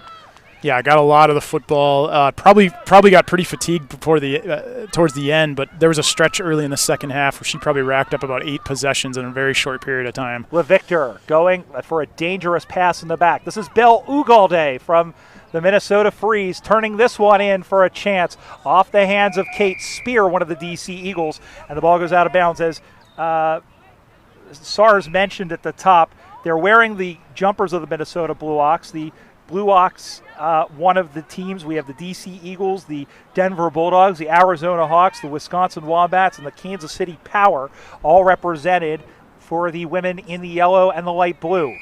If you ever get to this part of the country, the Blue Ox, named for Babe, the sidekick of Paul Bunyan, the legendary lumberjack that traversed the Northwoods. There's probably a pancake house or 2 named after Paul Bunyan. The kids can go get their picture riding on Babe the Blue Ox. So that's Northwoods legends right there that supply the name for this team. Ball goes to ground, and we have a whistle. The umpire says, give that to me. And if you can see on the front of the jumper there, the logo is a light blue bullhead with a North Star for one of the eyeballs. And I very much like that design. Yeah, and there's certainly bright jumpers on the day. I nearly commented this morning that the bright bits of play came out of the Blue Ox in the first part of that game this morning. Some really nice passes they had going. Murphy grabbed it out of the ruck and wheeled around on the left, but it's out of bounds on the full. And she really, I think for me, she was probably the best on ground in that first game. We're looking, of course, we'll have a best and fairest award, and the best and fairest will probably be given to, I think, the combined effort of the 2 games here over the court for both teams. But, Carly really played well. Oh, did she mark that? No, she didn't. Thought Saigoa almost came down with it, but the ball goes off into the pocket. Centering ball now across the way. Spear went after it. She was bumped. Soccered on by Mariella Hoa. Sent back from whence it came by the Blue Ox. Goes through. Bounces in front. Big tackle put in there by Ewell as it comes out in front. Cleared out nicely by the Freeze. But only as far as Mayberry, who plays on, runs to 25, stabby kick for a goal, and there's the first goal of the game. Leilani Mayberry, and the Blue Ox have hit the front. They got a 1 straight 6 on the Watch AFL scoreboard. Minnesota 1 behind, 7 minutes gone in this first 20-minute half. Geez, Brian, that was a world-class goal. She intercepts that mark inside 50. Freeze were trying to clear, and Mayberry intercepts that mark. Must have heard the umpire say it was touched off a boot, so she had to play on there, couldn't take a free kick from that spot. She gives a little razzle-dazzle with the hips, just absolutely freezes the defender. Accelerates away from the spot, which is a great change of pace, steadies herself, and then slots the major. That was a fantastic goal. And that must have brought good luck because I had a little lightning bug on my phone as I put it out there. Yeah, and here's the thing. Lonnie, you know, she's a national team player again, a lot of national team talent, played for the USA Liberty in 2017, as we said, kicked the first goal in that program's history. In that game against Boline Templestowe. Geez, nice handball sequence there out of the ruck. As the ball gets sent forward now, and there is a shot for a goal. That's La Victor, I believe. And the Ox, I think, have gotten 2 in a row. They have. Bang, bang. Bang, bang go the Blue Ox. They go to 2 straight 12. Minnesota 1 behind. And just, SARS, when it looked like Minnesota was going to come out guns a-blazing, the Blue Ox have thrown down the Uno reverse card. You bet. We told you this morning after these two played the first time that you needed to come back and tune in. An absolute defensive slog, or high-pressure slog, I should say, this morning, just not resulting into many opportunities.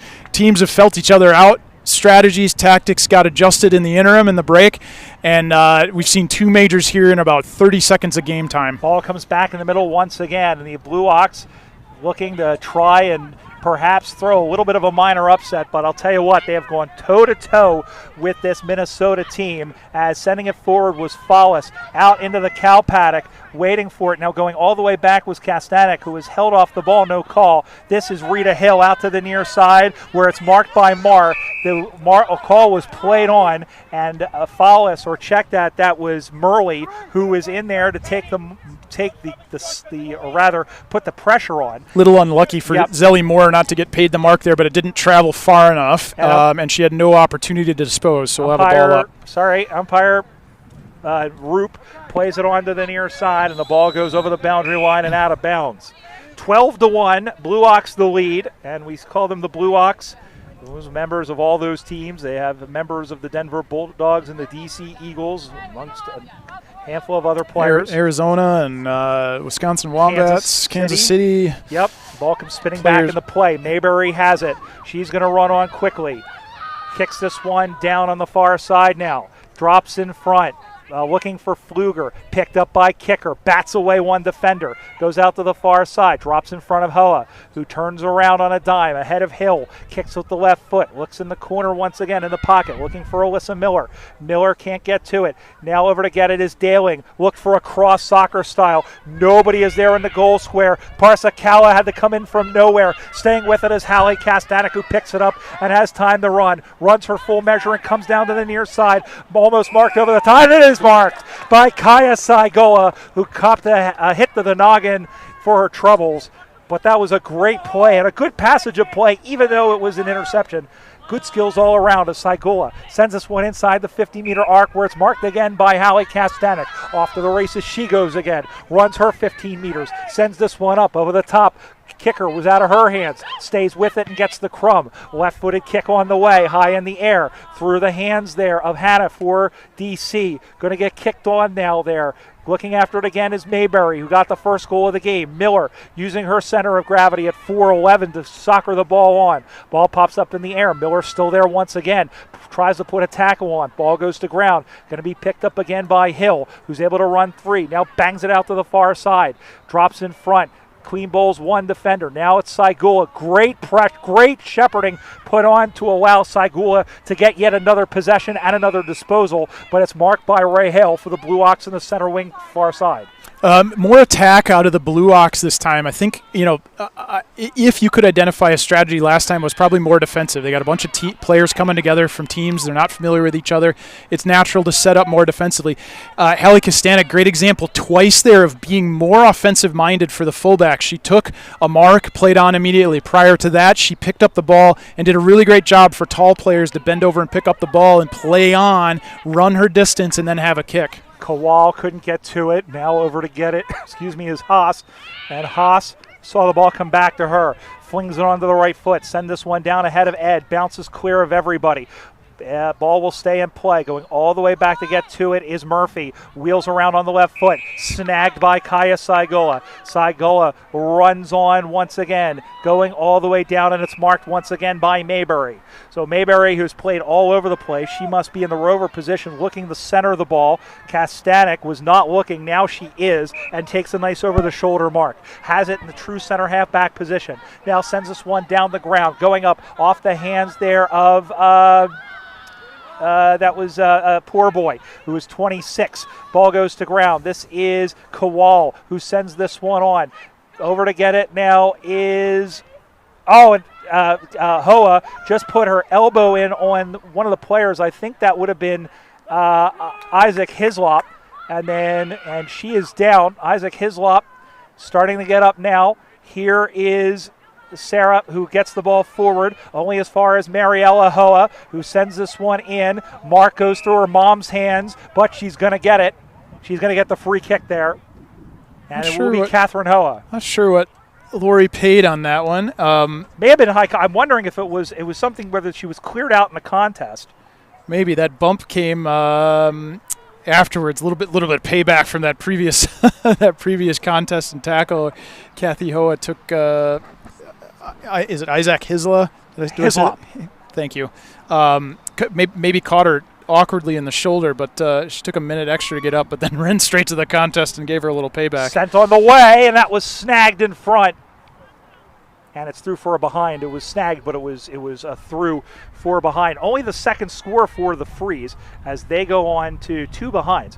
And the Blue Ox are 2 straight 12 in this grand final replay. Illustration, Brian, of the importance of kicking straight. Blue Ox 2 scoring chances, 12 points. Minnesota Freeze 2 scoring chances, 2 points. As the ball comes out now on the far side, Brian Barish, that's the voice of Dan Sarbacker, as going out to get it was Kasai Gola. She ends up going backwards, and there was nobody around her. Sends this one towards the sticks. It bounces a couple of times, going to be chased in front, and Lindsay Kastanek was able to clear it out. She probably could have conceded the behind if she wanted to, as McCullough punches the ball forward, going up against Hill, and then getting away from it, and then the ball goes out of bounds. We saw... Marie Follis warming up here, just stretching out her right leg. So she'll probably be back in the game soon. Over there also is Corey Daling, who is over on the sideline waiting to come back in for the Freeze. They trail by 10 points, 2-time defending national champions. Poor Boy ran through the ball. Murphy went all the way down, just got it to her left foot. Kowal tackled by Saigola. Now this is Kathy Hoa, snagged by Liz Ed, whose twin sister Anne-Marie and their friends are here with big signs. And her dad is here too, I believe. That's who I was talking to as well. Liz Ed from Eagan, Minnesota sends this one for Allen. Couldn't get to it. There it is on a hop. Going to be almost dragged through the sticks. In fact, not. And there is Hale, who tried to get it out. It ricocheted off of a player's legs. Bounces in front. LeVictor is in there for the Blue Ox. Kastanek, Kowal trying to get to it. Murphy gets around Allen. Ball bops in the air. Parsa Kala, short pass, but nobody was there. Running all the way back to get to it once again. McCullough was taken down, or check that. That was Hines who was taken down. And the umpire has picked something out here. In fact, it's going to be a ball up, and it will be right in front. Geez, good sequence there. The Freeze really applying pressure. They're keeping it locked into the forward 50, and in their eyes, they wouldn't want to leave until they get a goal. Hill tries to clear it out. Oh, good Shepard put in there, clearing out Poor Boy, sending this one across, looking for Allen. And it stays in play thanks to Rita Hill. Out to the far side now. It's going to roll, it's going to skip, it's going to hop, and will stay in play. And Hill's going to run on to her own ball. Long handball as Hoa was in there. That was Mariella Hoa who was in there to try and go and get it. Got a throw there, so a turnover. It will be a throw, yep. Just a little microcosm happened here a minute ago. Saigula and Poor Boy. Saigula, just kind of a crunching shoulder bump. Poor Boy was I thought instrumental for the Blue Ox in the morning game. Hasn't featured much this afternoon. Really's got to lift her game for them to be at the same level they were this morning. She got so much possession. Really liked her game. On the flip side, Saigula has just been a monster in this replay. Yeah, she really has been, and she really has played extremely well in both games so far. And you get that little bit of a break. The momentum, any sort of momentum or anything that's in that first game, sometimes it just completely dissipates. Sometimes it disappears. And some players have managed to stay with the same pace. Some of them have not. But, I mean, there's still plenty of time. You have 2.5 minutes of this first half, and then you've got the whole of the second half. Nice overhead mark there. That was really key for the Blue Ox here at this juncture. They're under a ton of pressure right now, so for them to link up a few here would be critical. Murphy sends the ball down the line. Ball gets knocked free. Going to be sent back from whence it came. Gets right through Sarah, who can't get to it.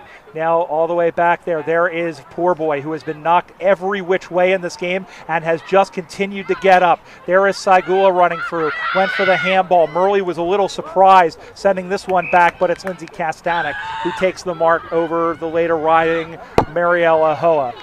Now they come out to the near side, or it may have been Daling out to the near side, and the mark is taken by Jerry Allen. There are two 15s, and one of them is supposed to have tape across the back to look like a 75. But this is Jerry Allen, who now is at the center square. It's going to be about from 40 meters out. Low stabby kick. Liz couldn't come up with it. It's in between her legs. Swatted through by Kowal, but it's going to get picked up. And, dropping the pill was Hines, but out to the near side, it's okay because the Blue Ox have it. Off the side of the boot, going after the chase after it, and going to pick this one up is Moore. Moore puts it on down, was met hard by Haas, who was able to bounce up quickly. Saigula gives the don't argue to Kowal, sends this one high in the air. Hill can't get to it, or check that. That was Hislop, Isaac Hislop, who had it, and she was taken down. We're inside the final minute of play. Blue Ox lead 12-2. What a crunching hit right there. Anybody that hasn't tuned in and watched women's football before, here's a great example of how hard they go. Got that tie-up right there, no prior opportunity. But, man, fair contest both sides. And Chin Isaac Hislop is coming from the ground. She shook her head. I don't think she knew whether to shake her head or wind her watch. Now, she was asking for a sub from prior to that. They've been under so much pressure. She needs a breather, but she got involved in that last contest. I don't think she's injured from that. She is, and it will be, in fact, I thought that was called it, but it is Kate Spear from the DC Eagles who will come in her place. A good, robust, very solid defensive player as the ball comes down the ground. Picking this one up is Hill, who tries to go through, but it's picked off. And here the other way. Big tackle on McCullough by Hill. Is she gone? No prior opportunity. A bit stiff from the umpire. I thought that was a great tackle. And that is how the half will end with the North Star Blue Ox and friends 10 points to the good. They are 2 straight 12. The Frees are 2 behinds. And SARS, we saw the first minute and a half of this game. We thought Minnesota was gonna take control, but 2 quick goals. It's still anybody's game, but the Blue Ox and this combination are just playing really well. Yeah, hot out of the gate for the Frees. They put up that point early, and you thought, this is going to be a very different kind of match than what we saw this morning.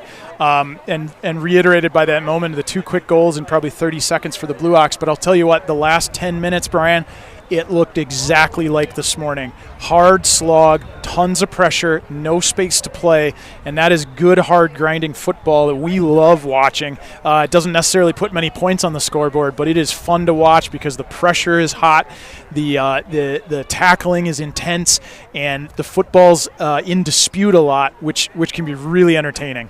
It really can be, and I'm very interested to see, how the Frees, how they play out this next 20 minutes. What does Mark Fisher have? He has led this team to 2 championships in the past. Paige Kicker is out there as well.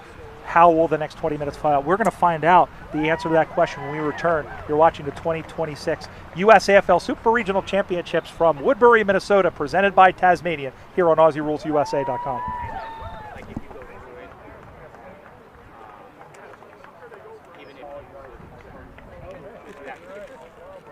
I was trying to get numbers, and then every time I wanted to go, somebody was like, Brian!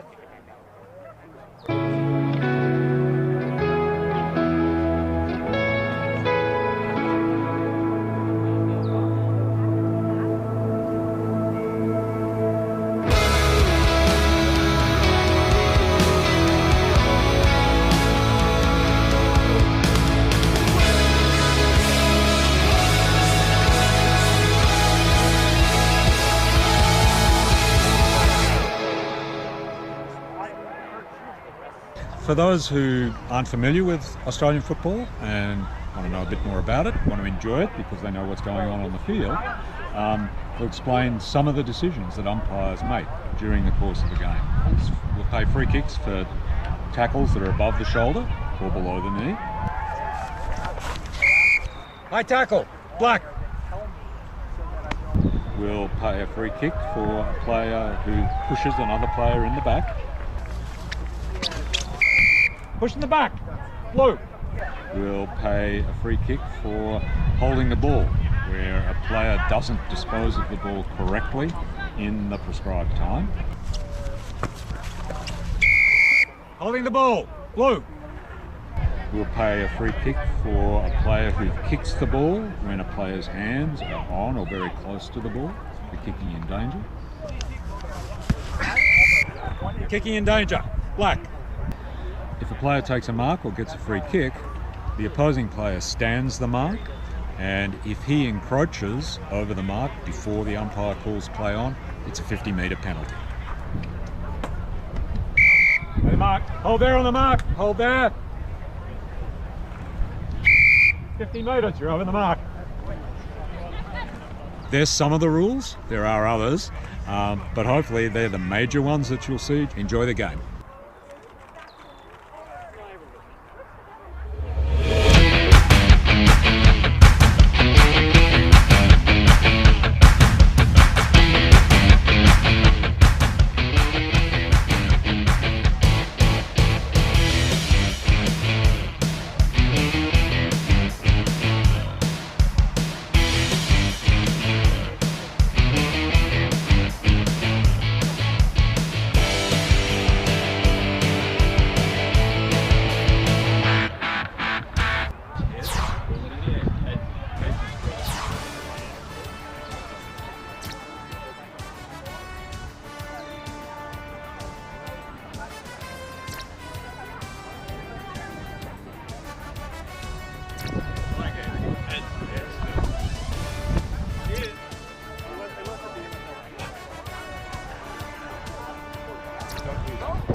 Yeah, and it is doubtful. Yeah, you guys come down with it at the same time, we're on the ground. All right, blue ox.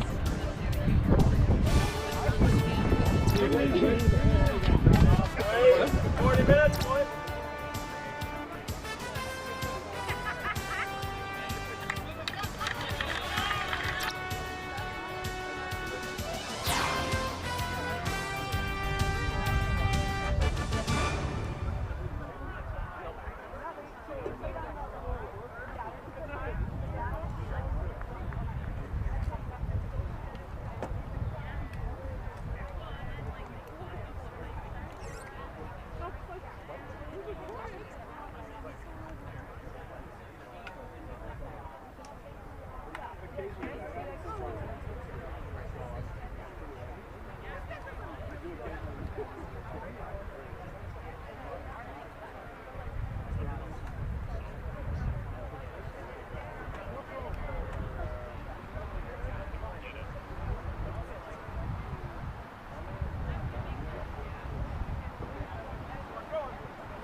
This is happening.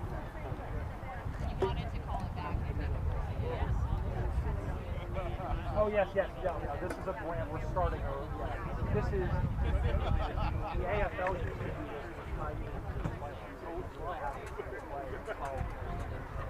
And then they stopped doing that for everything but the grand final. And then it happened in the grand final. They got mad about that.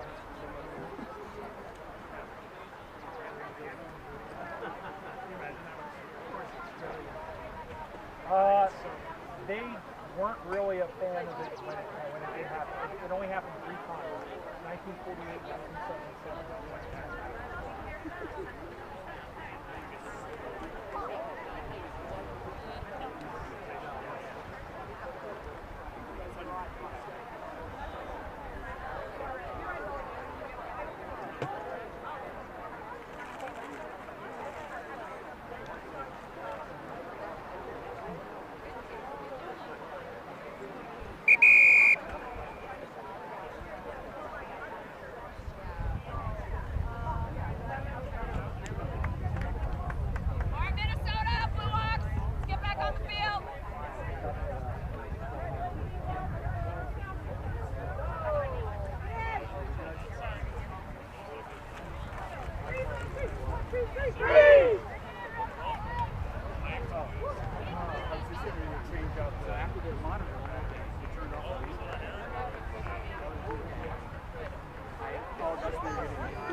And we're back here for the second half of this women's grand final replay of the USAFL Super Regionals for 2026 here in Woodbury, Minnesota. Brian Barish alongside Dan Sarbacker, and the Minnesota Freeze, who are the 2-time defending national champions, the 2-time regional champions in 2024, are 10 points on the other side of this thing as the combination team of DC, Denver, the North Star Blue Ox, and others are they're really taking it to it. But let's see how a change of scenery affects things. Yeah, going the directions they started this morning. So this was similar to the first quarter. For the Blue Ox, I'd love to see them get back to some of what they did this morning. They had a lot of success going through Zelly Moore on the far side. They put their nose over the football, got handballs away. They really linked up better than they did here in the first part of this game. For the Freeze, got to see them start to be more accountable for some of those players. They've got to do more running. They can't expect Saigula to do everything. She's been a one-woman show, right on cue. She collects the football here, but they've got to work through other players. Other players have to step up and help her out. Lindsay Kastanek goes all the way back for the Blue Ox, taken down by Parsakala, but she did get the ball off. That was Hill, who gets the ball out to the near side. Going to get picked up by McCullough, but great job by Murphy to get away from it. And then all of a sudden, it's a big tackle by Atkins, and then another tackle thrown in there. Ball cried. The crowd umpire said didn't have prior opportunity, and so Sarah Waitalka from the North Star Blue Ox got out of jail there. Great job by McCullough as the ball goes to ground. Hannah Johnson is in there. So too is Lonnie Mayberry, as that one is sent forward off the hands of Kowal. Scrambling all the way back to get it was Jessica Haas. She sends this one forward. Off the hands now, going down to get it. Going to get picked up. Zelly Moore that wasn't Moore, that was Johnson, that was Page, and this is Murphy, who got sent down inside the 50-meter arc, looking for a handball around. That's Ugalde, who sends that one up high, bounces through, Hall, out to the near side, Kowal, left-footed slot off to the side, I think, and Kowal, who had the only point of the game in the first game this morning, registers the first blemish here. Watch AFL scoreboard after a minute and a half. It's the Blue Ox 2-13, Minnesota 2 behinds. I'm not going to sound the alarm for the Freeze yet, Brian, but coming out of the break, I would have expected a lift in energy from them. A lot of Blue Ox players running free inside 50 there. They had way better numbers than the Freeze did on the Freeze's defensive end and resulted in the point there. And mark is taken by Kowal, and so this attack is going to come right back at him. Left-footed kick up on the way. It is drifting left. Ugalde couldn't take the mark, but Dowling was. It came out very slow. Push from behind by Saigula. Okay, sending this one down. Drops in front. One-on-one contest. Going to get picked up by Hill. Moves up. Little handball through the hands of Johnson. And then there's Saigula again. Another touch. Another possession. Another disposal. Down the ground. Nice mark. What a mark by Corey Dilling. She's way too far away. She's going about this too slowly. This transition could be a prime opportunity to attack some of the open spaces.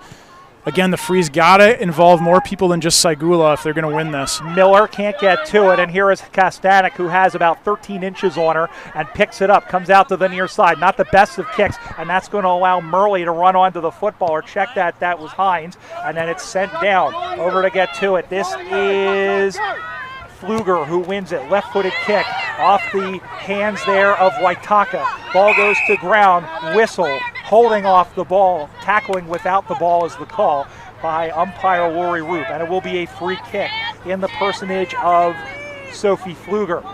Blue Ox let him off the hook there. They probably had the numbers and the setup to rebound at that moment. Almost taking the mark was Mayberry, but it was right through her hands, and waiting on the other end was Kaya Saigola. Saigola winds up, sends this one goalward, one-on-one contest, but it was Kastanek, Hallie Kastanek, who was always going to win that one. She comes down up on the far side now, but it's turned over. Hoa has the football, runs with it, lets it go off the joint of the shin. Ski jump ball out of the back now. That is Hale, who rushes after it, going to get picked up. Hale sends this one out to the far side. Again, a one-on-one contest. And it's going to be, she soccers it on, but she thought she was Ronaldo. It turns out she was Jamira Montero as the ball goes to ground. No hate against Cape Verde, but he used to play for the Union, and he wasn't good when he played for the Union. Sorry. As the ball's up on the far side now, and it's going to be marked once again by Haas. Minnesota doing a good job of pinching it in. Minnesota learned from the success the Blue Ox had this morning. So here, Hallie tried to play quickly out of the back, which I love, and switch the field of play, attack up the far side, which is where they had a lot of success earlier this morning. The Frees were up to the task this time and repulsed. Kaya Saigola has the term is leather poisoning. She has been on the ball a lot, and I feel like in the 2 games we've had so far, in 30, almost, 25 plus 40 and 65 minutes of play, she's probably had about 50 or 60 disposals. That's what it seems like. It might be slight less, but she is going to back herself here. And check that. This is actually Corey Daling who got the pass, sending this one on the way, and all alone to take the mark is Lindsay Kastanek. Kastanek has the ball in her back pocket and is going to look to send this one down the ground. And in fact, she did, and the ball is out of bounds, and we'll have a boundary throw-in. A little bit of lack of structure or understanding of what to do in that moment. I don't think anyone thought she was going to make the distance on that kick. Maybe she fancied herself, but the fact that there were no leads in the middle, there was no options presented, and there was space to lead into from the Frees makes me question what's their plan when the ball gets to that area. How are they attacking the open spaces in the forward 50? Here is Hill back to her Denver teammate in Lindsay Kastanek. Doesn't get terribly far. That was Montenegro. Turned over to Mayberry, who breaks away from Saigula and sends a BB down the side. Going to get picked up by the Blue Ox to keep it going forward. Only 2 players on this side of the field for each team. Big tackle from behind, and being taken down was Lindsay Sten. And in fact, she was pushed in the back there by Jackie Page. So a free kick to Lindsay Sten, who ramps up and chips this one up over the top. The ball goes to ground. Over to get it is Poor Boy, who ends up soccering it forward. Kathy Hoa was slow to get up on the far side now. Over now, it's a one-on-one contest between Molly Carlson and Liz Ed. Carlson, who last played in AFL Switzerland. This is Lindsay Kastanek, who sends it back the other way now up the far side. Ball goes to ground. Moore turns away from her opponent, Ian Murley, and she was grabbed from behind, but paid a tackle. Paid a tackle. I thought she made contact foot on boot. It's a little hard for us to see, Brian, from all the way across the field, but possibly a bit stiff there. So the Frees doing a better job of making staying accountable for her after she hurt them early in the first half of the first game this morning. Ball goes out of bounds in front of Alyssa Miller, who we say her 3rd full season, and umpire arches the back, spins the ball back into the arena. Murphy, who has had touches but hasn't been as prolific in this game, hasn't needed to be, as Saigola sends this one forward. Ball goes to ground. Daling comes to Miller. Miller was hit hard and dropped the pill, and they say she was caught high. which is pretty easy for somebody who stands at 4'11". And she reminds me a little bit of Terry Tupper, who is that same size, but very good center of gravity, was very nimble. Miller has the exact same quotient and skills.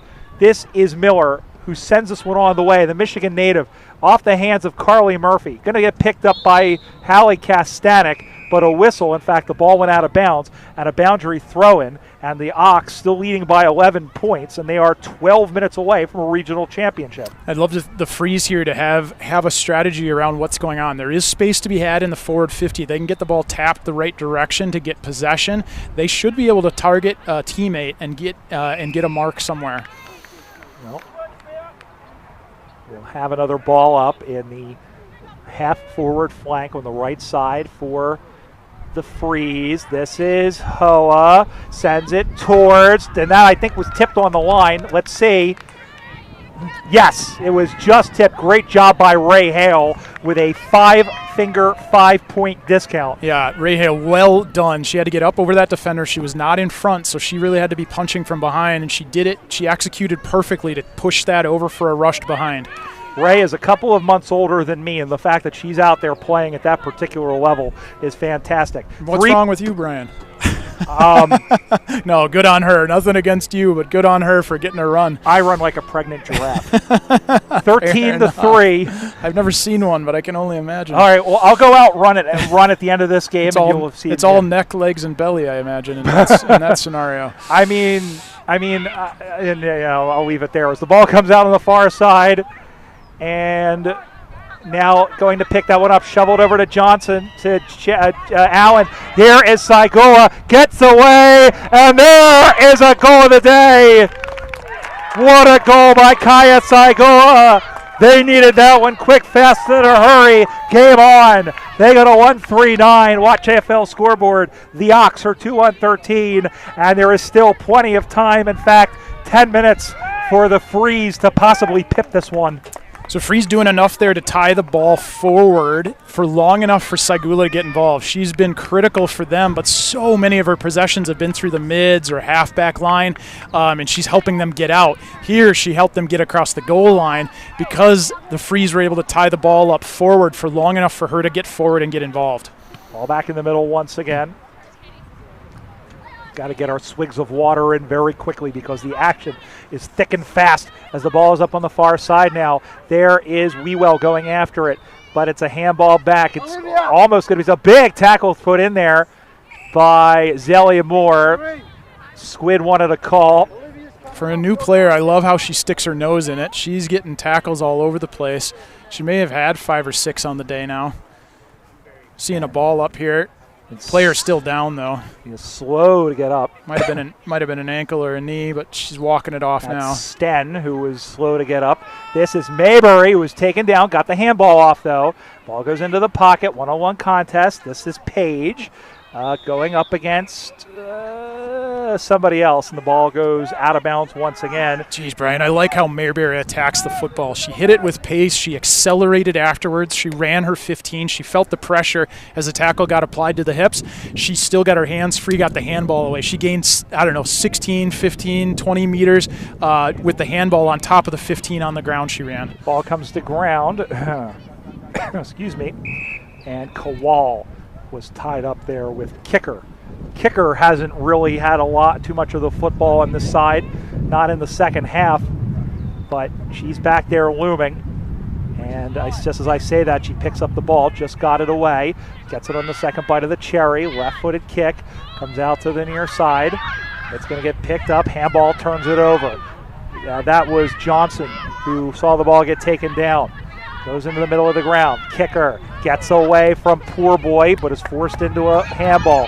Going to get picked up, getting taken down. She didn't have the ball first, but that's okay. This is Hill. Gives the ball over to Waitaka. Waitaka got a handball off. Good Shepherd put in there by Saigoa against Kowal, who I think may have got caught a little high. Gotcha. And Saigoa is right over there to make sure she's okay, because that was really, and all the, there's We may need a stoppage. Yeah, we may need a stoppage of play. I think that was head contact. She got shepherded right into someone's hip. Nobody has seen it, and they're calling for it, but they haven't seen it yet.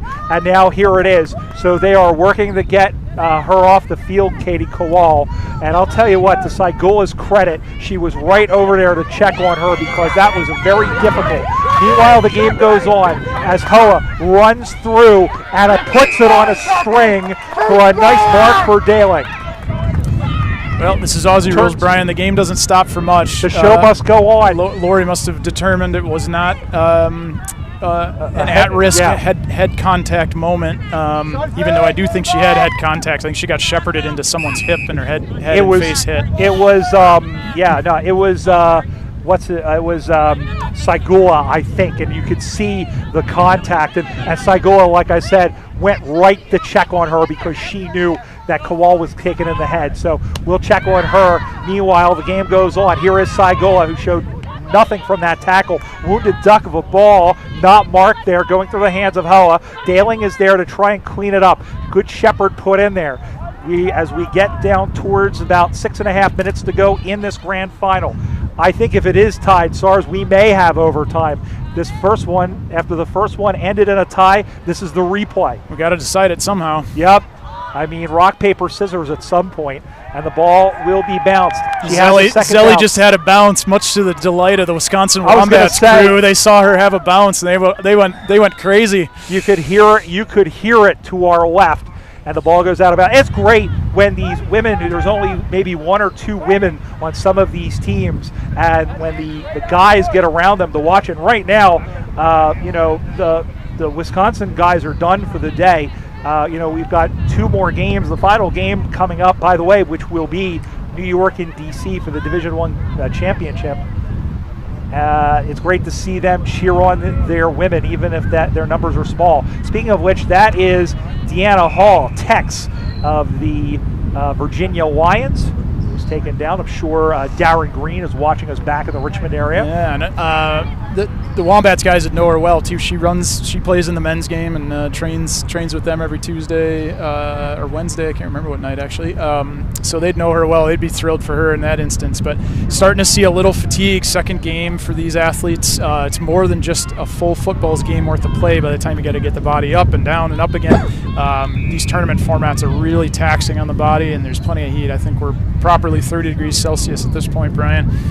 We got a good hot afternoon going. Yeah, it is. There's a little bit of a breeze, which I think will temper things a little bit, but it's also very difficult when you're running around for the course of 80 minutes. And some of these women, including, and really some of these athletes, including the men, are going to be running, probably like a 5K basically, if not more, by the time this day is over. It really takes a lot, as Lindsay Kastanek, who is troubled in there by Liz Ed, but able to get free from her, sends this one down through the hands of Kicker, who is trying to push it forward. The Freeze trail by 4 points. Can the combination team pull this one out and win a regional championship?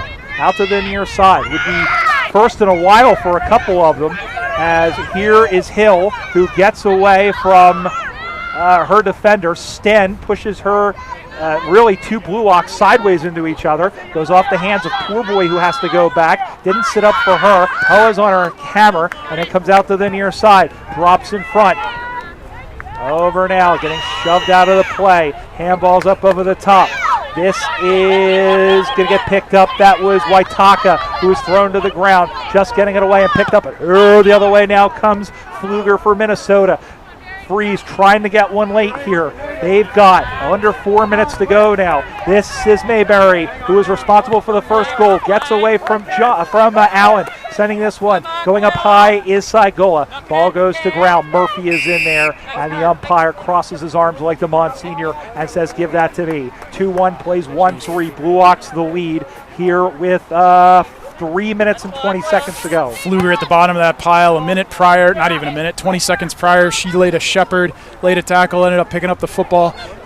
Great individual effort over the past 90 seconds from her. Wewell was taken down, looked annoyed as she got back up, thought there should have been a call, but there wasn't. The umpire says, give that to me, I'll ball it up. She'll do so about 60 meters out from the Blue Ox target as Murphy tries to punch the ball forward. Ball goes backwards. They try and get it forward now as it ends up going sideways. Wewell is in there. She's going to be first to the pill. Decides to soccer it on, which wasn't a good idea. Ball goes over the top. Here comes Saigola. Saigola gets away from Johnson. Booms the ball down, looking for Daling. Saw it bounce off of her chest and right into the hands of Poor Boy, who was undercut, I believe. No, she's gone as McCullough got underneath there. Incorrect disposal. That's the right call. Yeah, absolutely. She sidestepped 2 defenders, but the ball popped out of her arm before she could get hands to it properly. So right call there from Ross. Saigola, though, does turn it over, and it is to Lindsay Kastanek.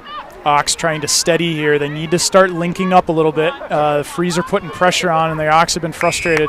Mayberry takes the mark with 2 minutes to go. That's who I'd want the ball in her hands right now. She's been a really good ball user for the Blue Ox. And it's marked. They are kicking well. Carly Murphy, former pro basketball player, held in Australia, from this part of the country originally, plays her football for the Denver Bulldogs. Murphy. Left-footed kick, hangs in the air, dropping it was Murley.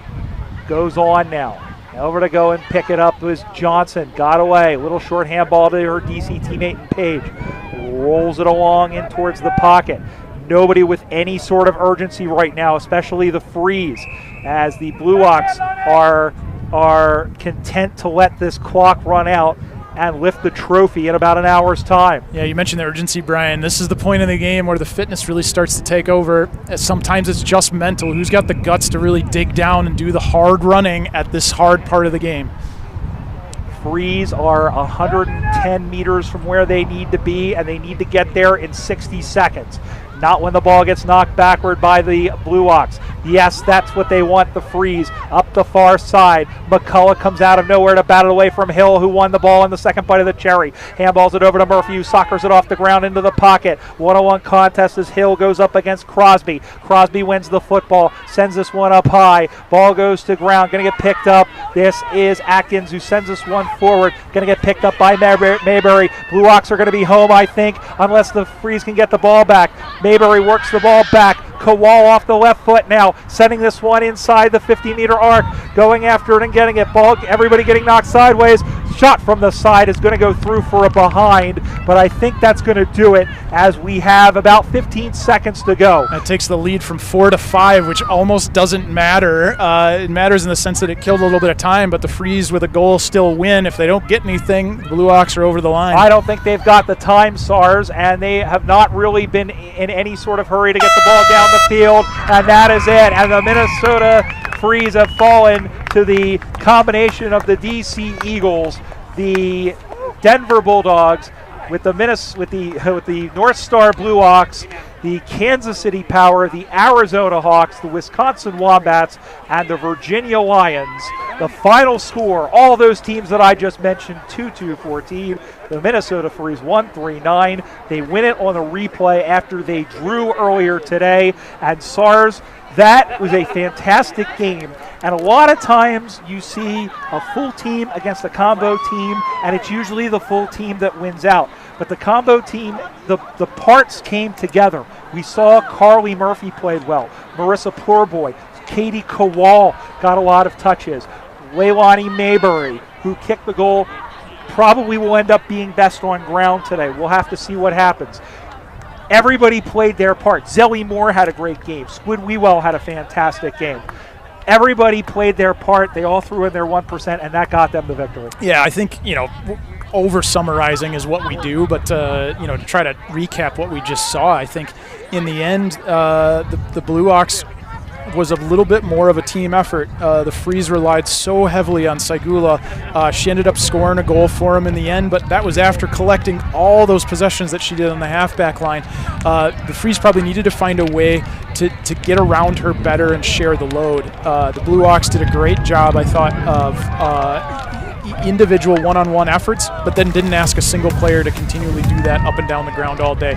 They really shared the load, and a well-earned victory. We thought we were in for a treat this afternoon, and I think that delivered. And here's the thing. I think both games that we saw today, in spite of the fact, again, you look at the score and you go, well, they played 80 minutes and throw that out the window. And I say the same thing with AFLW too. The enterprise for the football from these women, across all levels of play, across a lot of times we see them play in the local matches, we see them at these tournaments. Them going after the football, their passion for it, their skills, the skills have gotten so much better. It's amazing to me as you see them run through. The DC Eagles men are there giving them the water shower as well. It's an amazing, amazing effort by both of those teams, really from both of these teams. And listen, Andrew Gonlin, saw him over here with the Blue Ox women. He's got some decisions to make as terms of who's gonna offer those jumpers to. Yeah, we like to have nice problems to have just like that, and so Andrew's got some choices to make. But I had a chance to talk to him at the break earlier today, and he was absolutely thrilled with what he saw in the first game, and rightly so. Brian, you and I sat here and thought, man, what an absolute contest. We saw it again here this afternoon, so he's got plenty of content upon which to make decisions for his final rosters for Canada, and the women will play 2 games on the day. They'll have a reserve game, their development game against the Canadian development team and reserves. Same thing for the women, the senior women. The first Freedom will play against the Canadian first. I'm very optimistic for Andrew and the women's squad in the international program that they will have an absolutely ripping day, built on a deep roster, and I'm sure Andrew is busy right now having conversations with people walking off the field on their performance. Absolutely, and it'll be interesting to see. I'll be making the trip there. It'll be really cool. There's a lot of women who I think really have earned the opportunity to have that and to represent our country and our program against the Canadians.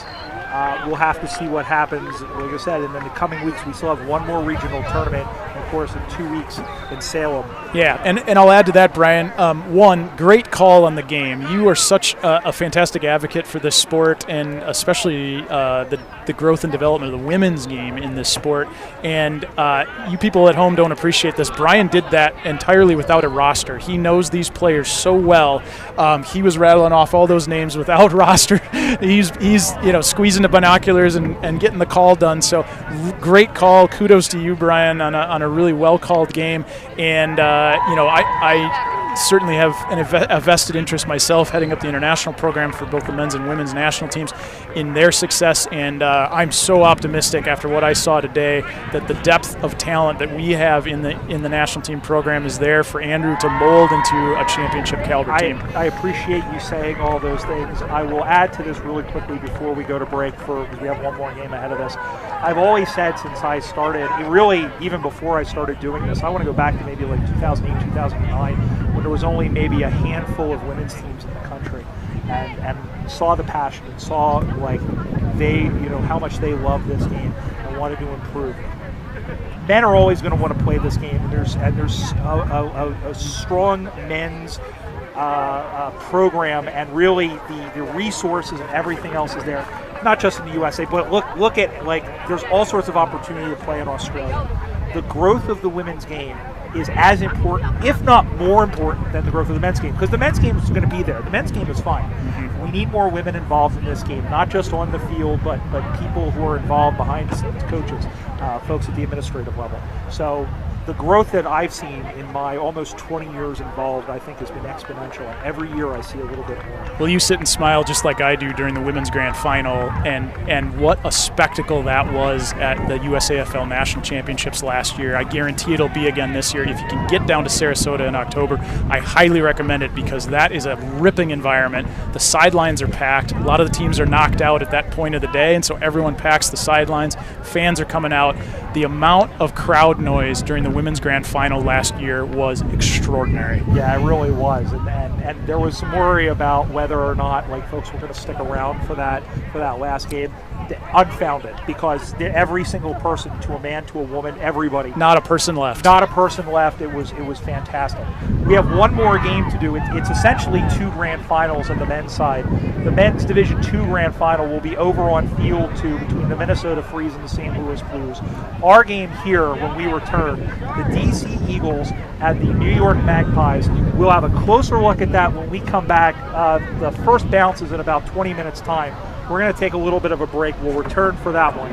You're watching the 2026 USAFL Super Regional Championships from Woodbury, Minnesota, brought to you by Tasmania and here on AussieRulesUSA.com.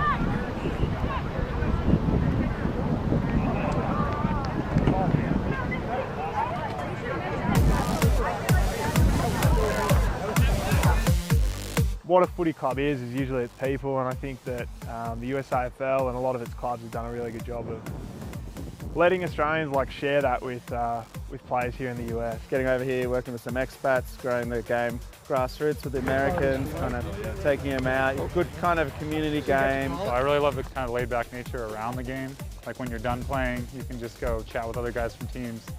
But when you are playing, no one has a problem with you going hard, which is awesome culture in a sport. For myself, I was just really looking for a competitive league, but just something different than something I played growing up. So I found the club, and it really early embraced me, and it kind of turned into more of a community that plays a game together than just a team that goes out, plays a game and goes home. There's a duty of care for your teammate and also for your opponent, and I think that resonates with people. Now you really need to have decent play right across the board, so the skills have sort of caught up. The Americans have caught up, and they make a big part of how good you're going to travel this year. It's not so much on Australians. Guys who are more mobile, guys who aren't, you can find somewhere for them. And there'll be a level for you, depending on the size of the club, there might be a first and a second, so you can find your level, find your home. Guys and girls get to the age of 24, 25, they're into their jobs, and then that's it, so they have no other outlets competitively, and this sport and this league has brought that into the US and into my life. Trying to just make it one big cohesive unit. It's not going to be something that's cliquey, like having a group of guys over here, a group of guys over there. Everybody does everything together. We got a whole bunch of new faces out there. We've only got about 6 Australians on the team. I met this amazing club. First training, loved it from there. So I've been playing since then. And with just the DC Eagles, I've made a ton of new friends. So it's a great experience. We're a really tight unit, off the field as well. It's very, San Francisco's a little bit transient in nature, so a lot of people come and go, but we're like a good centre point for them to come in and meet new people. And we're really providing something that isn't really in the greater community for adults. So people see it and they don't want to leave. For me, it's been pretty big.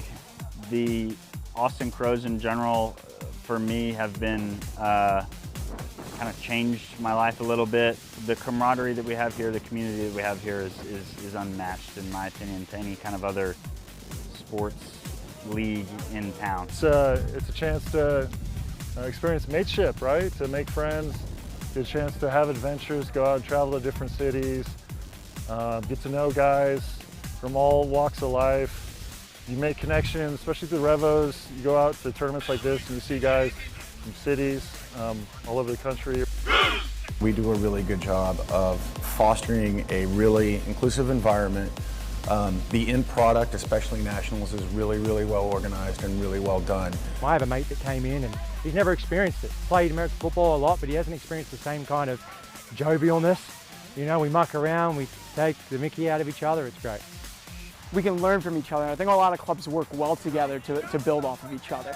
And I think everyone at the end of the day, we love beating each other, and that's part of the competition, but we want to see this league be the best league we can. Look, I mean, it takes a lot of people to run a footy club, and some people wear more hats than others, and I've tried to step back over the last couple of years, and really the official titles right now are, coach and player. I think the beauty of Australian rules footy is it's such a big team dynamic. It's not 5 players on a court. There's 18 of you all working toward one goal, and I think that inherently brings this real strong team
Let's go.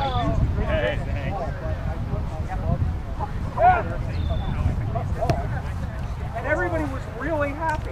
And I was a kid. So yeah, they said I didn't break it.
Sure, but there's got to be, right? And it's close.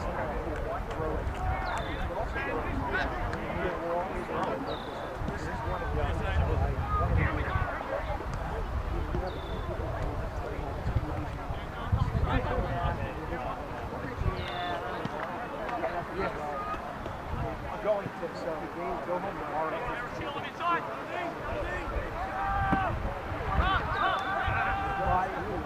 Oh, really? Oh, yeah. My so our nephew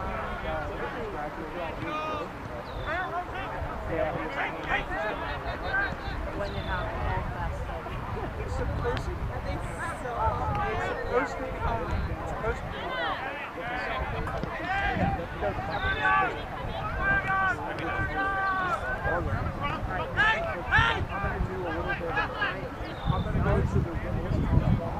No, but they were good competition.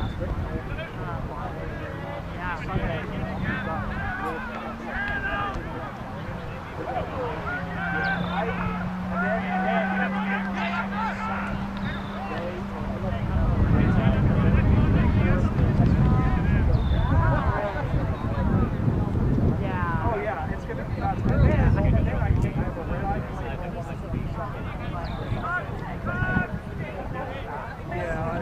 There's general structure.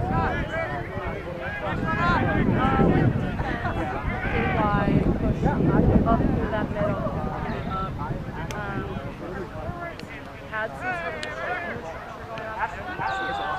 And then I think we pushed that and let that.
I just Right. You're too good for your home? Yeah. I have been around.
Your person is running through, and then they have to stay. So we're going up.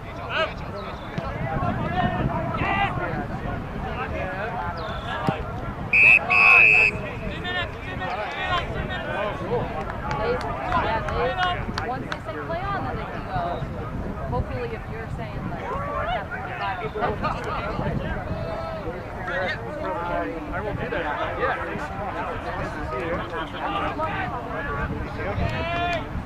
Well, yeah, but also I think like let's look at I could look at like the USAFL.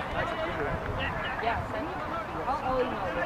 The other thing that I think like the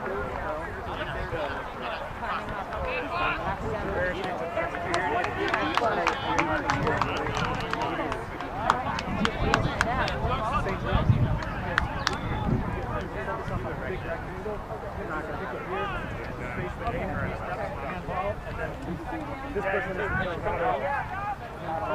whole thing. They'll find out. They'll find out how silly it is to see it.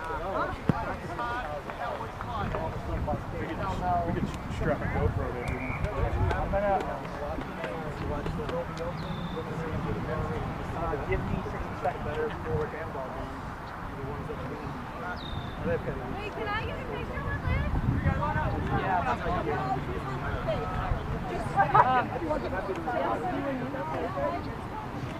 That, and if you have any other things that you think about, I'm ready for you to roll the open. Yeah. Yeah.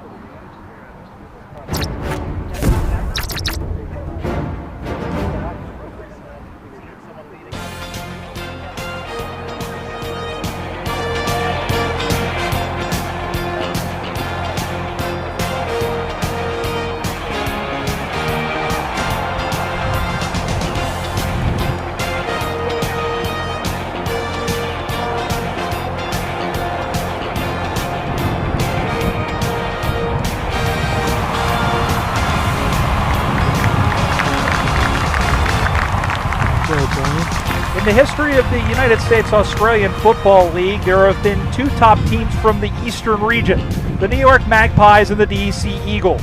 They've waged many battles over the last couple of years, and in fact, New York and DC in general is one of the best sports rivalries in that part of the country. It'll be renewed today, not on the East Coast, but in the friendly confines of Woodbury, Minnesota, where here we have the Men's Division I Grand Final of the 2026 USAFL Super Regional Championships presented by Tasmanian. Good day, everyone. I'm Brian Barish back here for our fifth and final game of the day here live on the stream alongside Dan Sarbacker. And SARS, these two teams played the third team in this group, the Chicago Swans, earlier today. DC won 26-3 in the first game that we called. In the middle game, New York hung on to a 31-20 win. It should be mentioned that the Magpies have players from both the Arizona Hawks and the Kansas City Power. But the question will be here, New York, they always play very strong. They always play tough. will they have enough, especially coming off of that runners-up at the national championships last year, will they have enough to account for this very hungry, very full DC side? Yeah, we talked about a little earlier this morning, Brian, the preview for the day, that they seem to be a club on the up and up, looking to build on some momentum. They got into the grand final at nationals last year. They certainly would want to be building on that. Top off here with a couple of players from Arizona and Kansas City, like you mentioned. We did not have the benefit of seeing them. They played their first game on the other field while we were busy calling a different game here. So we've not seen them on the day. Not sure what they're coming with yet this season. You got to think it's a quality side. They're good year in, year out. But we're very interested to see what they look like. DC coming off a rest, so New York's gone 2 in a row. Don't know if that impacts what we see play out in front of us the next 40 minutes. And we're underway here in Woodbury, Minnesota for the grand final of Men's Division 1. We have the Men's Division 2 grand final, which we will get scoring updates at half and at the end of the game as St. Louis plays Minnesota. But in the here and now, it's DC and New York, and we will beg your indulgence right off the bat because it's in New York, which means we have names but we don't have numbers. So we will do our very best. Ball goes high in the air, and it gets knocked down. Going to get picked up, going all the way back to go forward is one of the Magpie players. They're in the black with the white. I do know that there's a couple of Minnesota guys on their team too. Over the top is Devin Pinn, who had a good game in the first game of the day. Ball goes to ground, little handball, and it's going to be a free kick. It's going to come all the way back, and we'll stay with the Magpies. Breeze is picking up a little bit, still predominantly out of the south, so shouldn't favor one team either way, but enough that it'll probably pin the ball to the other side of the field more than we'll see it on our near boundary.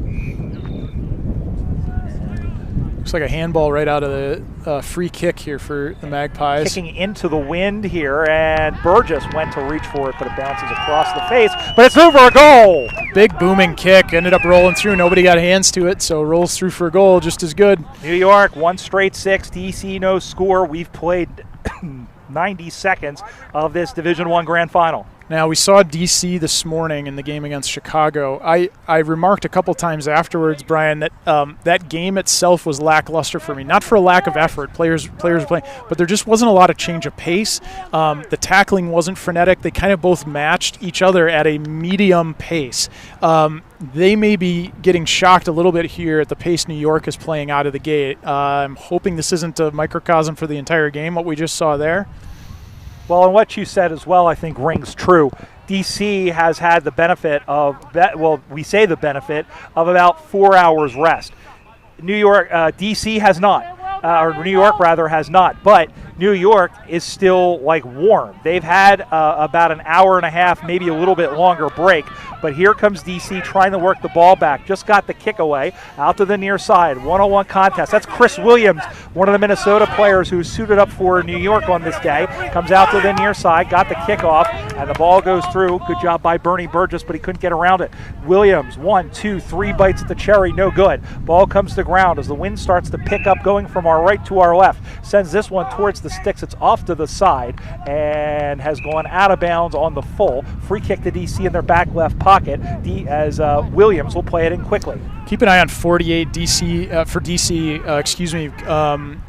Matthew Crawford. He was an absolute bull coming out of the middle after the last center square ball up. That's the kind of endeavor I expect to see and the level that this game needs to be at. For a Division I grand final, I want to see that level of intent to collect the football. He ran right through an opposition player and distributed with hands. Sam Nix, I recognize that, number 35. The former Austin Crow won a couple of championships with them.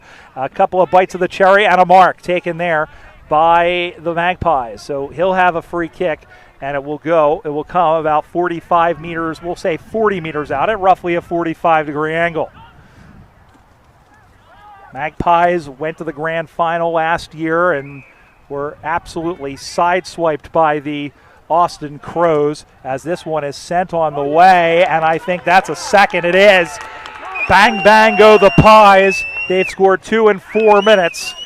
2 straight 12 on the Watch AFL scoreboard. DC no score. It's starting to smell a little bit like a rout. DC here really needs to steady. off of this ruck tap. Need something similar to what they got last time. That really great collection out of Crawford gave them immediate possession. He ran through with a ton of intent. Love to see that. But then the rest of the team's got to show up. They've got to have some help for him or whoever the ball collector is to provide options. They need to start stringing passes together, or New York's going to run away with this. DC really has to get themselves involved here, and really kind of the pace that they're playing at's not going to get it done. Recent history for the regionals for the Magpies. Last year they had the final game against Philadelphia, kicked 3 goals in the first 90 seconds and didn't look back as DC rushes forward. They didn't in the 24 Super Regionals, they weren't there. The 23 Super Regionals, they finished 3rd. That was in Kansas City, though, and that was a big effort to send an entire team across the country. 2022, they won the Eastern Regionals. That was in Philly as the mark was taken up on the far side. They won the 21 Sub-Regionals, and then before that, it had been, you have to go all the way back to 2016 when the last time they won the Eastern Regionals. Baltimore Washington stepped up in 2017, and then the Hawks went back-to-back in 2018 and 2019 for Philadelphia. DC has a free kick off a mark here, about 3 kicks from goal, sending that one in low and Stabby. Going after to get that one was Bartkowiak, and he was taken down. That's a throw. And it will be a throw, so it'll be a free kick going the way of the Magpies. Didn't make contact with the hand, so an illegal disposal as good as a tackle. Out to the far side now, goes up high, mark taken over the top. Again, don't have names to match numbers here, so again, sorry. Magpie A to Magpie B. Yeah, pretty much. Up on the far side now, and going all the way back through the hands of Panda, who has been around the football a fair bit for the man in blue. And here is Sam Nix, who, he went down, he slipped, he fell on a banana peel, Super Mario Kart style, and the ball goes outside. Ball going to get picked up. This is Tom Matthew on the far side now. Going to get picked up, and it's going to be paid as a mark. Remind me, I'll introduce him to Zelly Moore after the game, and she can teach him how to have a bounce. Zelly had a good one out the far side, and New York pretty much letting them have a couple of these marks. And finally now they put a little bit of pressure on. Dropped there by Blumenshine as the ball's up on the far side now. Ball gets taken down, send this one forward, and it's marked once again. Daniel Armour with this one. What kind of man eats Armour hot dogs? Yeah, Armour's probably in range here. This will probably take everything he's got to make the distance here, but I reckon he can do it. Everyone's lining up like he's got it. This would be really great steadier for DC to get this goal. They've looked a little better in the last few minutes, connecting some passes. Armour sends this one on the way. It's going to be awfully close. That ain't half bad.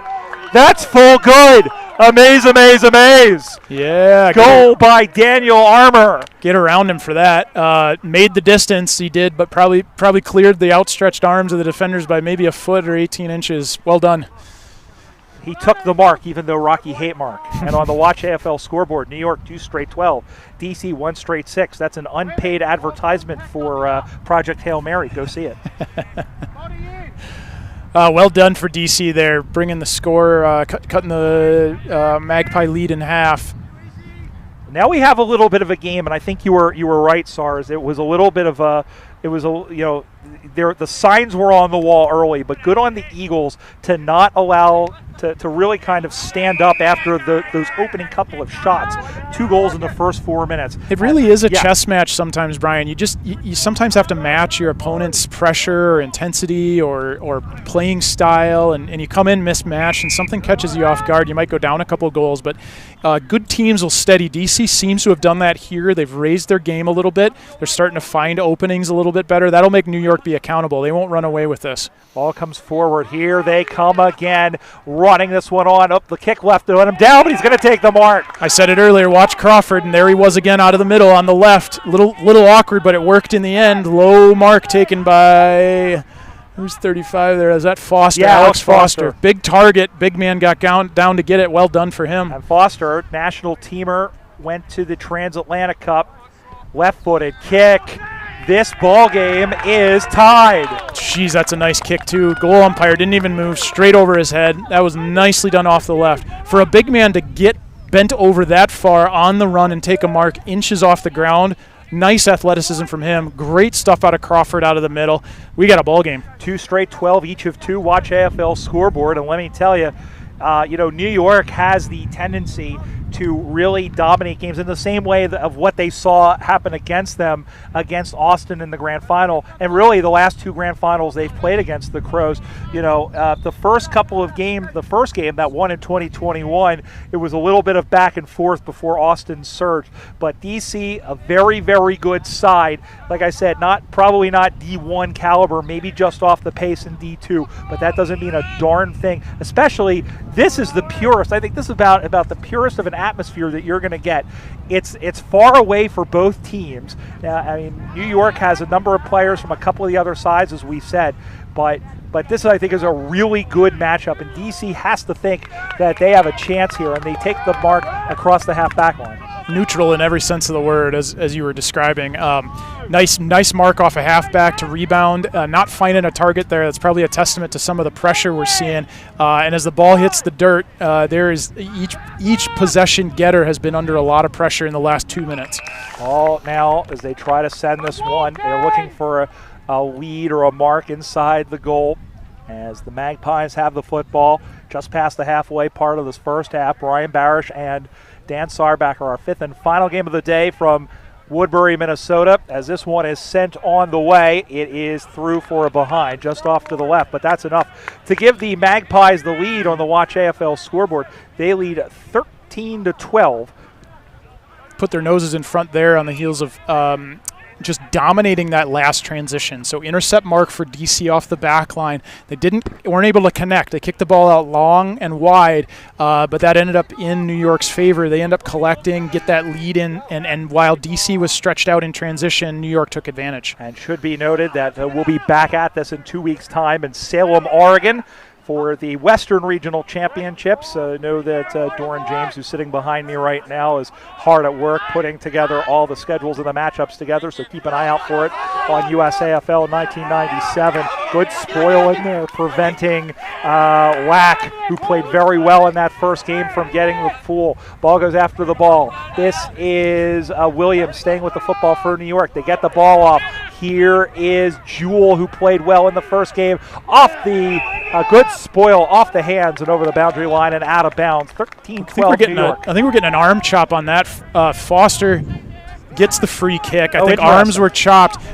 Man, the explosiveness out of DC here to hit the pack. 42, who was that came streaming through? Jewell. Absolutely well-timed and really critical to move quickly. What a mark, I think. Let's see. And we have a horn? or I wonder if they're doing a water break. I think it was Daniel Armour on the mark there. Well, horn might have been accidental. Well, here's Armour. What kind of man kicks Armour sausage rolls? It's a goal for the Eagles, and they are in front in the Super Regional Division I Grand Final. And everybody is coming off the field, so I'm wondering if they went to quarters. They did, in fact, go to 4 12-minute quarters, it looks like.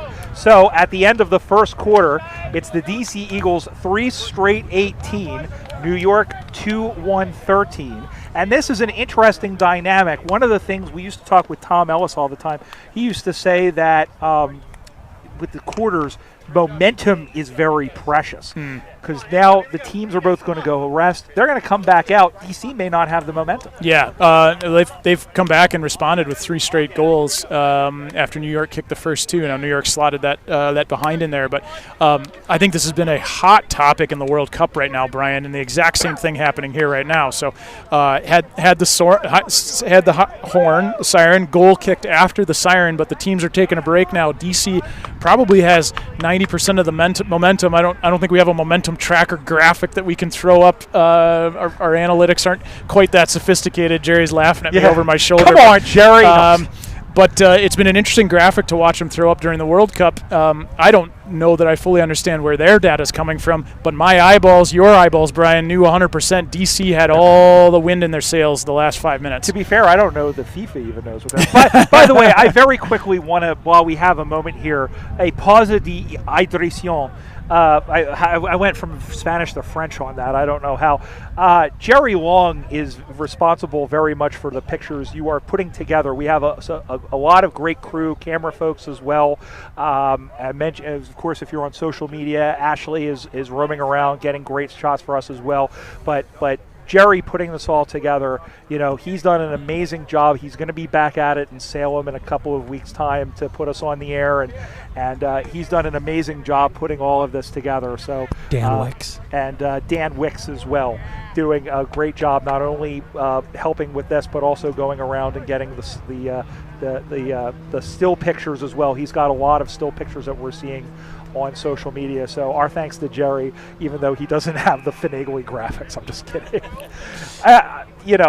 But yeah, it's it is very much as we get set for the second quarter. It is very much going to be a very interesting kind of see how they are. Let's recap the day so far while we have a moment. As the other game right now on the other field, and I'm sure we may get an update at some point. Minnesota is playing St. Louis in the Division II Grand Final.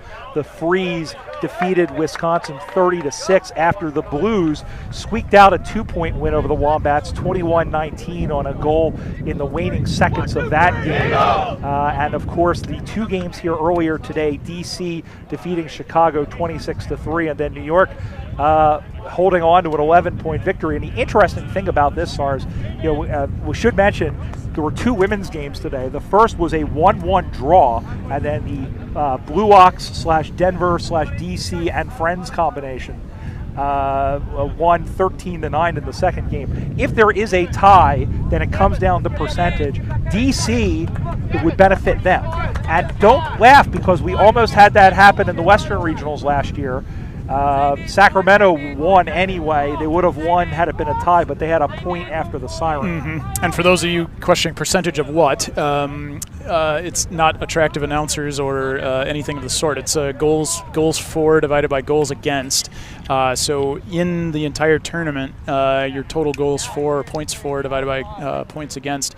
So Brian mentioning DC there, yeah, by virtue of a better result against the same opponent. If they were to tie here against New York, their results against Chicago come into play. So that could be a factor here. But coming out of the quarter break, I think the big question is: does momentum continue for DC, or did New York make some adjustments tactically that can stem the flow? And to be fair, I don't think anybody's thinking about the tie here. I think they obviously want to win, but we're putting that out there as a just in case. As we said, we saw that in last year's Western Regional Championships. Interested listener, we like you to be informed. Yes, absolutely. Umpire is ready, so are we. Quarter number 2 underway. We are playing 4 12-minute quarters here in this grand final match as they send the ball down. Ball pops high in the air. Going to get picked off by, I forgot to change the sheet. It is going to be Daniel Armour. All of a sudden, Armour's come out of nowhere. He's kicked 2 goals in this game. He didn't really feature in the first game this morning, but he's been a key cog in the Eagles game so far. He and Foster, kind of a 1-2 punch in the DC forward line, both big-bodied forwards that command a lot of space. So if the midfield, especially through Crawford, can continue to deliver balls to them, I say they've got a good chance running out here. Ball goes down the line, going to get knocked free, going to get picked up now, spinning away. Long kick down inside the 50-meter arc, bounces away. Here is Kadri Williams, very fast, sends the ball high in the air, but they're able to settle under it. So here are the Magpies, have the ball center field. And again, reiterating, we do not have any numbers to match the names on their roster, so I mean, it is what it is. As the ball gets sent down high in the air, it is taken down, turns and fires towards the sticks. It'll roll, it'll skip, it'll get kicked even a little bit further afield. Here's a chance for a goal, and it's there. Soccers that off the ground. Looked very good, and Flo Balogun would be proud of that one. I don't know that New York drew that up quite that way in the quarter time break there, but they'd be certainly happy to take it. Opportunistic ball gets inside forward 50 for the Magpies. Wasn't a particularly penetrating kick, but it was enough to get a contest.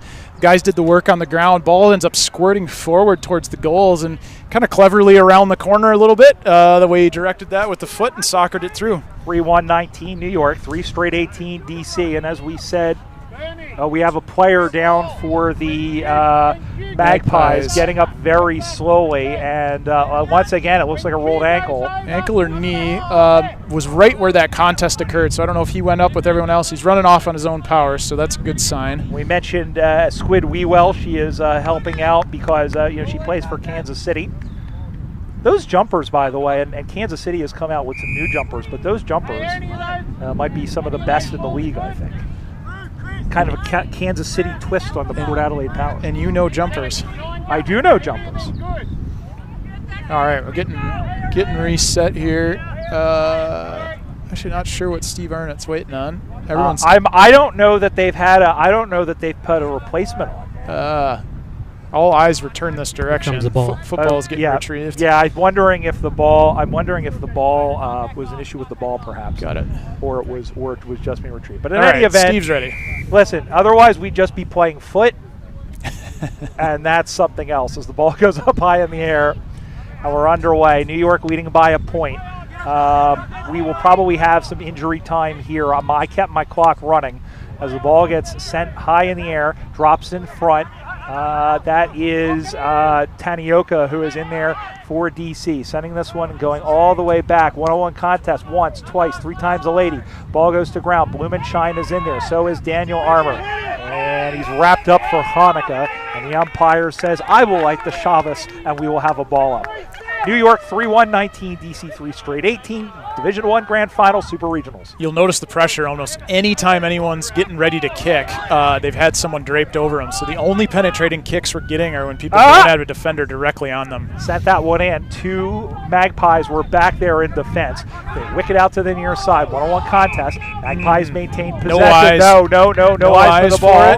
And that's going to be a free kick going back the other way. Yep. Good call by Ross to pick that up. A lot of people would have missed that, actually. The fact that the Magpie there made contact, did not make an effort for the ball, did not have eyes for the football, and impeded the DC player. So we're going to have a free kick there for, let's see, Adam, is it Bartkowiak? Bartkowiak, thank you. And by the way, we should mention our umpires. Nice on a string, taking the mark nicely was Blumenshine.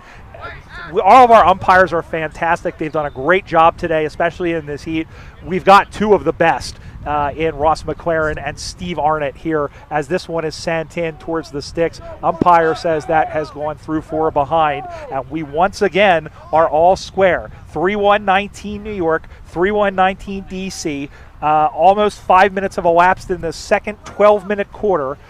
We imagine, I believe the clock was stopped during some of that, so we'll probably have some time added on. As they look out, they're calling it to go out to the right side, going down the middle of the ground, look to punch the ball away. Little handball back. Little handball up over the top, comes out to the near side. Ball gets played to ground, squirts out to the near side, going to get picked up. Running onto it nicely was Zovac, who had a big first game. That one drops like a parachute high in the air. DC needs a point to get in front. Instead, the ball goes out of bounds. Not a bad result for them, as they will have a ball in about 4 or 5 meters around. Wind pushing it that direction. You'd have to aim more towards the left sticks to give that a chance. Not always easy when you're under the pump in the middle of the field, but need to just course correct a little bit on those shots on goal. 6 miles per hour, gusts to 9, according to the little computer on my wrist that only has 4% of battery left. As I told you, I can tell you who won the grand final a couple years ago, but I left my damn charger back home as the ball comes out now. Oh, big tackle from behind. Did he get it? Let's see. He did. Absolutely. Nice tackle by Blumenthal. Blumenshine crept up on him like a librarian, and the ball comes in down. That's for you, Dennis, as the ball comes out. Air again is Armour, who forced it, and if any, it's gone. I thought he may have grabbed him a little bit high, but Armour will have a chance for his third and to give his team the lead. around the grounds for Destination Woodbury, thanks to Ashley Page. Minnesota 5-2-32. St. Louis 1 behind. Looks like the Freeze are going to come home with a victory there. I thought that one would have been closer, but Freeze obviously showing some class and putting some points up. St. Louis maybe had to sit too long, and that didn't favor them. Who knows? And meanwhile, Alex Foster is the one who slots it home, and the Eagles are in front once again. Watch AFL scoreboard. DC 4-1-25, New York 3-1-19, 7 gone, second term. Brian Barish and Dan Sarbacker, our final game of the day. Once again, 2 weeks from today, join us in Salem, Oregon.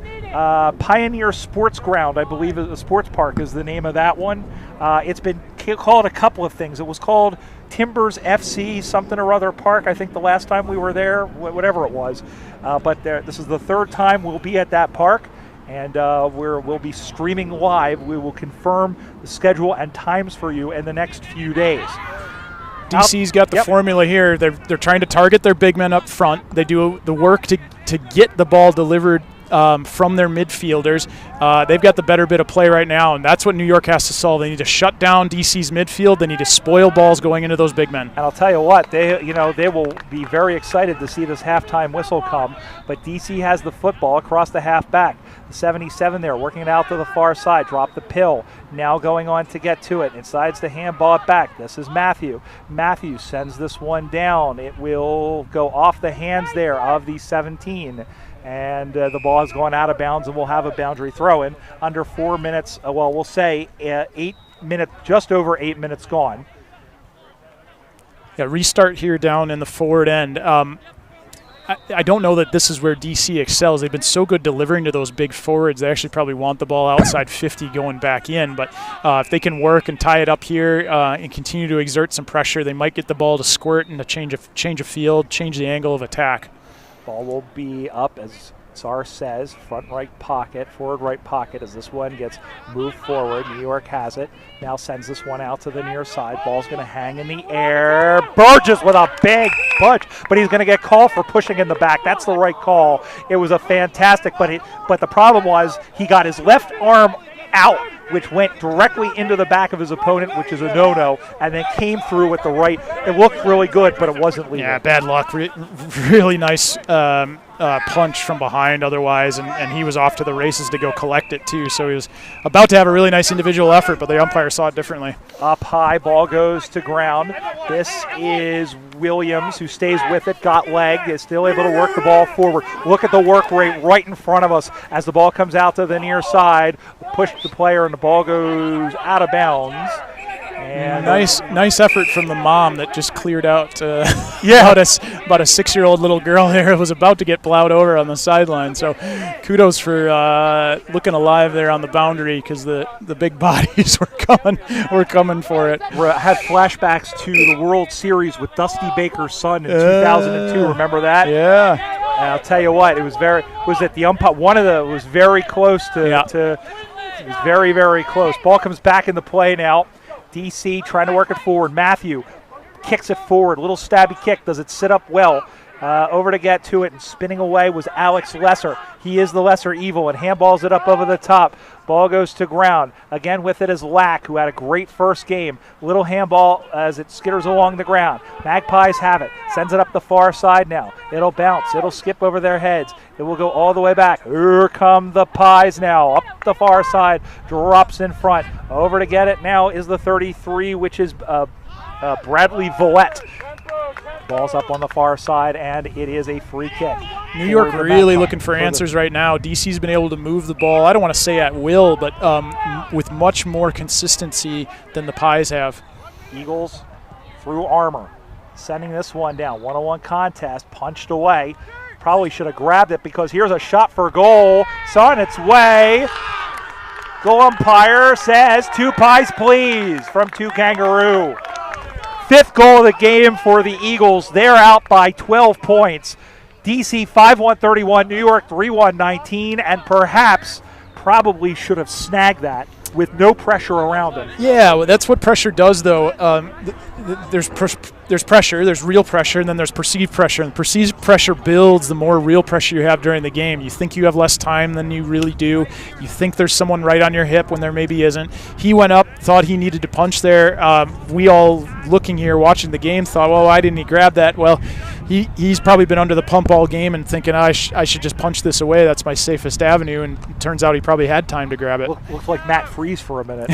I'm not salty. I don't know what you're talking about. Ball comes inside now as it drops in that front. Was a mistake. Yes, it really was. As the ball comes down it's going to get picked up, spinning around. That was Livy who found Bartkowiak, but it gets sent back down the ground by the Magpies. Almost taking a mark. He flew through the air with the greatest of ease and is going to get a free kick for getting caught high. So this is Riley Naughton who sends this one down. The ball goes to ground, and I think that's 12 minutes. It is, and that is halftime. So there is the second quarter, and it's the DC Eagles 5-1-31. There's another horn for good measure. The New York Magpies 3-1-19. The Eagles won that quarter, and they have set themselves up for the victory. But this is a Magpies team, and look, they can string some of these passes together, and the Eagles are not out of the woods yet. Certainly capable, but I'm watching the body language as the players come off the field, and I wouldn't say it's exceedingly convincing that New York thinks that they've got something in the tank to come back from this one. Also, I was just watching right at the end of the whistle there. One of the Magpies having a discussion with Steve Arnott about something he didn't like. We're not close enough to hear, but I don't know, displeasure about something. So don't know if they're starting to look for excuses or what, but heads are hanging a little bit, and they're in the umpire's ear. So we'll see what corrections get made at halftime after players rehydrate. But DC's got the equation right now on the backs of their midfielders who are collecting the football, crashing through packs. They've done the work in the midlines to get free enough to deliver balls to those big-bodied forwards, and those guys are converting on the other end. They're kicking 5-1 and in the lead. We'll see how they finish this game when we return for the second half. You're watching the 2026 USAFL Super Regional Championships presented by Tasmanian here from Woodbury, Minnesota on AussieRulesUSA.com.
Action.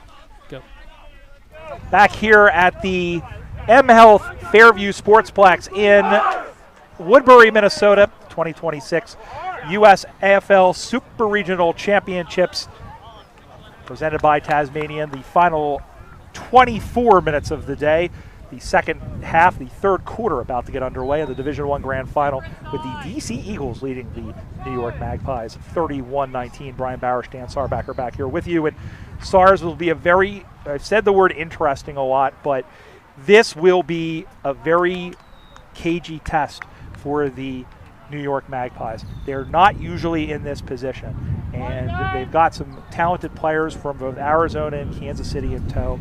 DC, however, they come in, they've had that momentum, but now both teams have had the rest. They've had a chance to take in some water, and you mentioned the body language of New York. They look kind of tired, but, you know, this is still really anybody's game. There's only 2 goals in it. I feel like the next 5 minutes are going to really determine how this goes. Yeah, coming out of the long break, we'll see how each of the teams respond. Does New York have an answer for DC's midfield and Crawford or their big units up front? Don't know. New York certainly had strong passages of play, but we'll see what happens now. The pressure's been hot enough. No one's had really good use of the football when they always want to. Back the other way comes New York, and here's a handball. They are headed now towards the left of your screen in the black and white jumpers. The Eagles are in blue from head to toe. Big tackle!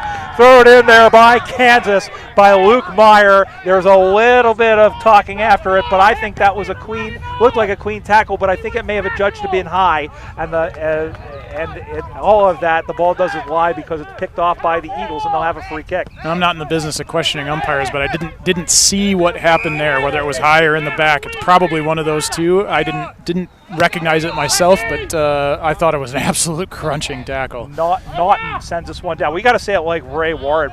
Crunching tackle as the ball goes up on the far side. I will never not make a 12th man reference. As the ball gets swung around, whipping it around was Zane Zovak. That is right up there with Zarli Zalapski in the poetic scrapbook of sports names. As the ball goes, got to pour one out for old Zarli. As the ball goes down, it gets knocked forward. Magpies going all the way back to go and get it. Crash Boom Opera. And laying down on it. He dove on that. Yep. What's the umpire do with it? Well, he looked like he was jumping in for the try. Haven't gotten a signal looks like a yet. ball up. Nope, it's going to be a free kick. Yep, so he jumped on the football, didn't dispose of it, so that's a free kick the other way. And the ball goes down. It is Williams with a good spoil. And now it's a one-on-one contest, stuck in a foot.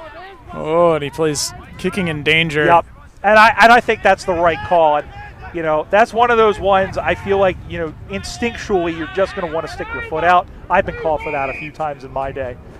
And the mark was taken to the middle, and the Magpies, they need 2 goals to tie it. So underway in the third quarter. 3 a little bit undisciplined moments here have actually helped New York string some offense together. So DC penalized 3 times for various infractions up and down the ground. New York's going to have a shot on goal. Maybe this is probably right at the edge of his range. On the way. Oh, he heard you. More than enough. I think he's well within range, my dear Dan. And the Magpies have closed the gap to within 1 straight kick.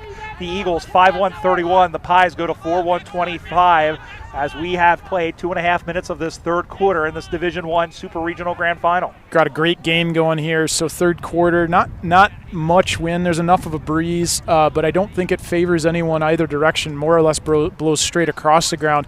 I think if there's any advantage on the field, it's maybe a tiny bit downhill to our left. So New York going downhill a smidge this quarter, and maybe that helped him make the distance. Really, and the ball is... It will have a ball up after that tackle there. I think as well, you know, the Magpie. Whoop, wait, we're going to do this again. Whoops. I think as well, yeah, I feel like the scoring end has been to the left here. And, you know, here's the other thing. This is great. Like, we went through all those tournaments last year, and we saw some good games, but we really only saw, I think, 1 or 2 really nail-biting games, and we've seen a few already today. We've already had a draw in the women's. We saw a game decided by less than a goal as Crawford sends this one in. Ball goes to ground, going back to get it, and here come the Pies. Runs his full measure out to the far side now and dropped in front. Goes away, and there is Burgess on his hammer.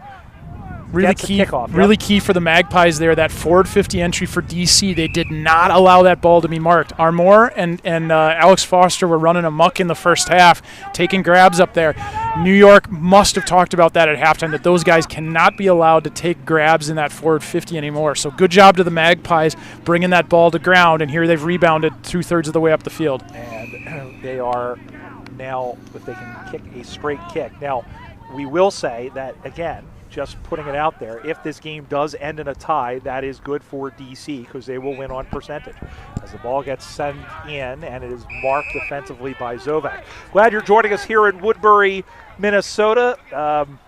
There is literally no other sporting event happening anywhere in the world right now that is more important than this one. Neither the World Cup nor the multi-week international youth soccer tournament in Blaine, Minnesota, up the road here. Yeah, none of that's happening. I don't know what anybody's talking about. 10,000 hotel rooms or some ungodly amount. Big youth tournament. I was curious as to why I saw so many soccer people coming here. That would make sense. That would explain it. Skitters across like a cockroach on the bathroom floor. Ricochets out to the near side. Digging in after it, trying to scoop it up. Oh, you got to pick that one up as Campbell Naughton overran the footy, and the umpire says, give it to me, as there was no clear opportunity and no clear possession. Yeah, overran it. Probably could have picked it up a smidge earlier and then almost got pinged for diving on it. Umpire saw there was enough effort to get free that wasn't an offense. Probably an effort of fatigue that he didn't go down with two hands, and he only went down with one. Ball comes out high, out to the far side, going to be sent in towards the sticks there as it is marked. And the Magpies now have to shift back on defense. Matthew sends this one down the ground, leaping but can't get to it. Boss out to the near side now. And there's a big, he shook him away. That's Blumenschein. Steering this one out inside the 50-meter arc. It'll roll, and a little handball out there. New York, the fire alarms are sounding, and circles around, did a whole 360, goes down, almost taking it over the top there was Jewell, who's had a fantastic day, but they turn it over off the foot of Meyer. It'll be a free kick to the Magpies in their left halfback flank. Just a couple tiny sequences here where DC hasn't really wanted the football. Tide could be turning in New York's favor here. They've certainly done good things, DC, a couple of intercept marks and stringing a few things together, but a couple of these contests up and under, seeing the Magpies get a nose out in front. Ball comes to ground, going to get handballed away. Sending this one in there was Jewell, almost taking that one over the top, but it gets picked up. This is Foster, and Foster goes out to the side, but that is a handy point because now two kicks separate the sides. The Eagles go to 5-2-32 on the Watch AFL scoreboard. New York 4-1-25. We are just past the midway point of this third quarter, 5 to go. Brian Barish and Dan Sarbacker, glad to have you along as well as Dan talks. Starting to see the players really start to dig in and find that little bit of extra that's in the tank. It's getting midway through the third term here. Fatigue's starting to set in. It's been a long day. It's a hot day. For those folks tuning in from Australia, I don't think anybody ever plays in weather this hot. We're north of 30 degrees Celsius here all day, so players have definitely experienced some fatigue, and you're starting to see it. Guys really have to dig in and convince themselves to go into contests. I would say maybe not even in Darwin, where they play in the middle of the rainy season as well. We'll have to ask. I think there's at least one or two people around here. I know April Munn has played. In fact, she's won a premiership in the Northern Territory League. As out the back come the Magpies now. They trail by 7 points on the Watch AFL scoreboard.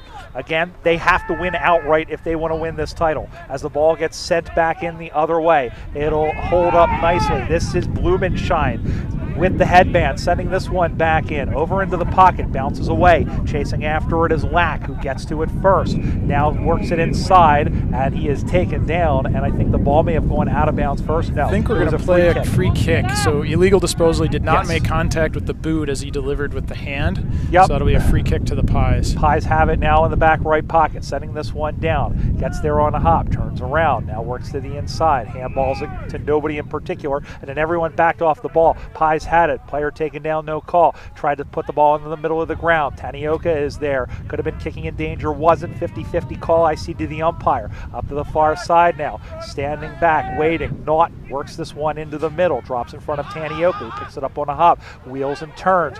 Setting this one up, going in home, setting this one up high. Going to be a one-on-one contest. Nice mark.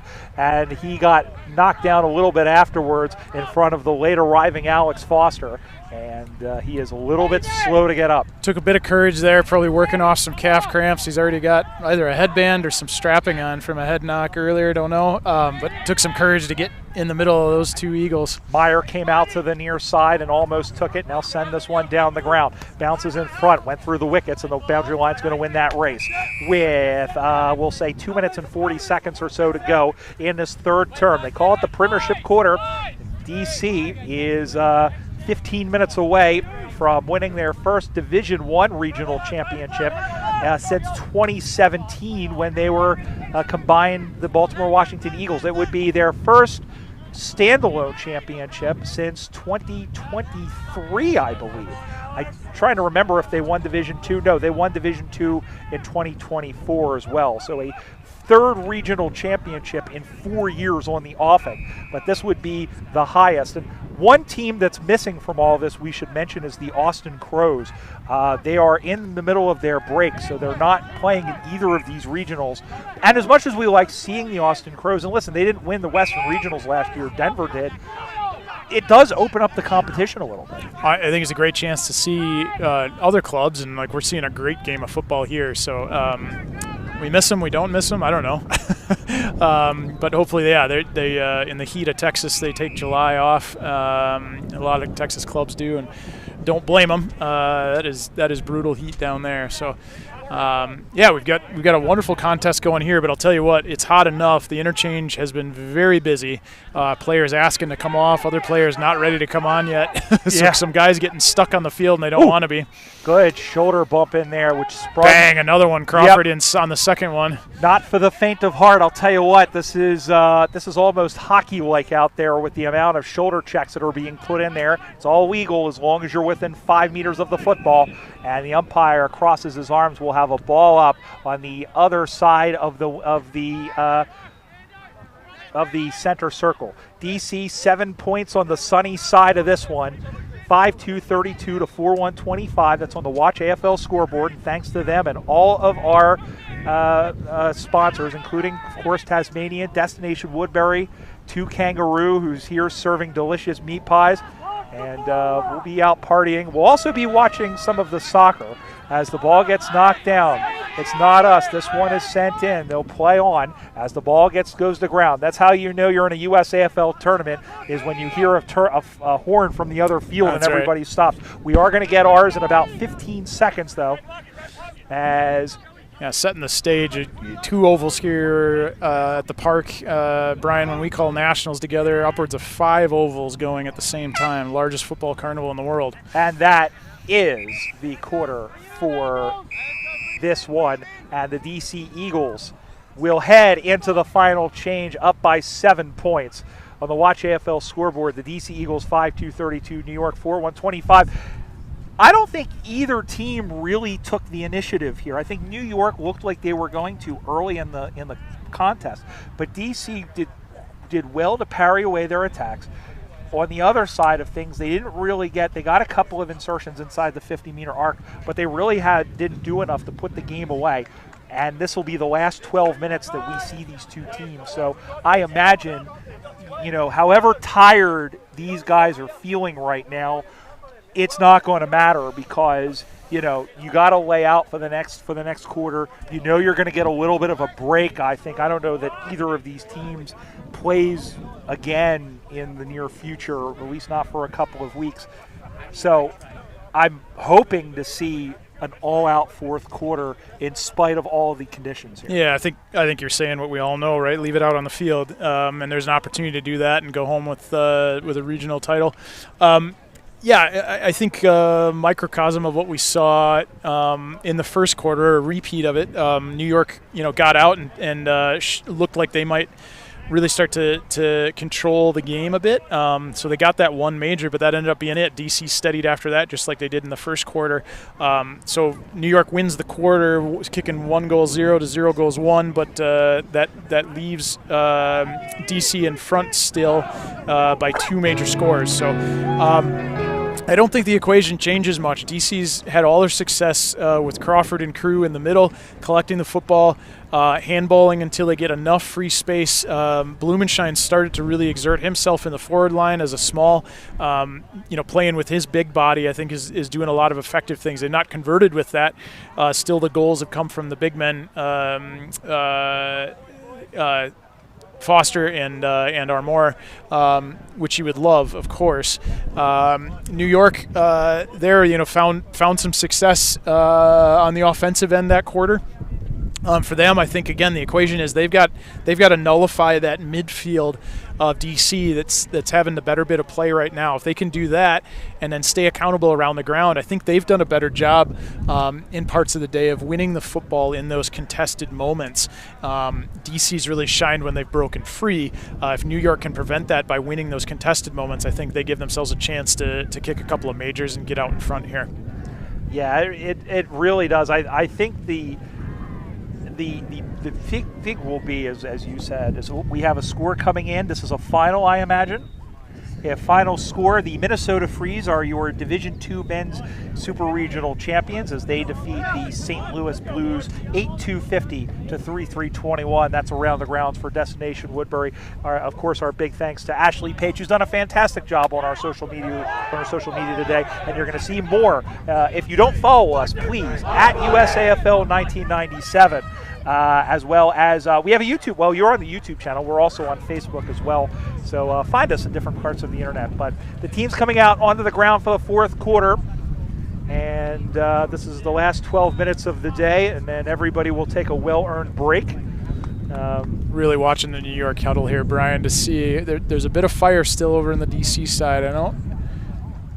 Still some last words from the coach on the New York Magpies side here. We're, of course, trying to tease out any bit of insight we can about what we're about to see and drawing conclusions from things that maybe don't matter. But I haven't seen that fire on the New York bench that really makes me buy into them having a ton of belief that they can run out in this. I'm wondering if whoever wins this will do the Viking row. Yeah, kickoff in the World Cup coming here. Already, yeah, so just now. They're just started. They're yeah. in the 10th minute. Yep. And but you don't want to watch that. You want to watch this. Yeah, stay with us here for the fourth quarter. You've all got DVRs. DVR it. How often do you get to listen to Brian and myself bringing you regional action from the USAFL? We got to get Andres Cantor to do a game with us. Seriously, not only is he one of the best, I think he's one of the best in America, even better than the English guys, than the American guys. Maybe not as good as, say, John Paul Della Camera, but he is super good. He also comes off as just like a really, really nice guy. Maybe we'll do a fundraiser, Brian. If we raise enough money, I'll pull a Cantor at Nationals this year.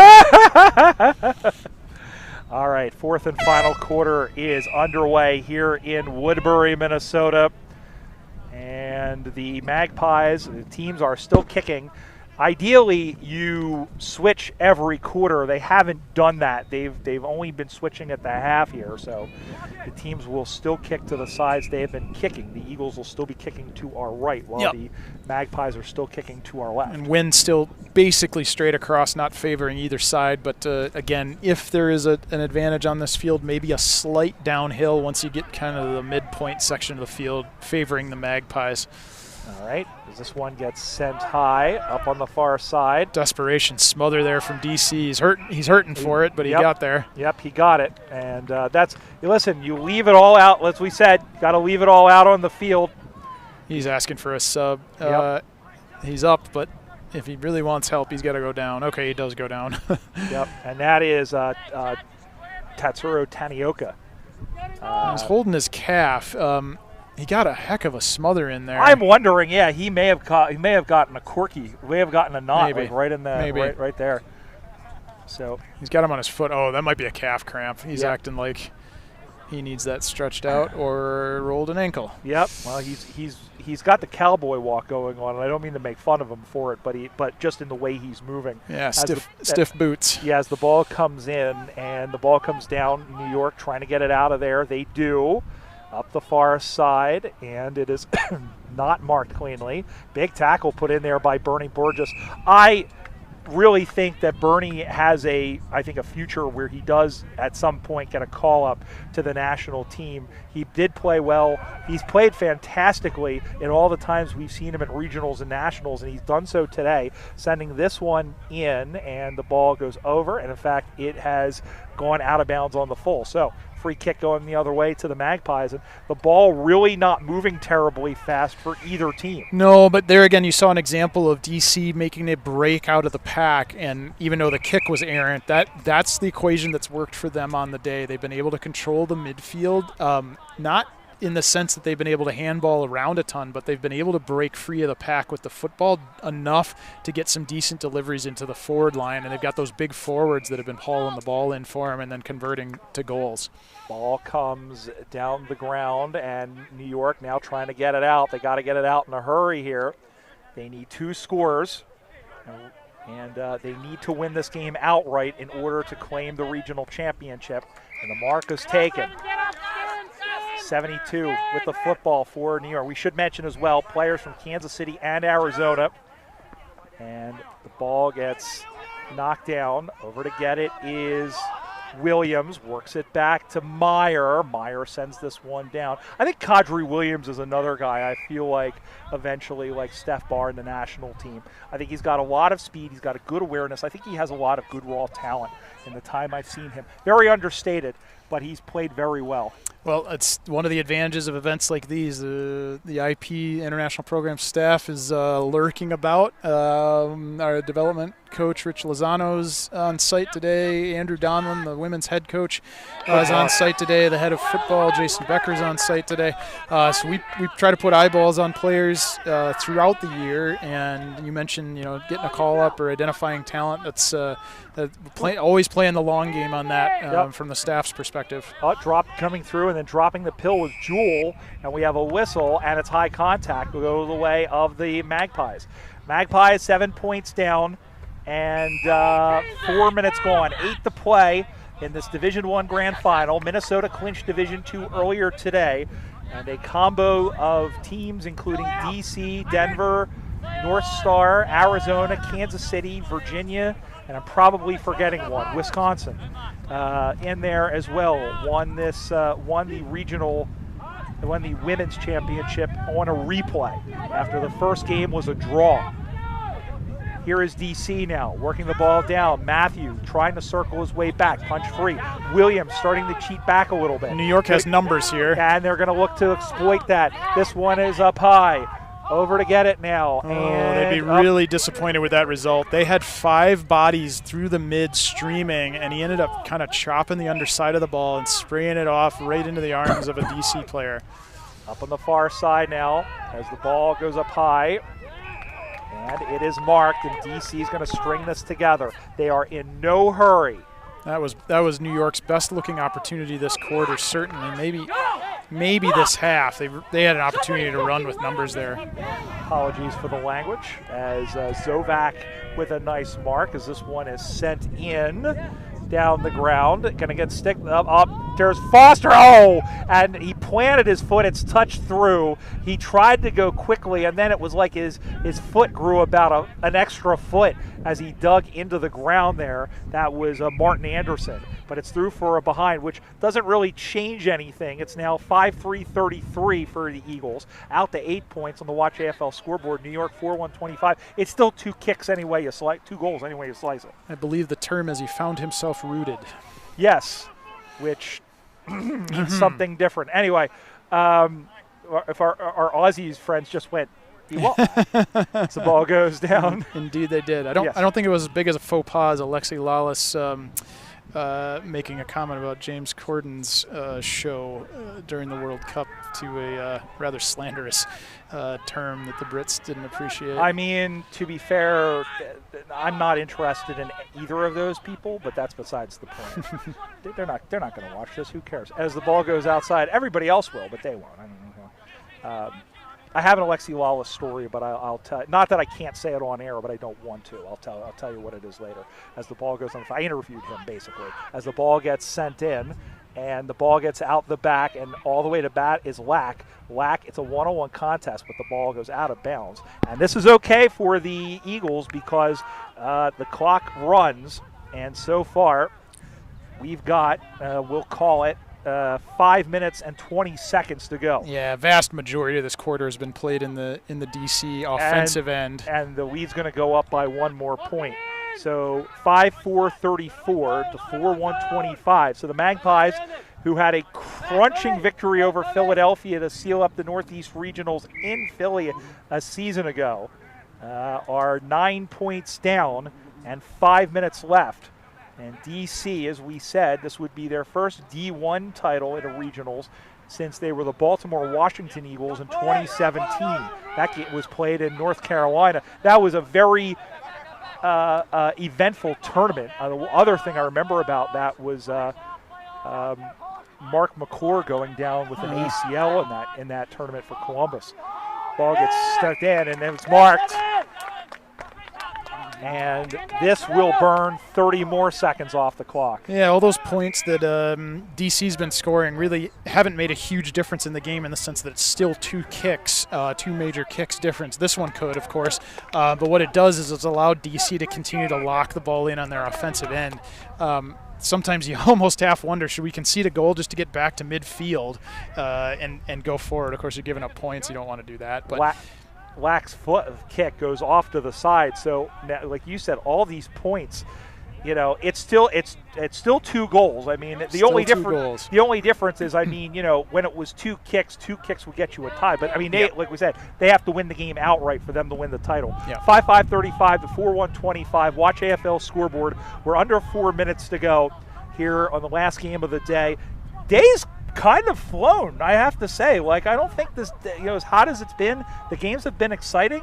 This game has sometimes you do these tournaments, as much as we love doing them, SARS, and it does feel like a bit of a slog from time to time. Yeah. But I'll tell you what, we've had some really good Aussie rules in front of us. Some exciting games. Brian, we've done a fair few together now, and just watching this one, it's been interesting, the chess match that's playing out, and right now New York just does not have answers to get out of their back line. DC's starting to exert themselves a little bit, and I don't want to say a foregone conclusion at this juncture. There's certainly time enough for New York to score a couple of goals, but they have got to solve DC's midline that really has locked this ball into the forward half almost the entire quarter. Well, this is Zovac, who could put the game away with a goal here.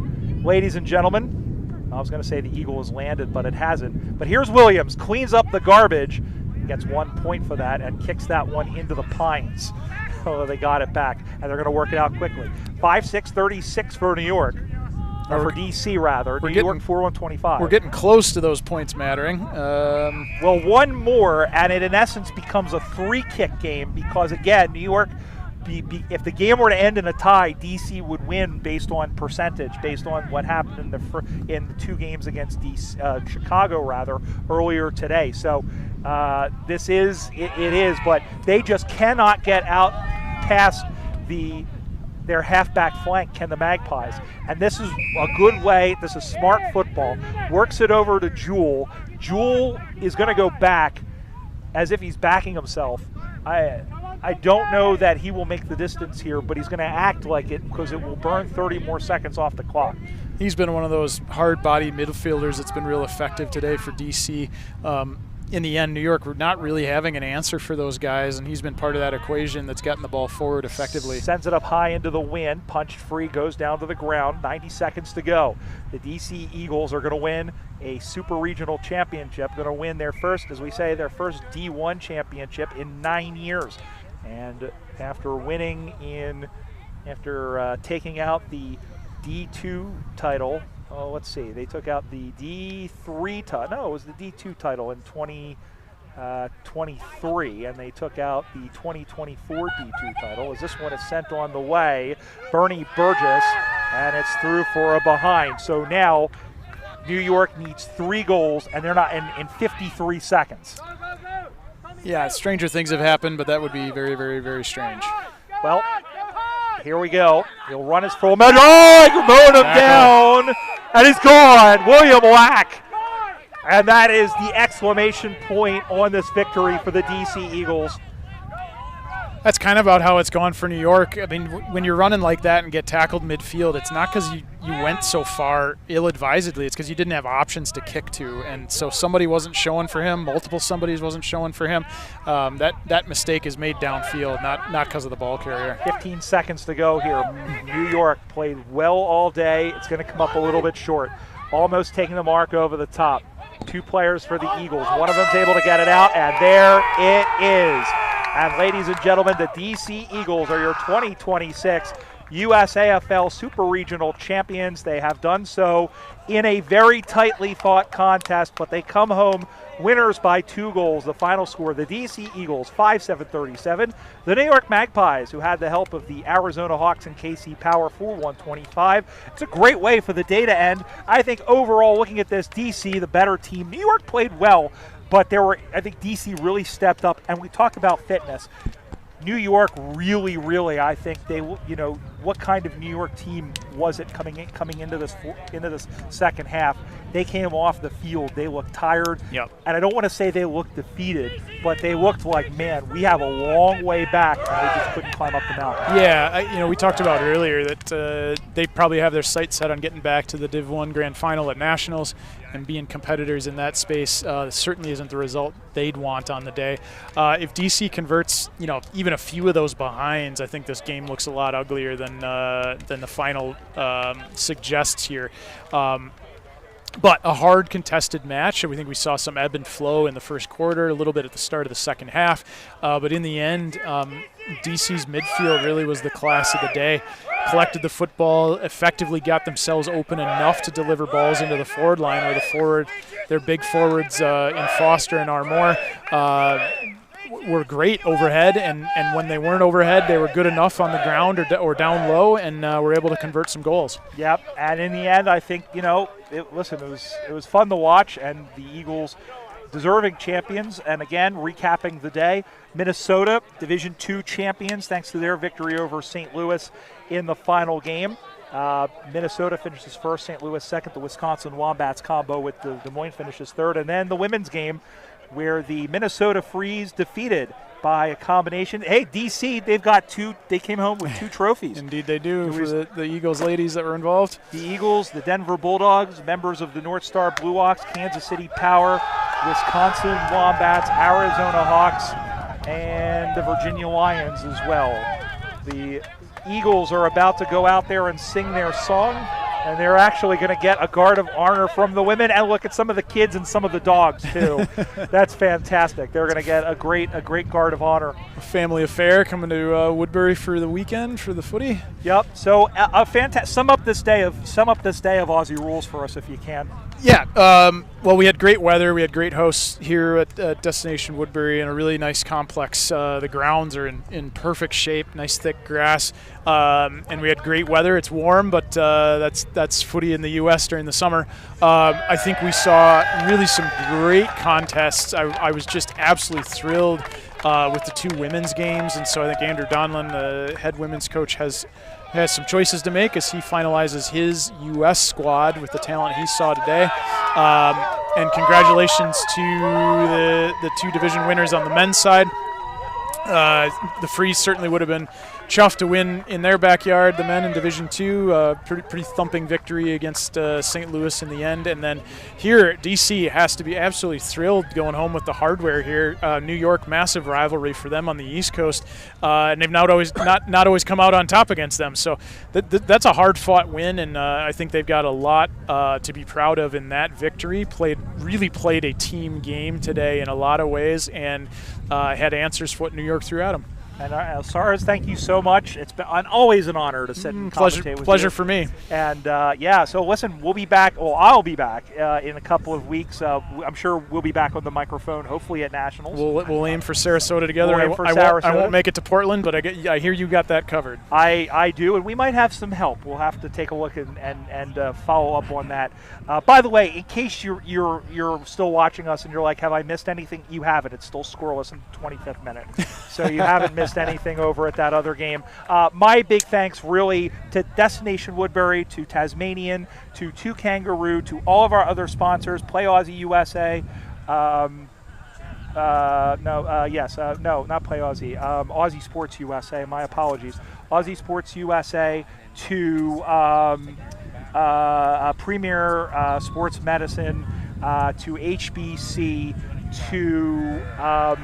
to all of the folks here, to Jerry Long, to Emery and all of our camera folks here, to Dan Wicks, to Ashley on social media, and of course our thanks to you as well. We'll join you again in 2 weeks in Salem, Oregon for the 2026 Western Regional Championships. And also put on your radar, August 29th, we'll be in Kelowna, British Columbia for the 49th Parallel Cup. Until then. We'll look forward to that one. For Dan Sarbacker, for everybody who has brought to you today's matches from Minnesota, this is Brian Barish wishing you a pleasant good evening.